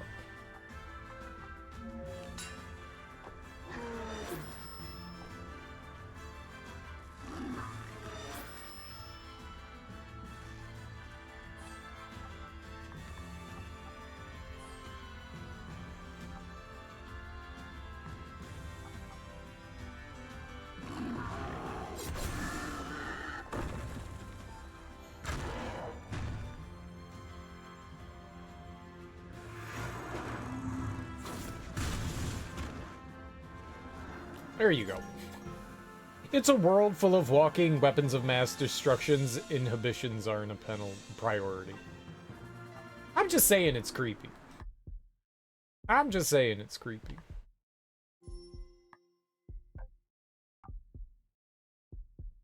Oh, hell yeah.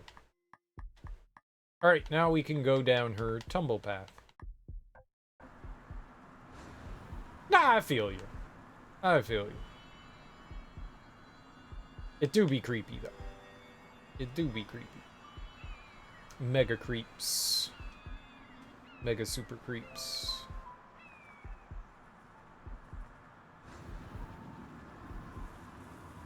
But Japan be creepy, man. Japan be creepy. It's like Japan's MO. We're just gonna be creepy. Aside from that, it's been a lot of fun. Thanks. It's been a lot of fun. I've enjoyed it. I didn't think I would. The beginning was so drab and boring. Like, the first parts of the beginning of Shippuden are not good. They're not good. Like, I did not care much for anything happening with Gaara. I don't think Gaara's an entertaining character.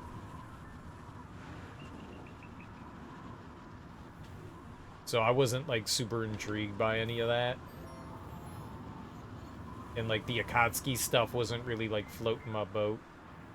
But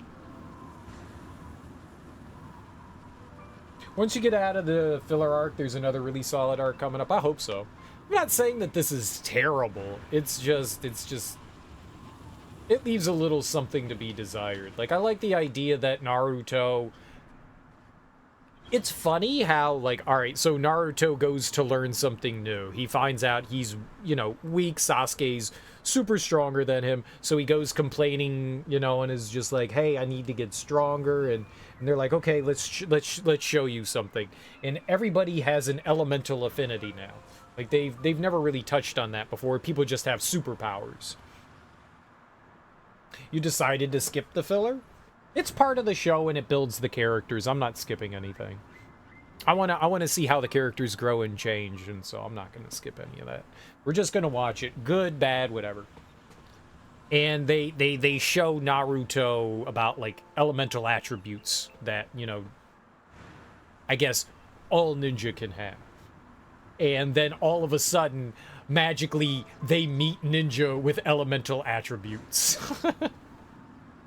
And magically, the first enemies that they come across all have elemental attributes. It's very convenient.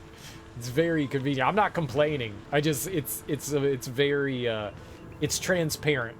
It's very transparent. You can't grow and change in the filler. It's always going to be self-contained. Well, I mean, you can learn more about other characters. Not all the characters are always going to be... Bro, get through there. You can add stuff that adds to characters in the filler, right? I don't think that there's a rule that says you can't do that. You know, it adds to the characters' personalities, the zany antics and stuff. One of my favorite episodes from Dragon Ball Z is when, and I've said this before, is when Goku and Piccolo, they get driver's license, man. It's absolutely a filler episode, and it's one of my favorites. I love that shit. That episode's a classic. It's one of the best Dragon Ball episodes out there, and it does nothing. It does nothing, but it's there to entertain, and I found it super entertaining and fun.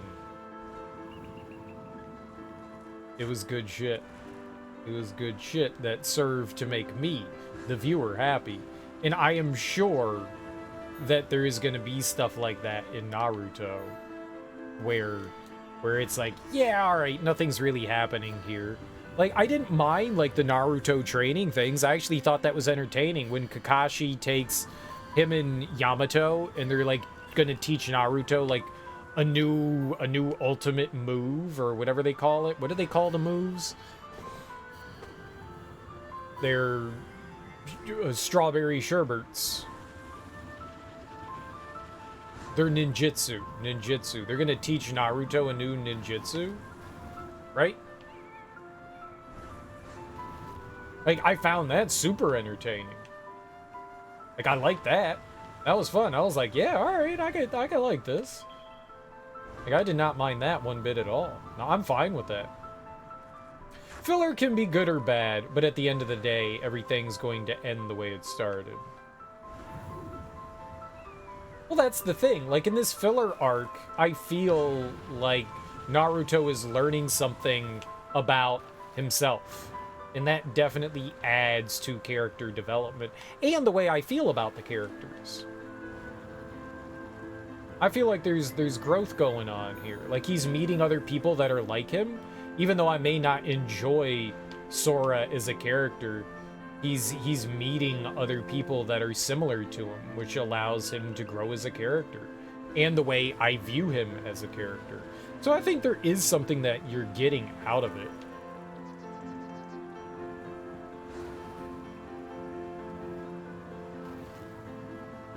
And he's potentially gaining a new technique. So, all of that is, you son of a bitch. Stupid wind. Stupid wind. Hate wind. I hate wind so much right now.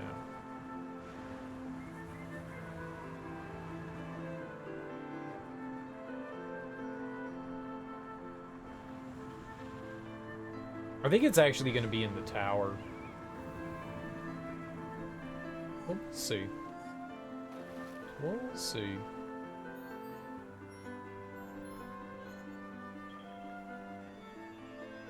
They call them slippery nipples?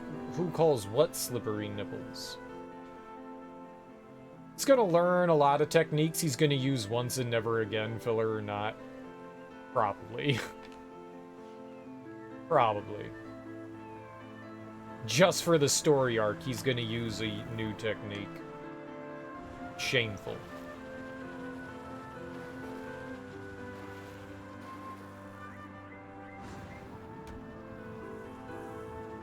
Ow, you piece of shit video game.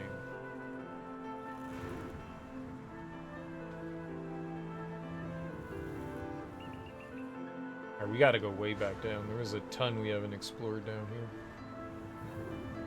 I actually don't know how high we went. What do we do over here? Okay. So we were over here. Yeah. Yeah.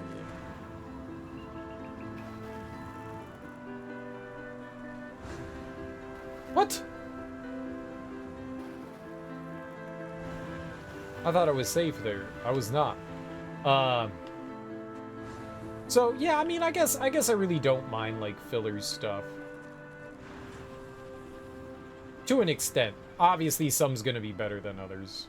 And yeah, maybe it doesn't go anywhere. It goes somewhere for me. It makes me feel good. Okay.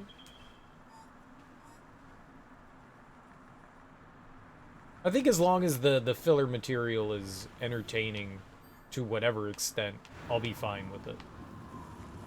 But I'm sure there's gonna be plenty where I'm like, oh yeah, this isn't all that entertaining.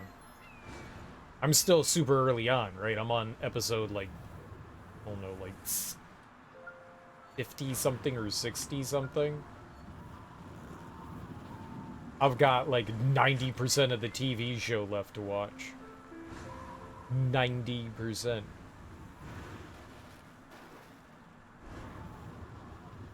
That's a lot of Naruto still to go.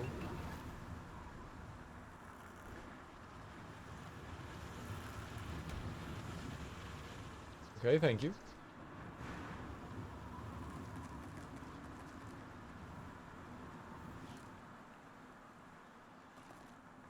Oh, almost flew into that.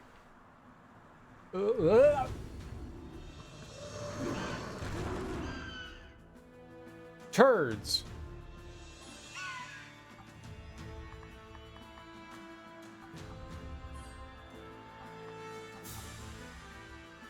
Oh, get him.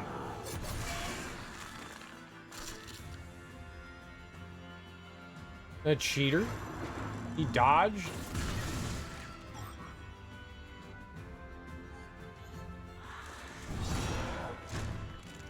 Haha, idiot.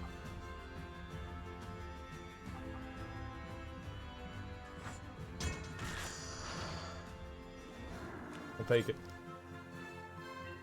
I'll take it. I think overall I've been pleased with the show though. I'm a little surprised. I was getting I guess maybe I just needed a break from the show. I was getting a little burned out on it. 200 episodes of like the same thing happening over and over again. Grows a little tiresome after a while.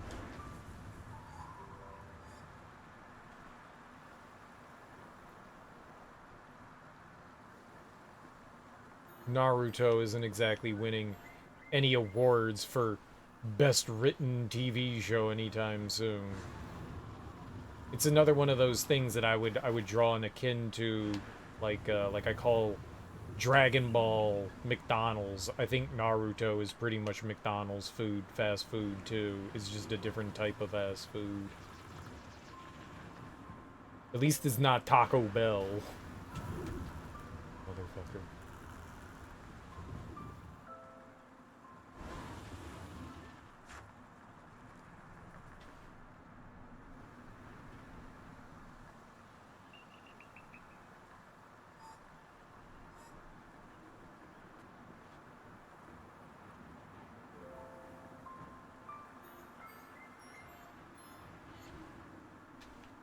I swear there's like some sort of magnet force that pulls me into the ground.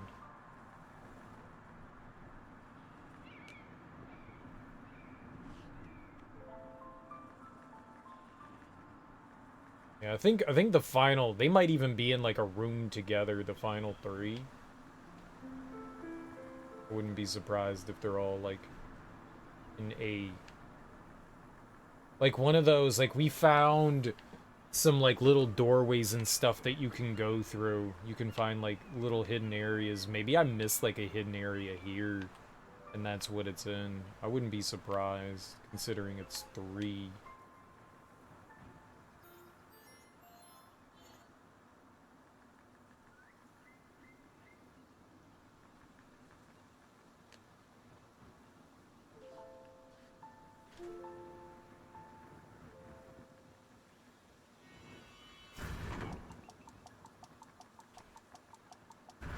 Uh!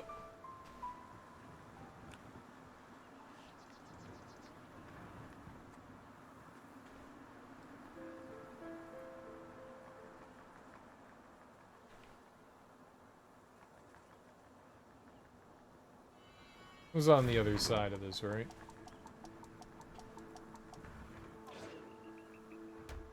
Ow. It could have been a thing. Yeah, we were. Alright, looks like the next spot we have, I think, is the tower. I think.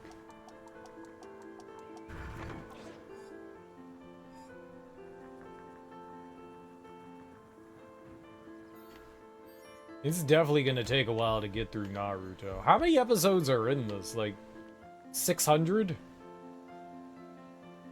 How much did I sign up for here?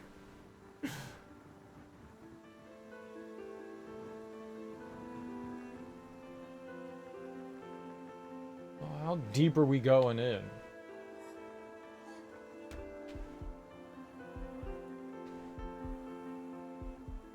$9,000? I know it's not One Piece.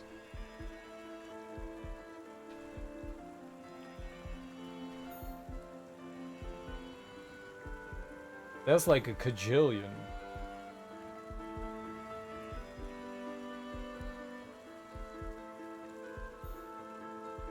$500 episodes in Shippuden?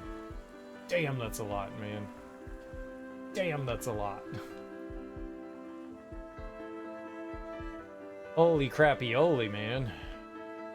That is a lot of Naruto. We're gonna be in this for like 2 years. I'm never gonna finish this.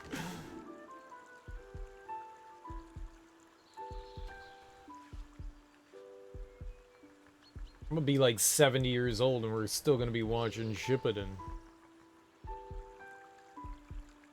I feel like I'm gonna have to like take another break at some point. That's a lot to consume. Another 2-year hiatus from watching Naruto.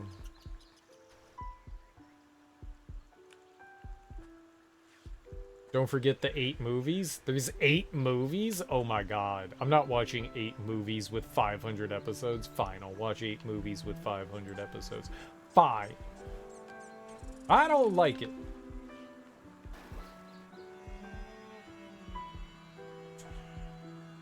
That is a lot of content. How do the movies fit in? Are they like during the series or are they like afterwards?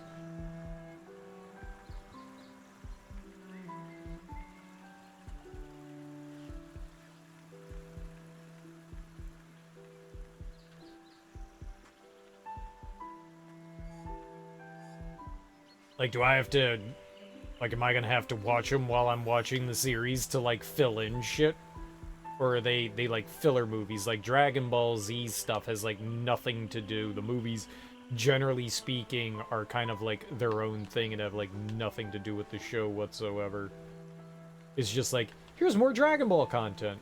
Non-canon stories adjacent to whatever the show is at the moment. Like DBZ. Oh, okay. So I can just watch them whenever the hell I want to watch them. It makes no difference.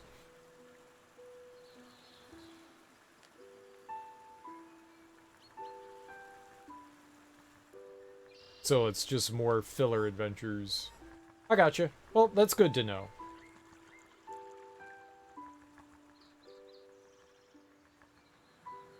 I think I watched all the Dragon Ball Z movies after I watched the entirety of the show. I don't think I watched them during the show. I think I watched them afterwards. So, that's probably what I'll end up doing with Naruto. Like, how am I supposed to know when those, like, factor in? I'm not looking things up. What do you think I do? Read? Oh, shit.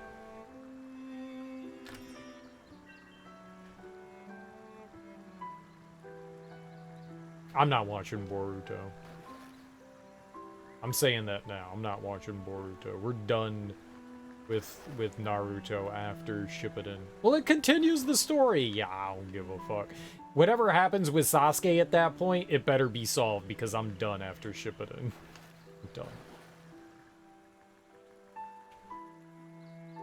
They never... I don't want to know. Don't spoil it. Don't spoil it. I don't want to know. I'm just saying. Well, that's a stupid attitude, Greg. You shouldn't just watch it now. I don't want to know. I don't want to know.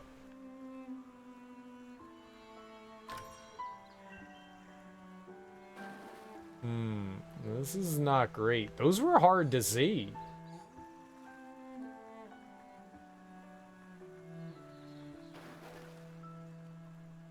Okay, well, there's one left then. Dang. Oh, shit, it's right here. Dude, didn't I say it was going to be a room with 3? I did, didn't I? I'm a genius. Maybe I never got to explore in here properly? I don't remember if Naruto did it or not, but those shows sometimes do a tie-in episode or make a special intro sequence to promote the movies when they come out. Ah. Okay. I haven't seen anything. In season 1, they had those like little end of episode little filler things, and then they get rid of it in season 2 for some reason or another, which made me a little sad that they did that. I was like, oh, these little end of the episode things that add like nothing to anywhere, like, hey, let's talk about the village or stuff like, it was just like added information that me as the viewer had kind of forgotten about. And I thought that was really cool, and then they kind of got rid of that. So it's all gone. Some of those cute little things are just gone now. Okay, so we've cleared out Matalitus Forest. We've cleared out Plains of Rambert. Now we have Symbol Sea. You think the end of episode scenes come back, but get meta? That's cool. I hope they bring them back. I like those. Like, I don't care about, like, the coming up on next episode. That I could care less about. I don't like the coming up on the next episode. I don't want spoilers. Like, I don't want any of that. But I like those little scenes though. I like those little scenes. They're cute. They're fun. Like Naruto and Sakura just being like interviewers and stuff like that, and like getting like questions and stuff. I like how they kind of like break a weird fourth wall. I think it's cool. It's cute. I enjoy it. Oh, man. What about Palace of the Sun? Let's go there. Like Naruto complaining about not being in the show for dozens of episodes at a time.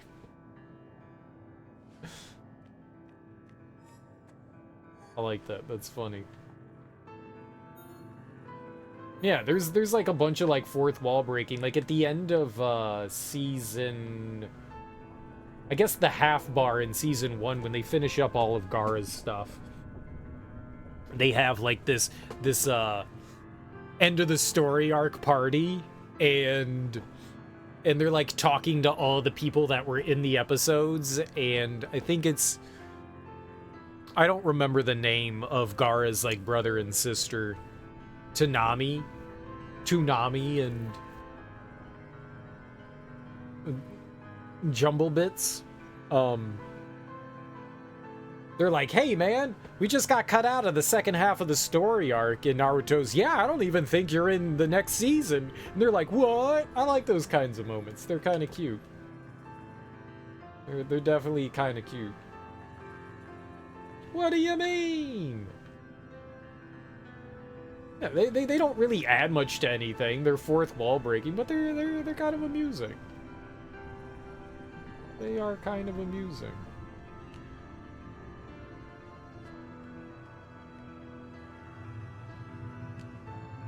I was thinking maybe at the end of this, where we start getting, like, jerked into all of these, like, fights, the final fights and stuff, I was thinking maybe there'll be something in here.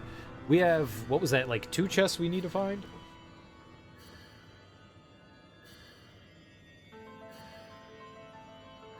Clearly we didn't need any of it. We need 2, right?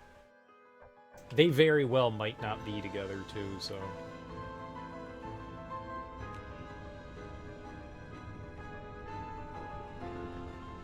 Yeah, I enjoyed those little things, and I was kind of sad to see that they were absent this new season. But maybe that's just because of the story arc that they're on. Maybe they come back to it.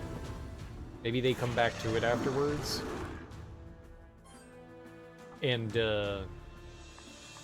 we get to live and love those moments again.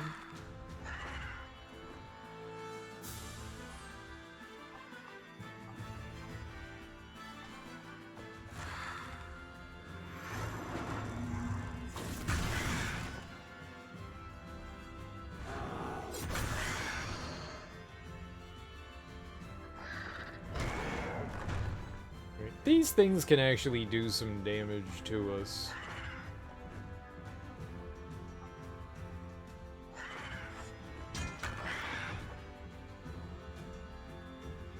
Oh, fudge. We're definitely taking a hit.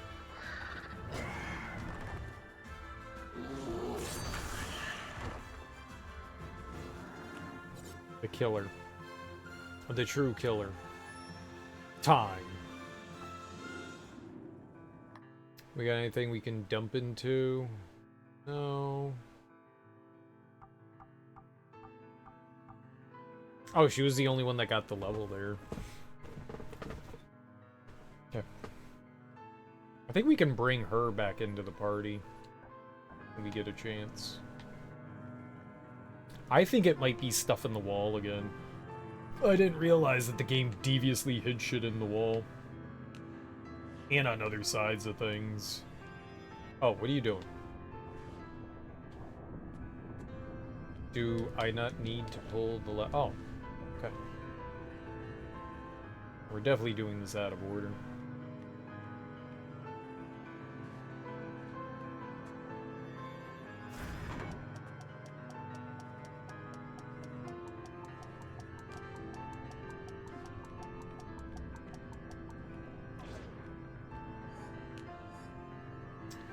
Certainly something down there.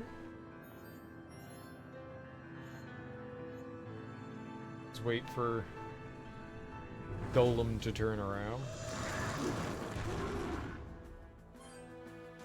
Rock guy.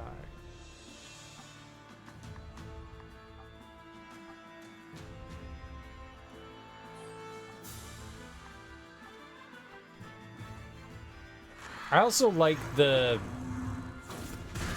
big presence some of the supporting cast has had. Like, I enjoyed the moments with Guy's group. And they finally got, who's the kid with the dog? And the bug guy? They brought those guys back a little bit, and then they completely forgot about them. I like how they introduce that group. And you've got the little girl that can't converse with Naruto. She just faints every time she sees him. and then the bug dude, and then the kid with the dog. And then they completely, he's like, the bug dude is complaining like everyone keeps forgetting about him, and then the show completely forgets about him. They're like, yeah, he is forgettable. It's hilarious to me. They're like, hey, remember this guy? Yeah, he's gone. Really? Really? That's what you're doing? Alright. I'm down. I find that hilarious. This is great. Absolutely, please. Yeah, let's forget about these other characters. This is funny. Everybody always ignores me. Wait, who are you again? Wait, who? Who the fuck is you? Who? Who the fuck is you? Remind me again? Should I care?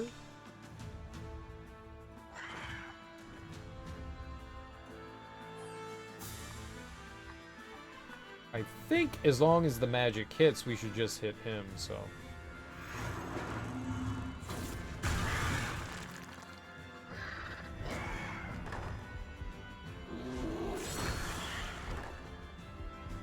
Obliterated. I think that means that his insta-kill technique took over there. I think that's what that means. Which is dope. Robert doesn't seem to be too bad. We just never use him. I really wish we went down the sure shot path, because it boosts critical. That's pretty nice to have, like a huge boost in critical, but instead we committed ourselves to this. Double hit. I guess has potential to be useful, but I haven't really found a use.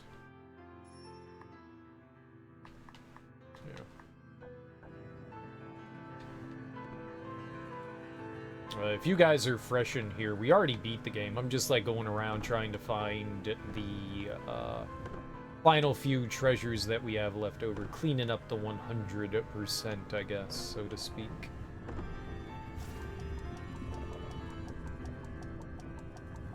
We gotta get that hundo, yummy.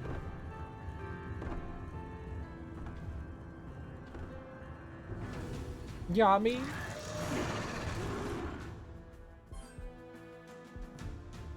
Who should we slow down here? You?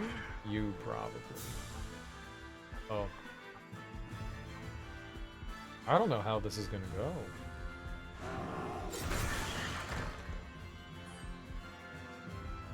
Damn. Bruh. Bruh.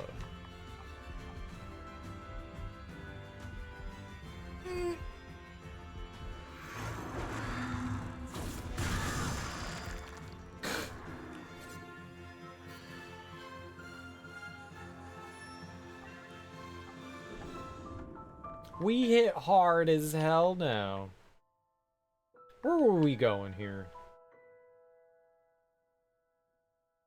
Oh, right, where we were extending his... I wish there were some, like, optional bosses and stuff like that in this. That would have been neat.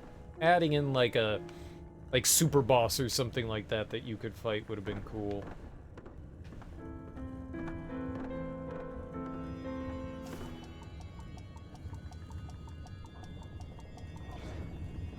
Ah! Doesn't appear that something like that is in this game.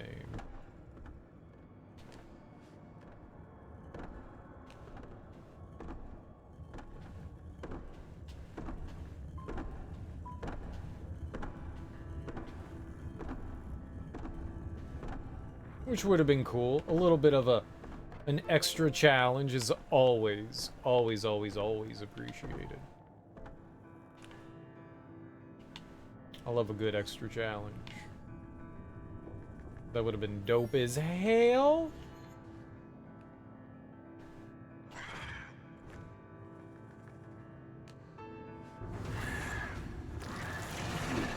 I like it when games feature bonus end game content. That shit always makes me happy.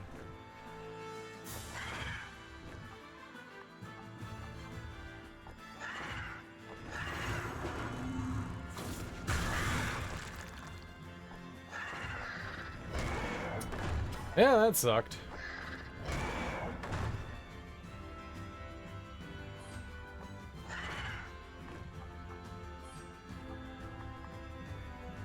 Ah, we only have 10. Can I? Yeah, we can do fire. If needed. Nope, we're not doing fire. Oh, we get messed up. No, we can do? We can get this dude some health. That's what we can do. I guess one of my few complaints about this game, you can't really heal your characters outside of combat, I guess. I guess there's items. Items. You can use items. But, you know, you can heal Aurora through the crap in the environment, but it doesn't seem like anything else boosts them. At least that I've noticed. I mean, maybe. Who's the guy? This guy?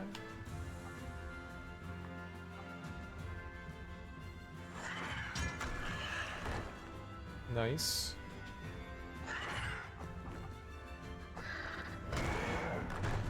Well.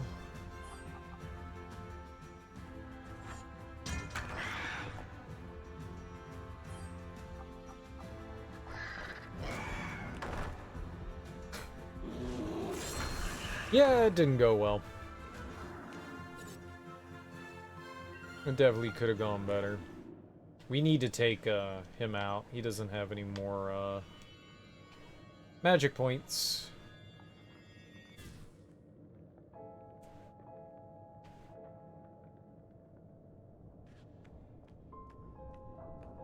Definitely a good idea to look down there. Shit could be down there.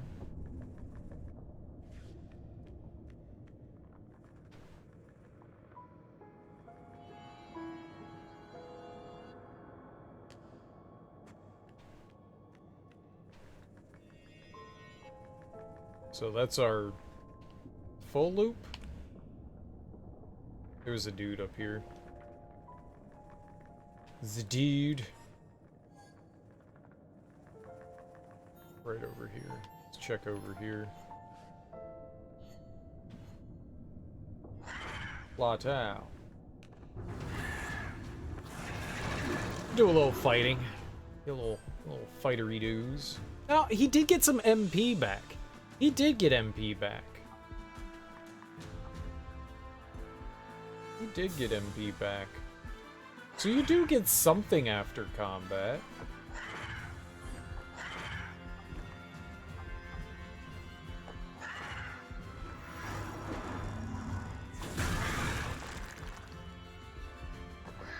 Hit him? No.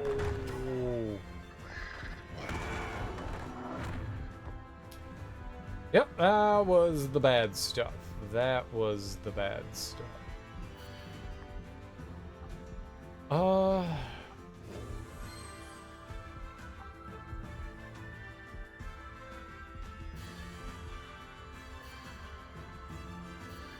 I think we actually have to use physical.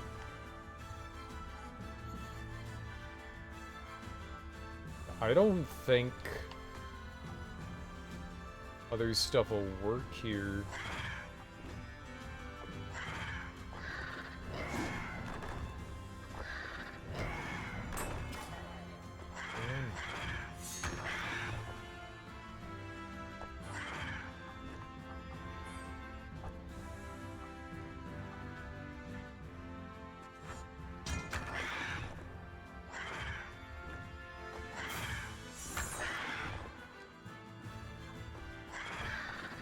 We should just get out of here.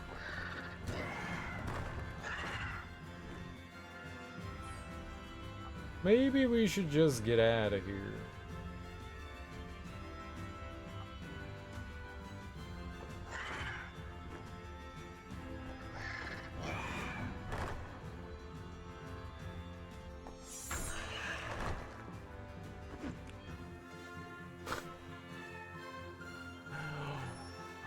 Holy guacamole.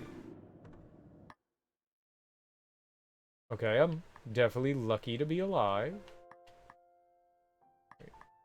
He can't do anything till he gets another level.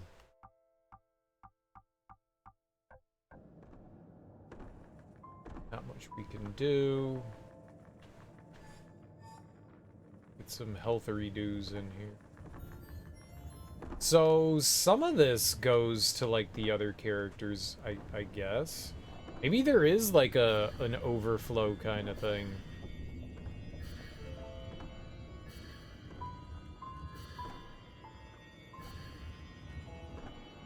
Oh, we got full health. The easiest way back was over here, though. So, back through here. I'm thinking maybe the treasures are... Am I going down here? Son of a bitch game. You son of a bitch game.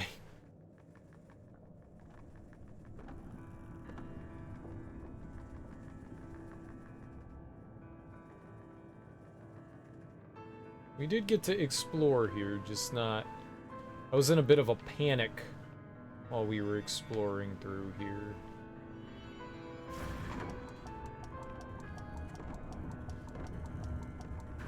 So maybe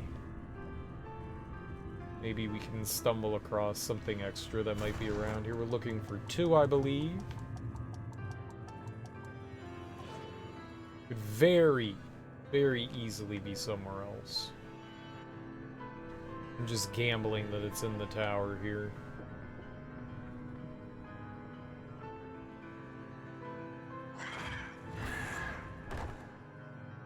Okay, thought we stunned him. We didn't.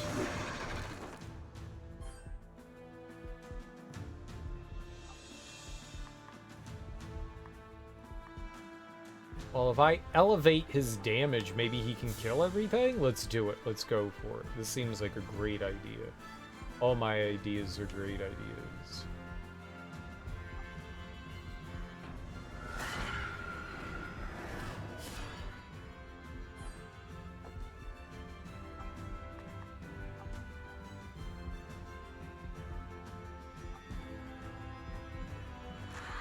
Just don't hit him. Oh, thank God. We got so damn lucky there.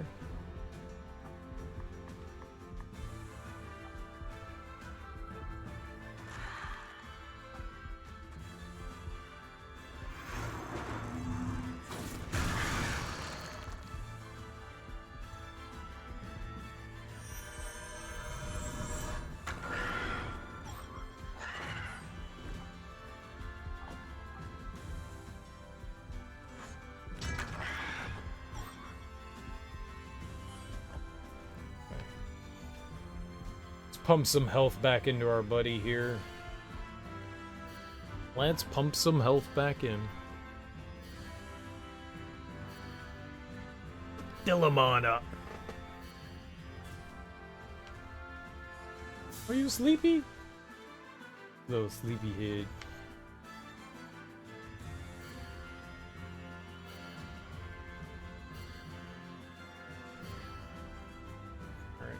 Just in case we need to stall this guy out. Yep, we did.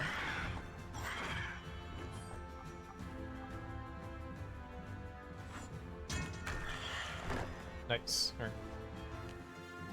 Both got a level. That's what we're looking for. But she barely got anything. What a lame level. You'd think you hit the 50 mark, you'd be getting something happy. Lameness. Well, we've got the top level of Starlight. I guess we can crank out her attack stuff now.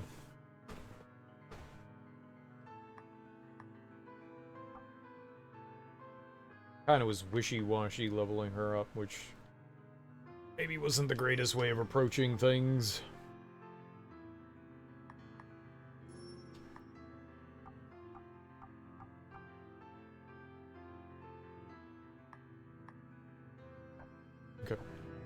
Cool. Cool beans, cool beans.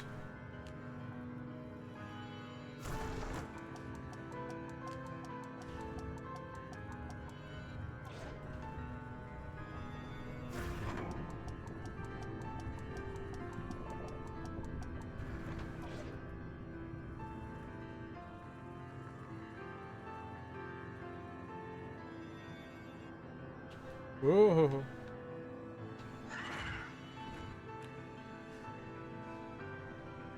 Bad kitty.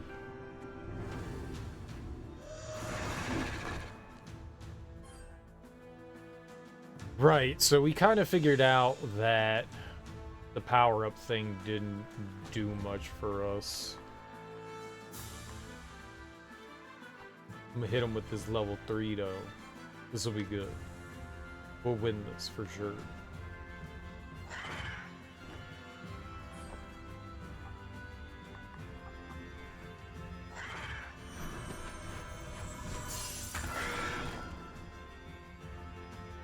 Oh no, hit her!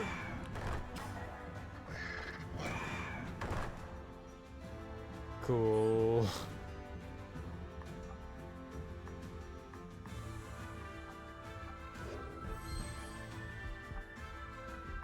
No way we fail here.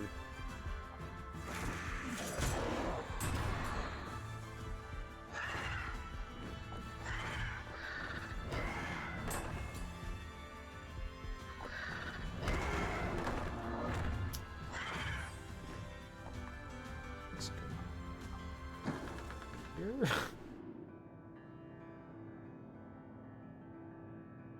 That definitely 100% went as bad as it could. I probably would have been able to pull something out of my ass there. I probably would have been able to do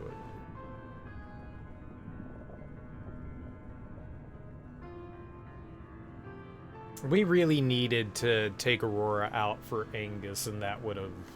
Or not even that. I mean, we don't necessarily need to take her out. I could have just used... Some enemies have, you know, strong affinities towards magic, and these, you know, like bird creeps do.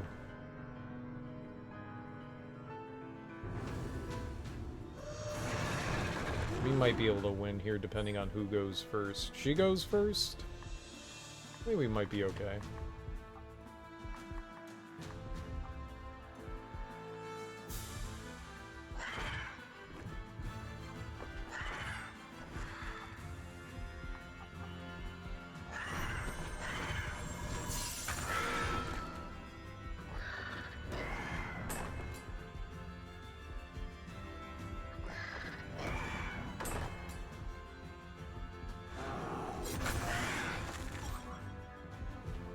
Oh, why didn't it kill him?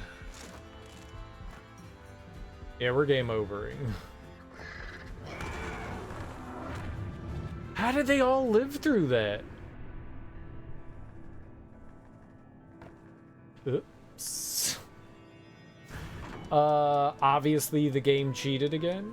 What it's known for doing. Alright. I'm just gonna ignore fighting and we're gonna go search for treasure. The game's still too hard for me. I'm a bad gamer. What can I say? I'm a bad gamer. It's embarrassing and very unfortunate. I feel bad and I should feel bad, right?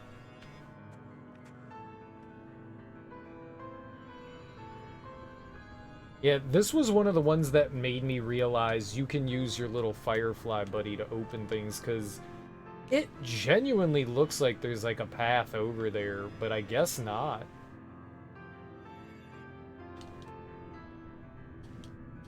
Guess not.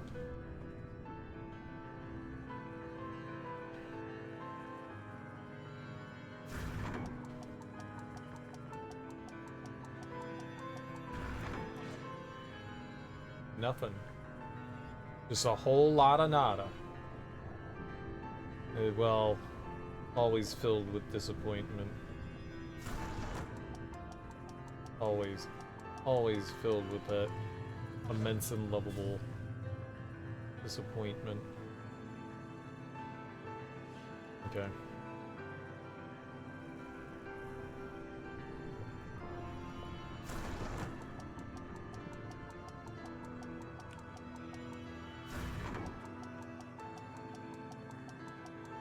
Oh. Alright, I don't think that there's anything in these rooms like hidden in the background or anything like that.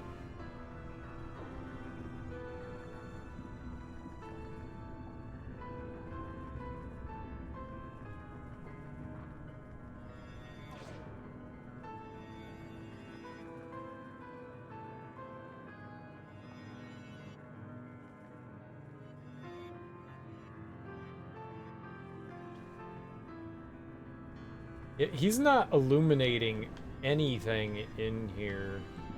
Now, that doesn't mean that there's nothing to illuminate, but...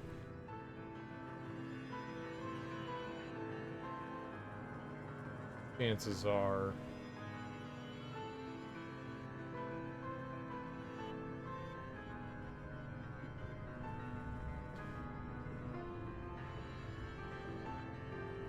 there's a ton of items going through here, so... it's not surprising that there isn't something there.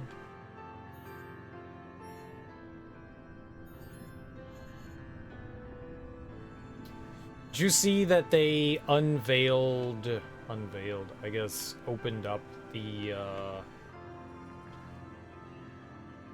who the suretors were for, George Santos? And it turned out it was his aunt and his dad who were the people that... they didn't put anything up. It's just that if for whatever reason he skips bail, they're like, due the, like, 500,000. But there was supposedly a third person who backed out. Wonder who that was. Like, what a strange... what a strange,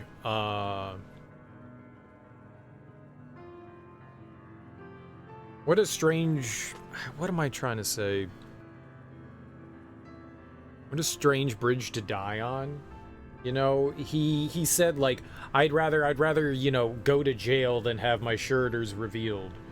And, you know, he never went to jail to protect them. I mean, just about everything out of Santos, I mean, you obviously can't believe, but, like, it makes you wonder, okay, so maybe there was something more to the other suretor.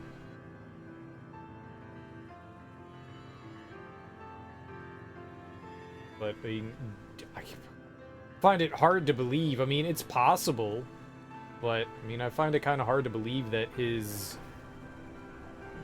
aunt and his dad have, like, 500 G's that they can spare. I mean, it's possible. I don't know his family like that, so it's, you know, within the realm of possibility. I think his dad was a house painter. I mean, depending. I mean, a house painter can make a decent living. Potentially. I don't know what his aunt does, but man, 500,000 is a lot to kind of like... I guess he's not going anywhere.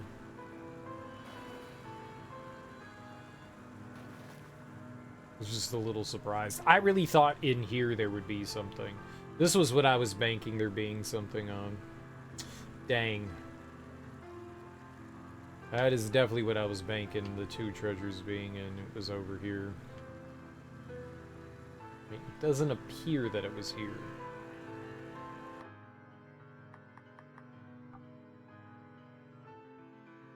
Alright, so the Palace of the Sun. It could be the Gate of the Sun. Or the Piscean Village. I guess we can go check out the Piscean Village and then go into the Gate of the Sun. They'll just flow right into one another. We might as well.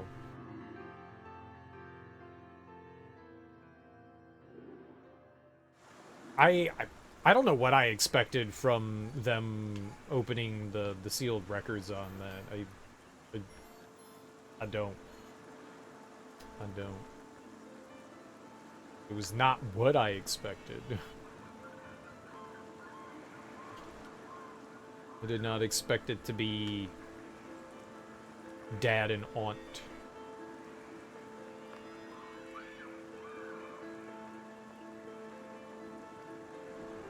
I don't know, like, rich people I've never heard of. That other people know about. That's kind of what I expected it to be. I don't know, like some super PAC donor or something like that. Turns out, no.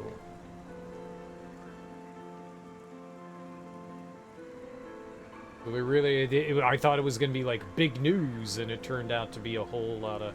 I mean, that's not to say that it's a nothing burger, but it just feels like it's not a whole lot of anything. I gotta go pee. I have got to go pee. I will be right back, guys. I will be right back. Give me 2 seconds and we'll finish trying to find these final 2 chests. But I'll be right back.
Let's chug-a-lug some waters.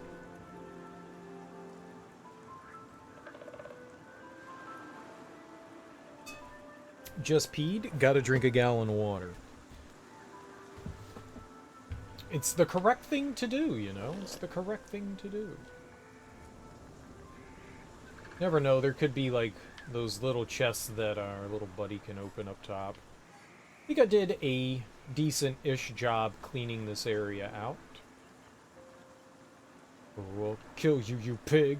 Oh, I hate pigs so much. Dirty pigs.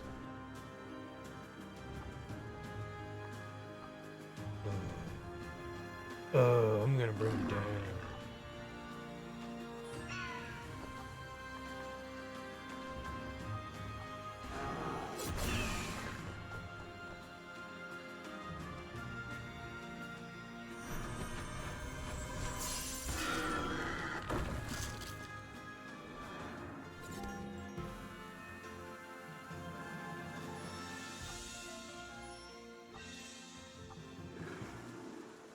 Good, good.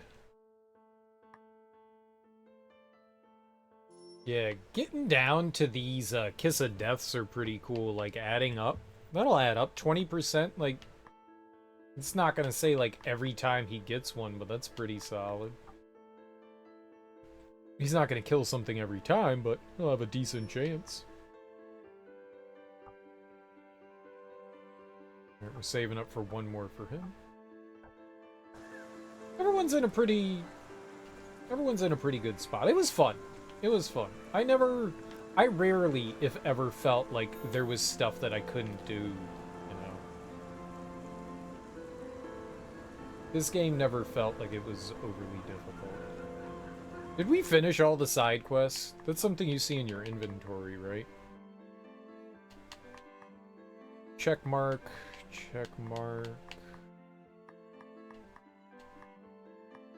Yeah, I think we finished all the... Oh, shit.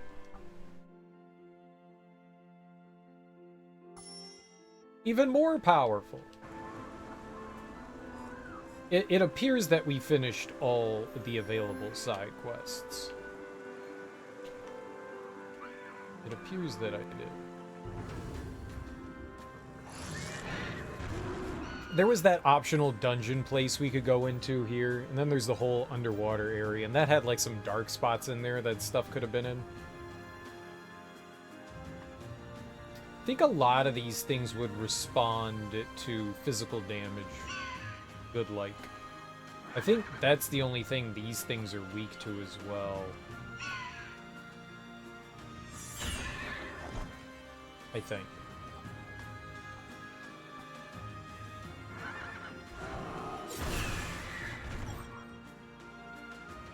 Oh.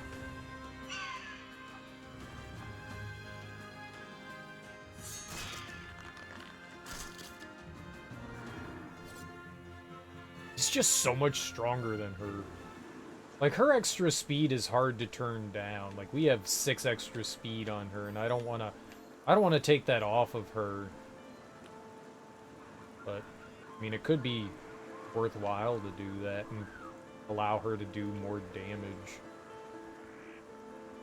Oh, you know what we could do? Since I'm not really using them right now, we could take off the oculi on Fester. What's his name? Finn? And put that on our big dude.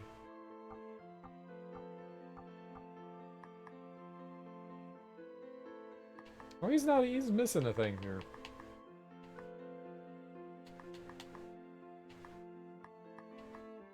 Oh, it cycles back. Casting speed.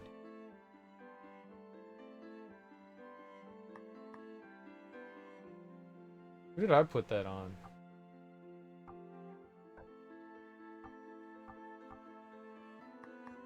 Oh, I moved it over to her because we lost our diamond, right? That's right.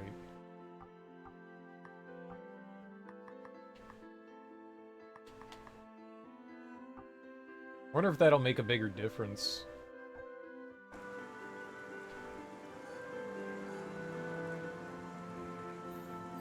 Like, what's actually the better thing to put on in that situation?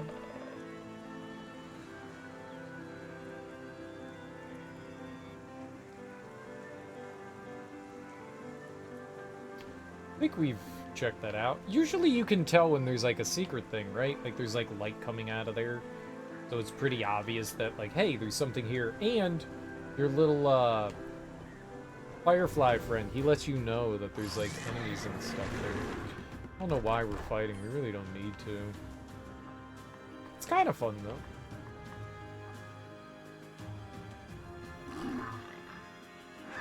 It does slow down my exploration.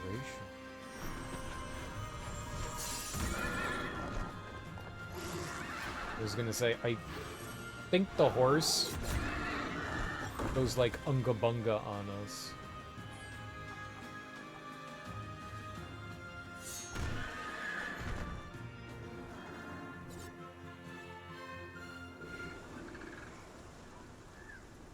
When you hit him with magic, he does not like that. Horse does not like getting magicked on. Get magicked on, son.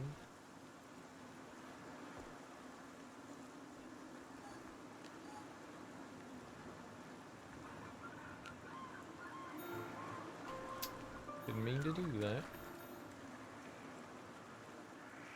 There was a chest right there, but we grabbed it. Okay. Where is he? Oh, there he is.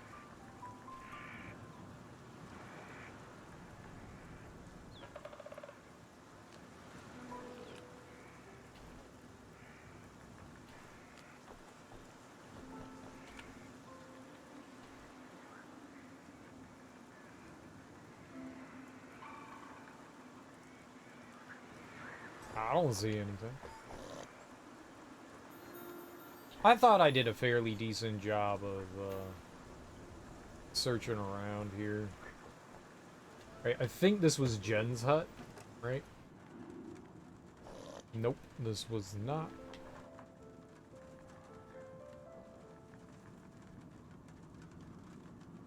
Not fighting the big monster.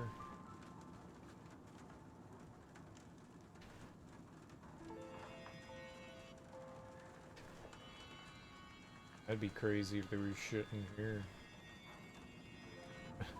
That's how they rolled. I haven't seen that.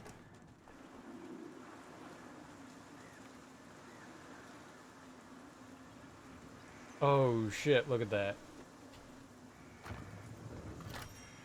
Just blended right on in, man. It just blended right on. Alright, so we're looking for Uno Mas. Uno Mas, top cats with top hats. No Mas. That's the thing, like, sometimes I feel like they blend in so well. I didn't even see it.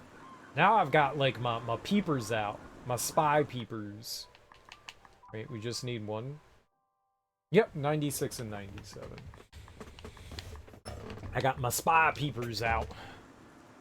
That could have easily been overlooked again, too.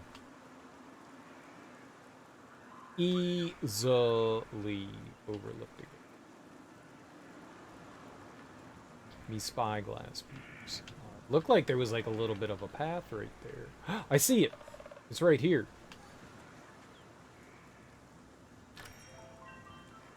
Dude, me eyeballs are wonderful. Holy shit, dude, that was devious. That was fucking devious. I'll kill you. Holy hell. 96 and 97. What?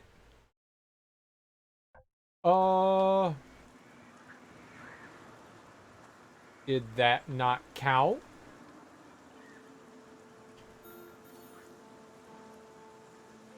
Did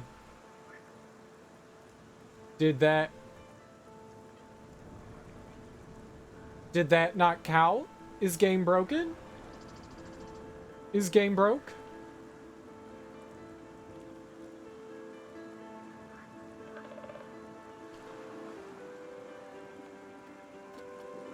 Excusez-moi? Seriously, does that not count as one?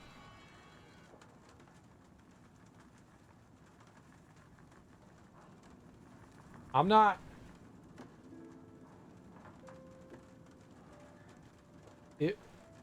There's like hidden chests that don't count towards the total?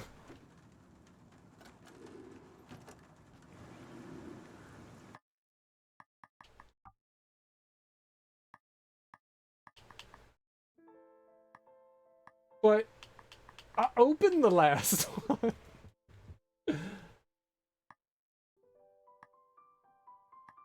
What?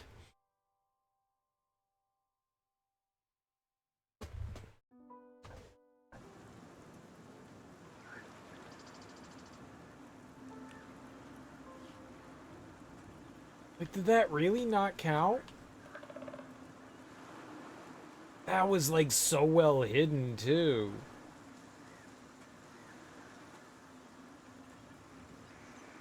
That was devious. And I found it. I found it. I saw through your deviousness, game. Okay, I don't know. I guess we'll keep going. I was like, oh cool, we found it. I did it. I'm an amazing gamer. The game's like, nah, you suck, bro. That doesn't count. I'm gonna be real salty. I'm gonna be real salty if we like search around and there's not another one. And the game is just like, gotcha. Gotcha, gotcha, gotcha. I don't know why those wouldn't count.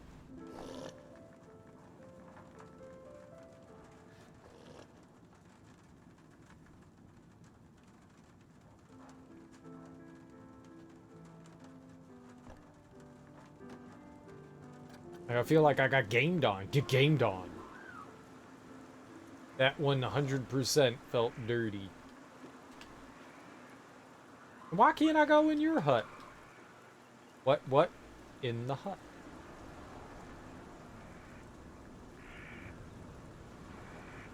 Whee!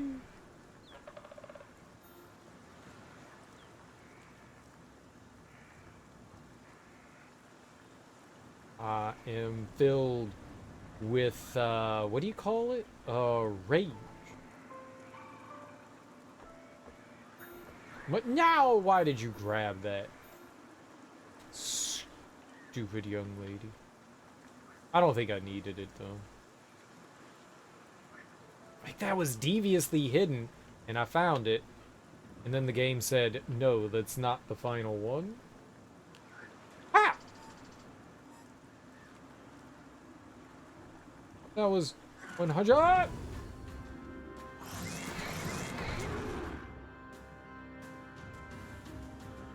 Okay. First of all, I thought I was holding up, video game.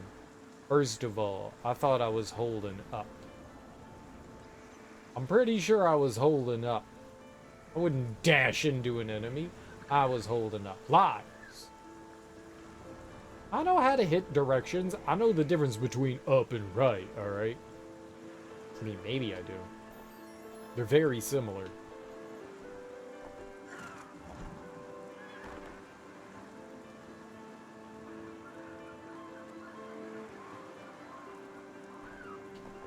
I'm gonna stretch your obliques, I tell you what.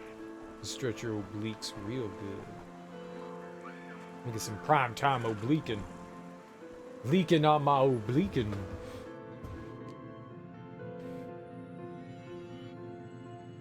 I'm a little surprised, I guess is the best way to put it. I'm a little surprised by that.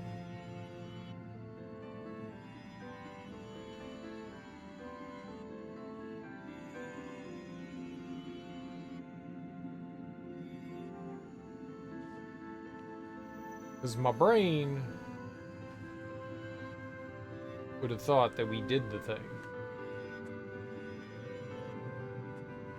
Because that was a treasure chest, and we opened it. But it's a lie? Some don't count?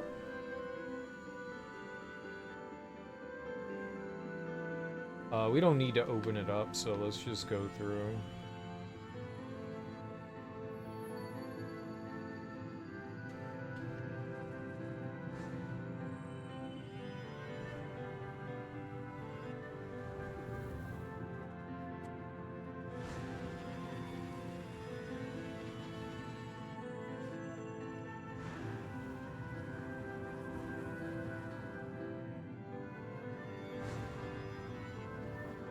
I think we did a pretty good job the first time we were in here looking through this one, but I guess you never know. I'm a little angry. a little salty at the game. I really thought that was going to be the last one. Why was that not considered one? It was a treasure chest. I don't think we've... I honestly haven't been counting the chests until now. So... like, I don't know if we've ever run into another chest where it didn't count towards the coffer total.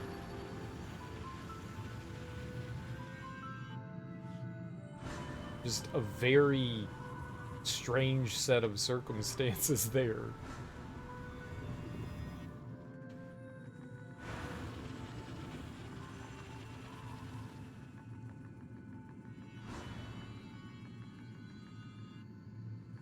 Yeah, no, there's nothing else in here. Okay. Cool. Or at least seemingly nothing else. That definitely makes me pretty disappointed. Not gonna lie. I'm not pleased by them circumstances.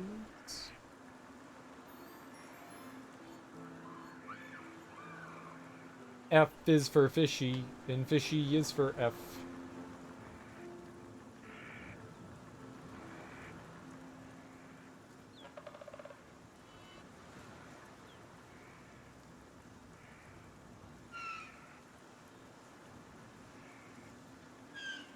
If the game decided to put some shit behind there, I wouldn't be surprised.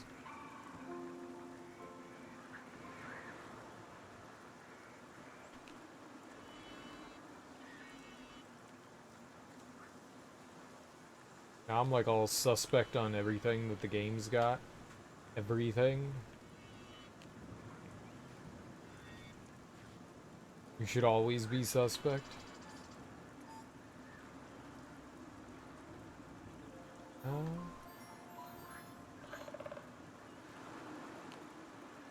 Go search over there too. Hey man.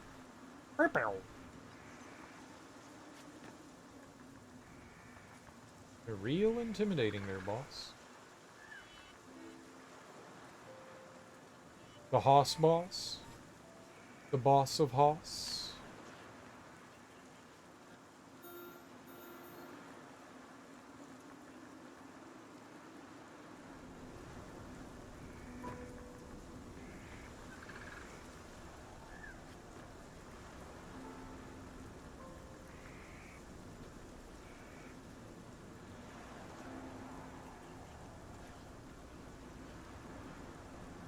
It's in a book. Take a look. Reading Rainbow. I can be anything.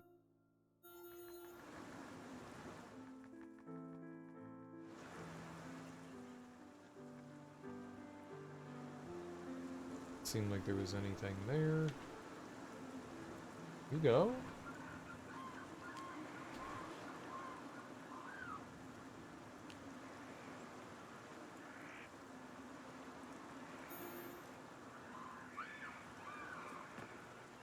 Pick that up.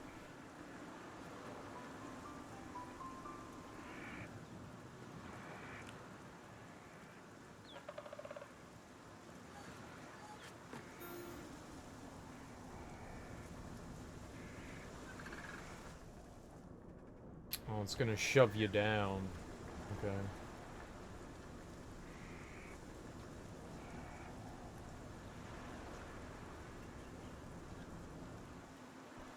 We're back here now. Let's go through the middle.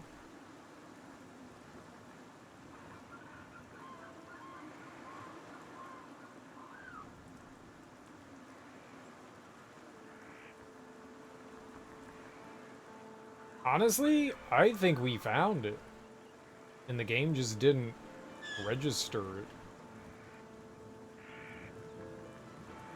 We'll go through the... We've got one more. We've got the other first half of that dungeon to go through. So we'll go check that out. It's possible I missed something in there. Definitely within the realm of possibility. But, man, that's so weird that we opened up that chest and the game was like, that wasn't one. I find that weird. I'm gonna restart the game just because. We're gonna make it into here and then we'll restart it just in case. Just in case. Just in case something goofy went down. The goofy went on the getting downin'. Can't have that. Let's fire it back up. Let's fire it back up.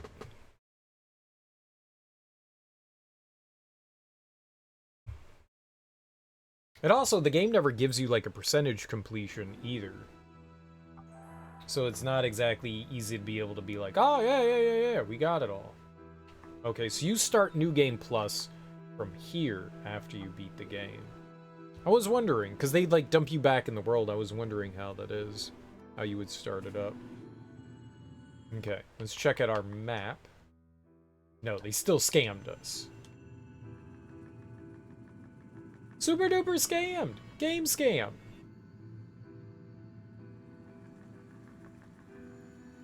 Game be scamming! Scamming games! Games like to scam cereal! Yeah, there could be plenty of stuff that we didn't see, like, in a wall or something. Absolutely. So I'll keep a creeper peeper. Creeper peeper. Creeper peeper out. Creepy peeps. They call me Creepy Peep. I like to wear my salsa sheets. Sausages.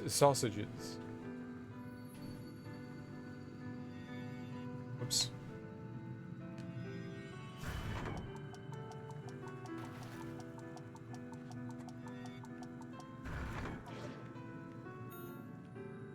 I didn't realize he could open up both of them.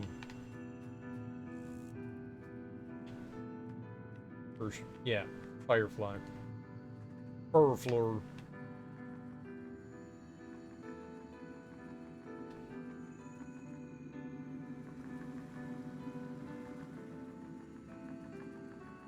Press against the ceiling in here too, just in case. No, stay away. Oh, booty trolls. That guy made little poopies come out.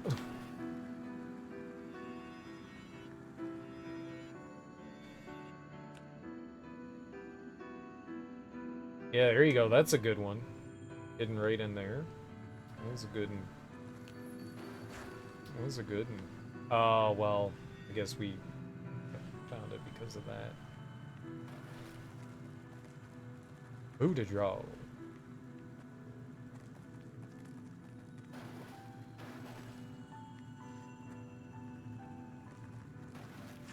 Okay. It does seem like there's nothing else in the vicinity there. Where you at? Here you are.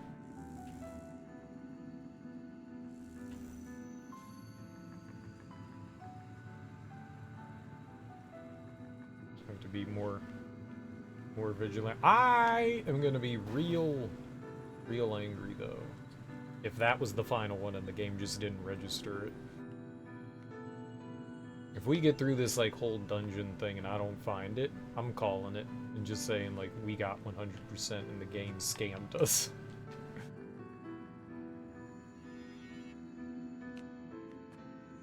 Because it feels like a scam. It's feeling like a scam. I know scams because I'm a scammer myself. So, you know, takes a scammer to see a scammer. Okay, yep. Using my face like a champion.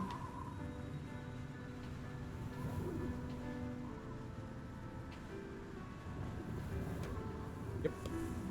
Yep. We made it through this, like, whole place without taking damage. Now I'm just like, hey, you ever heard of my face? Well, welcome it.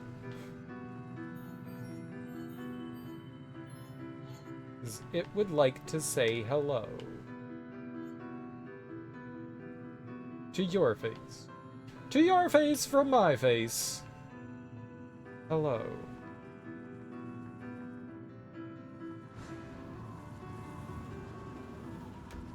Whoops, I also wasn't paying attention to where we were going before.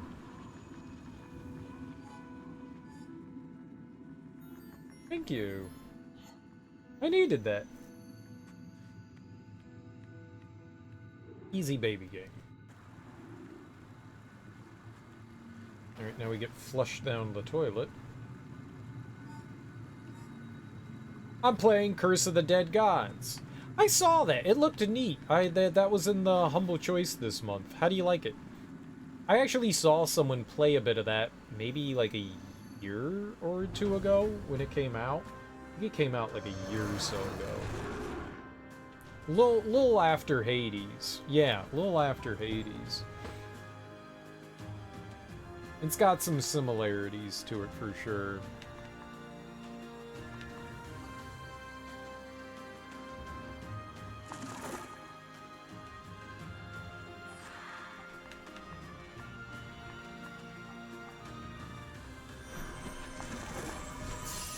Kazak!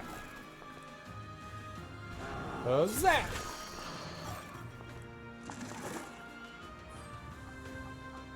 But how do you like it? I've never played Hades, so I don't really have a good way to, like, make any comparisons or the such to it. I am quite unfamiliar with it. I'm not a big roguelike person. I've said that a lot.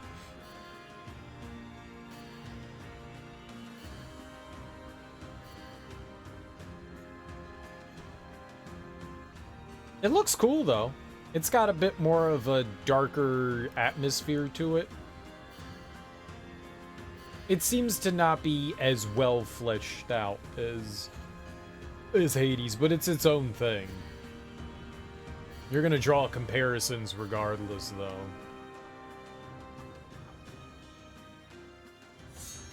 It's pretty neat. How do you feel about its difficulty?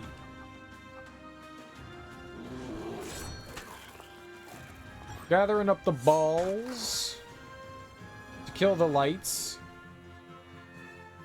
Oh, gathering up the balls to kill the knights and try Amnesia the Bunker. I saw that came out. One of Starpy, one of the streamers that I enjoy watching, he was playing through that not all that long ago. And actually, I think he was playing through it yesterday or today. I played through Amnesia, The Dark Descent, Machine for Pigs, and what was the last one? The one before that? The third one? I played through all three of those last year, and I think my favorite one was the third one. I think Dark Descent was probably the weakest out of all of them, but it also was like the first one of them. They also did the Penumbra Factorial games, I think they were called. Fractional games. Fractional. They did the Penumbra games, which turned, I guess you could see like the formula that they had in Penumbra, that they moved it over into Amnesia. I think it works a little bit better in that one. The Penumbra games were pretty rough around the edges. They were fun, but they're the same thing of like walking simulators where you have to avoid enemies. But I think the last one went on like a little too long. I think it like overstayed its welcome a bit. What was that called? What was that one called? Amnesia Rebirth. Rebirth stuck around a little bit too long. It had a cool story and it had a lot to say. I think it stuck around just a little too long. I didn't think it needed to be as long as it was. You know, I'm not trying to badmouth the game in any way. I'm just stating how the game made me feel at the end.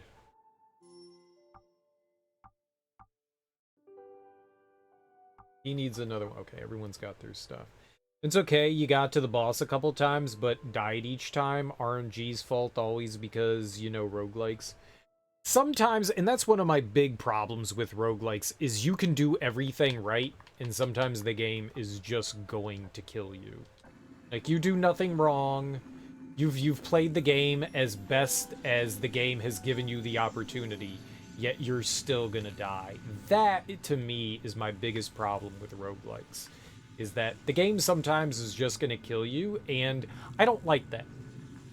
I like it when, like, if you make mistakes and stuff in games, you can point to it and be like, yeah, that was my fault. I did a stupid there. I got greedy. I did something dumb. I took a chance. I thought maybe we'd come out on top. You know, I got greedy. I don't like it when the game takes that away from you. And that's been one of my big things in some of those roguelikes where it's like, yeah, man, we just got the worst luck in the world. Like, there was just no way we were coming out of this one on top. And that can be frustrating, I think. You got the humble choice for Remnant to play with friends. I'm excited to check out Remnant. I'm excited to check that out. I had it on Epic Games. They've offered that a few times on Epic Games, and I got it through there. But it didn't have the DLC. So now I've got it with the DLC, so that's more exciting. Feel like that, you know. Oh, God. More content? Oh, that was the center one. Okay. More content! Right, I just stood there and took that to the face like an idiot. As I tend to do.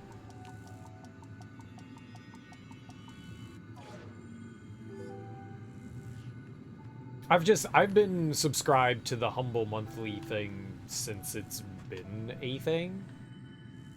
I don't think I think I've paused a month once. Not to say that every month offers something that I'm interested in, but I don't think that I've ever really decided to be like, yeah, I don't need anything here. Okay. Like, it's like, I want to keep that 20% discount. I hate the fact that they take the discount away from you. So they kind of, like, hold that up over you if you want to, like... I don't like the fact that they hold that over you. If you want to continue to get the discount, you have to continue your subscription. And if you pause it, ever... it resets, and then it takes you like over a year to get that 20% back. I hate that. I fucking hate that.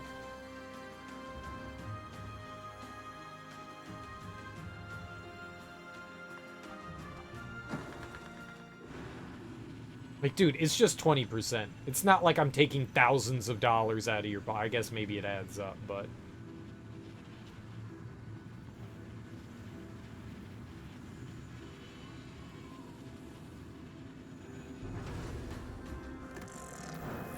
You never canceled it for 2.5 years when you didn't have a PC. You canceled and restarted today.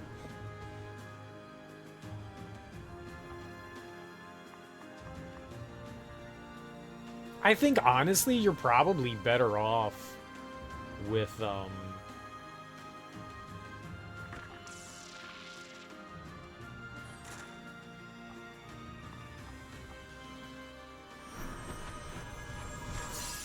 with just going on a monthly basis.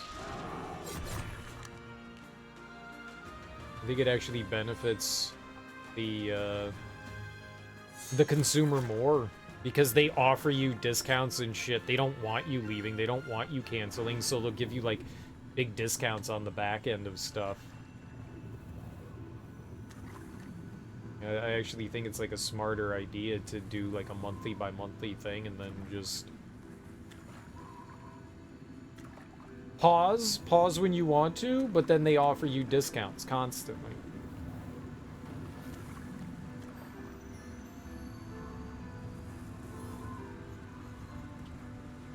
So it's just taking advantage of the system. They want your money. Well, make it worthwhile. You know, here's 20% off this month. I don't know how often you can, like, run that little racket of trying to take advantage of it, but yeah, I get it.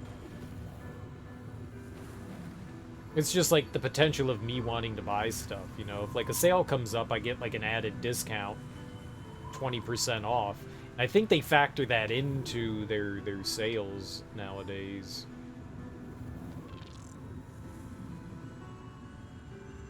So their sales sometimes don't seem as good as other sales going on at the time.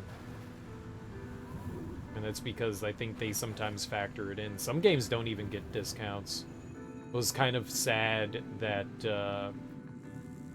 Dragon Quest XI, like, rarely ever goes on sale there. Like, you don't get, like, an added discount for it. I've already bought Dragon Quest XI, like, twice. But I would like the S version on PC. I'm not paying 26 bucks again for it. I'll pay like $7.50 for that thing again, but I'm not paying it. That shit's been out for so long, and it's never going on sale. It drives me nuts. I want it again. I want to play it on PC again. I want the S version. I guess I could just play my Switch version. What's really hurting me in that regard? But yeah, Humble's a decent thing, especially if you're buying games from them. Not everything that's on, like, Steam and stuff and other storefronts is on Humble. But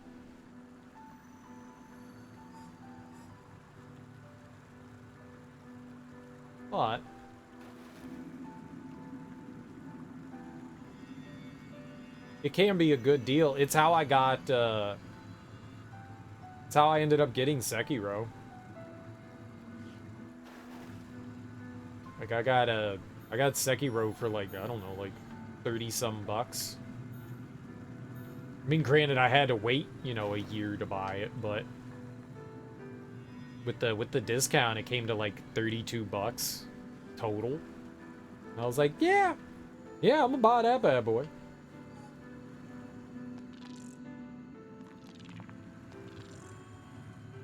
Patient gamer. Patient gamer.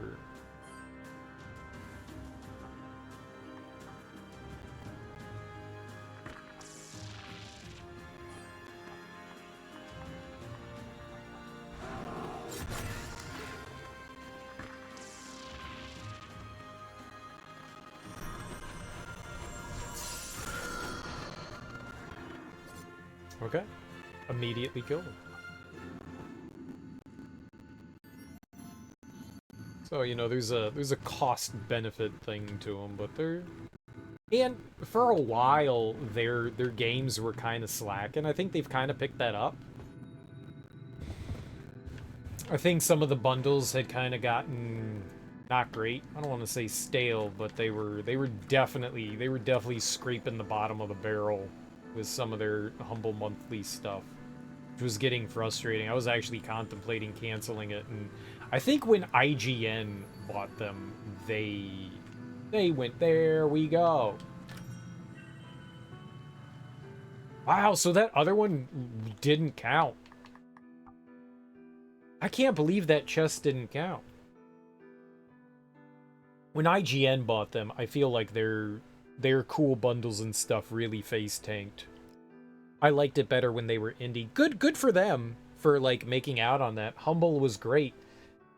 They also changed how they do the percentages of what they give to. I give some back to Humble. I mean, the developers. And I give, like, a huge portion to charity, because that's what it's for. I like supporting the charity whenever I buy stuff from them. Yeah, that's a great idea. You know, have these bundles benefit the developers and charity. I think that's fantastic. I think that's absolutely fantastic. It's a cool thing. That I can't believe that there was a treasure chest that didn't count towards the total. Like, there actually was a treasure chest that didn't go towards the total. So does that mean there's like other chests in the world that also didn't count towards that? Like, have I found other ones? Like, I must have found some others that didn't count towards it.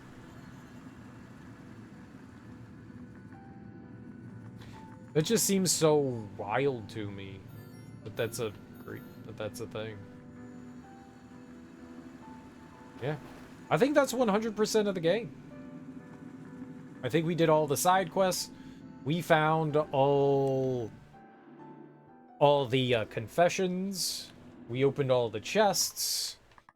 To double check and make sure. We found 15 of 15 Stardust in Sinbel Sea. We found 7 of 7 Stardust and 62 of 62 coffers in Cliffs of Arran. In Plains of Rambert, we found 8 of 8 Stardust and 79 of 79 coffers. And in Matilidus Forest, we found 10 of 10 Stardust and 70 coffers. Sweet. Yeah, I would say that's everything. And we finished all of the side quests we found. Achilles' Odyssey, The Lost Lights, Free Trade, Rubella's Plight, Sinbel's Secret, Pastoral Panic, Bulmus Inferno, Finn's Plight, Jen's Plight, Angus's Plight, Robert's Plight, and the Golem's Plight. So each character kind of had their own little side quests. And then there were just a couple of side quests that had nothing to do with anything.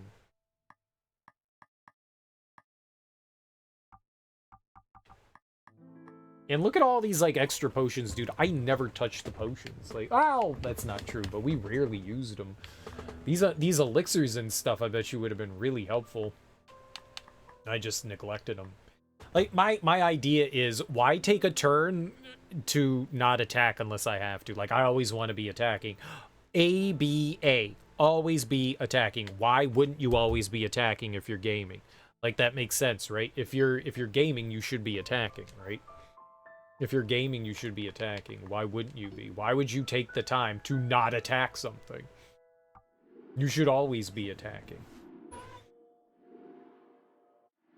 Always be attacking. Well, I think that's it. I don't think the game has anything left to offer us. I think that's 100%. We did all the side quests we found. I don't know if that's all of them. But we found all the Stardust, all the treasures. We beat the game. We even made a, what was it? A Princess Pearl or whatever? A Princess Jewel? A Princess Gem? A Princess Oculi? Whatever that was. We made it. The best gem in the game. We never needed to grind. My favorite thing about this game is that there's a lot of RPGs that come out where you have to grind. And I like it better when, as long as you're fighting everything along the way to your destination, you don't have to go out of your way to, like, get extra levels and stuff like that. And I always appreciate that. I always appreciate that. That, to me, is a much better balanced and developed game than being, like... I remember playing through... I'm not a big fan of the series, but the Neptunia games. You could walk through an area, beat all the enemies, get to the boss, and the boss will just wipe you out, and you have to grind in those games, or at least I felt like you had to grind in those games. So you had to grind for a few levels, 3 or 4 extra levels, so you even stood a chance against the boss. And mandatory grinding is not my cup of tea. If I'm having fun in a game, I don't mind grinding for things. We've done some grinding in games before, like in Octopath, I had to grind to get some levels so we could fight the end boss in the game. because a bunch of my characters were way, way underleveled in that one. So yeah, you got to go through, you got to grind. But I really appreciate it when a game just goes, as long as you're fighting everything along your path, you'll never have to grind. And I never felt, rarely, I mean, maybe there was like one occasion where I kind of felt when we got into Rambert, I think I felt like a little underleveled, but I never stopped to grind. We just continued to fight things. I fought my way through it, and we eventually got to a point where I was like, oh, okay, I understand. I was just misunderstanding what the game was asking me. I was playing the game in a different way than how they wanted you to play. They wanted you to utilize more of your players. They wanted you to put oculi on things. They wanted you to go after weaknesses and stuff, and that's really when they introduce it. So I was just like, oh, I have to adapt. I adapted, and I never looked back. We were fine. And this game went over really well. I think it was a lot of fun. I kind of expected we would have to grind because we were playing on expert mode, and we didn't even have to touch it. So that's cool. All right, guys. I'm going to call it here. Thank you so much for hanging out with me, chatting with me, having fun. But that's going to do it for me today. It's actually a good thing.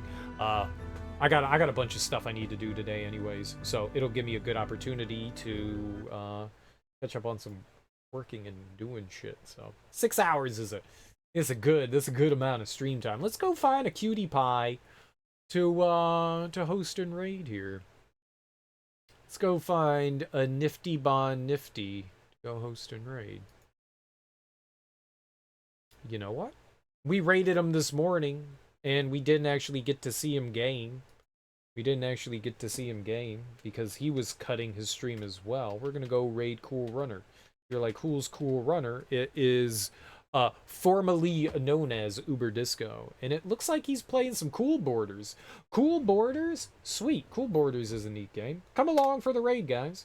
Thanks so much for hanging out with me today, guys. I really appreciate it. Enjoy your mornings, afternoons, evenings, whatever you got going on today. Have beautiful... Dude, it's gonna be Friday. Friday's super exciting, guys. Friday's super exciting. So come along, say hey to Cool Runner. He plays a lot of retro stuff. That's kind of his shtick. He likes to play on OG hardware or do some like Mr. style FPGA stuff. Either way, guys, thank you so much for hanging out with me today. Enjoy your Fridays. I will be back tonight, and we're going to start something new. What that something new is, I don't know. I don't actually know. I'll have to put my thinking cap on. I'm also going to try to remember to... I've got some stuff I need to do first, but I'm going to try and figure out this audio issue that we have going on here as well. There doesn't seem to be like anything that I can figure out to do on my own. I've messed with a ton of the settings in OBS, and I don't know what I'm missing out on. But I'll try to figure it out. I'll try to go to their Discord and see if someone can help me out there. Either way, guys, enjoy your Fridays. If I don't see you, have great rest of your weekends, whatever you got going on. But I will be back tonight, and we'll start something new. Sayonara. Peace.